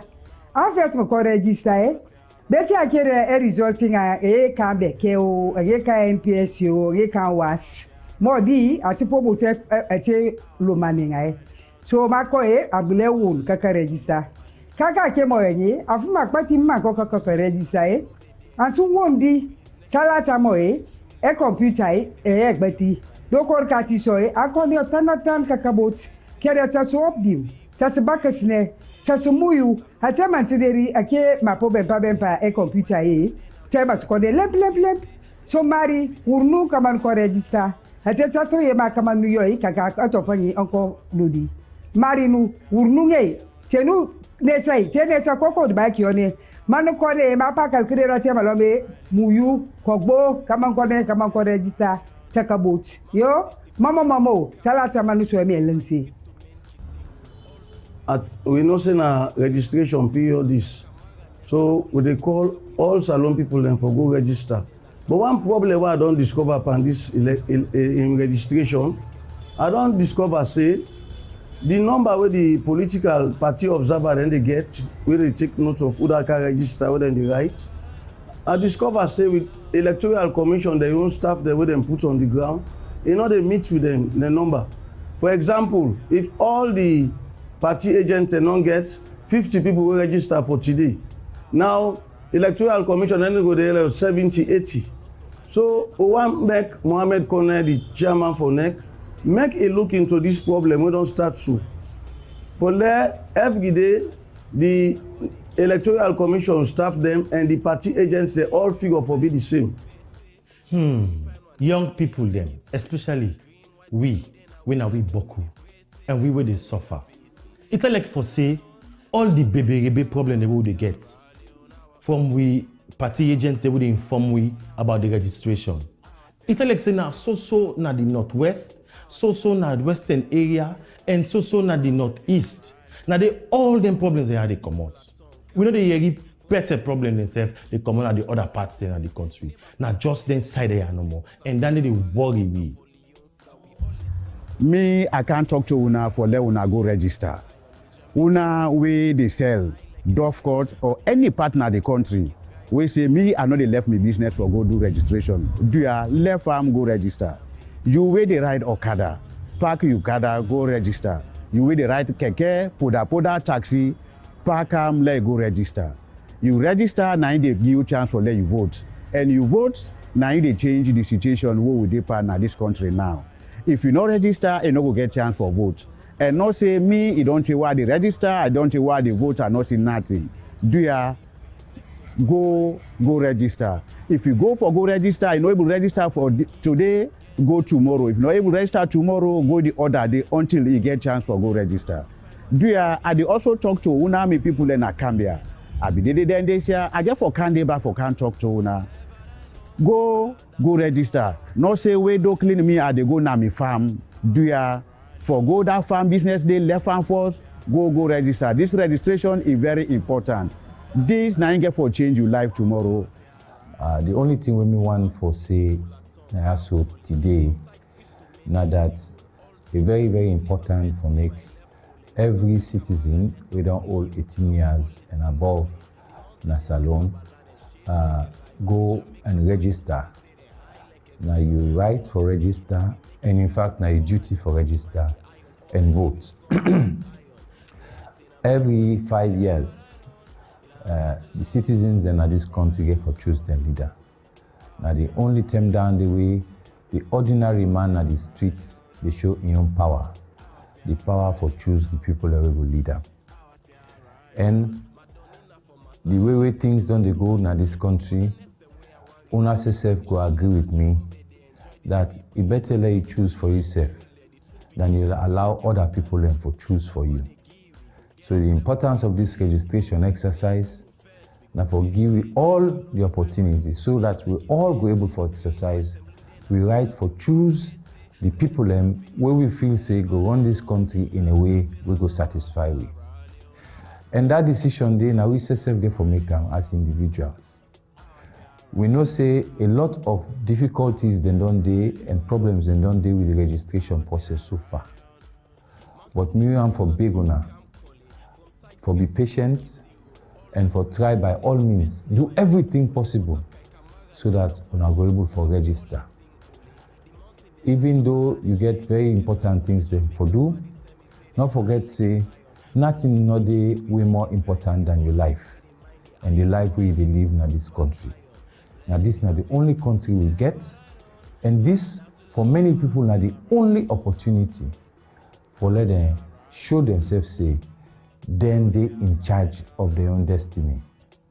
So as long as you now adult, even if not the first time you get for vote, we for tower for make up your mind, say your name go there in that book day, so that when you go for go vote, you no go get any problem.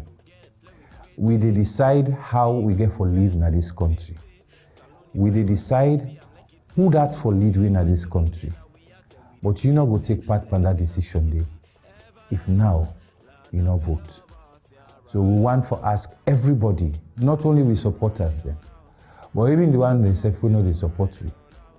We ask everybody so that we will exercise we rights. Now this democracy will they try for build. I thank you very much.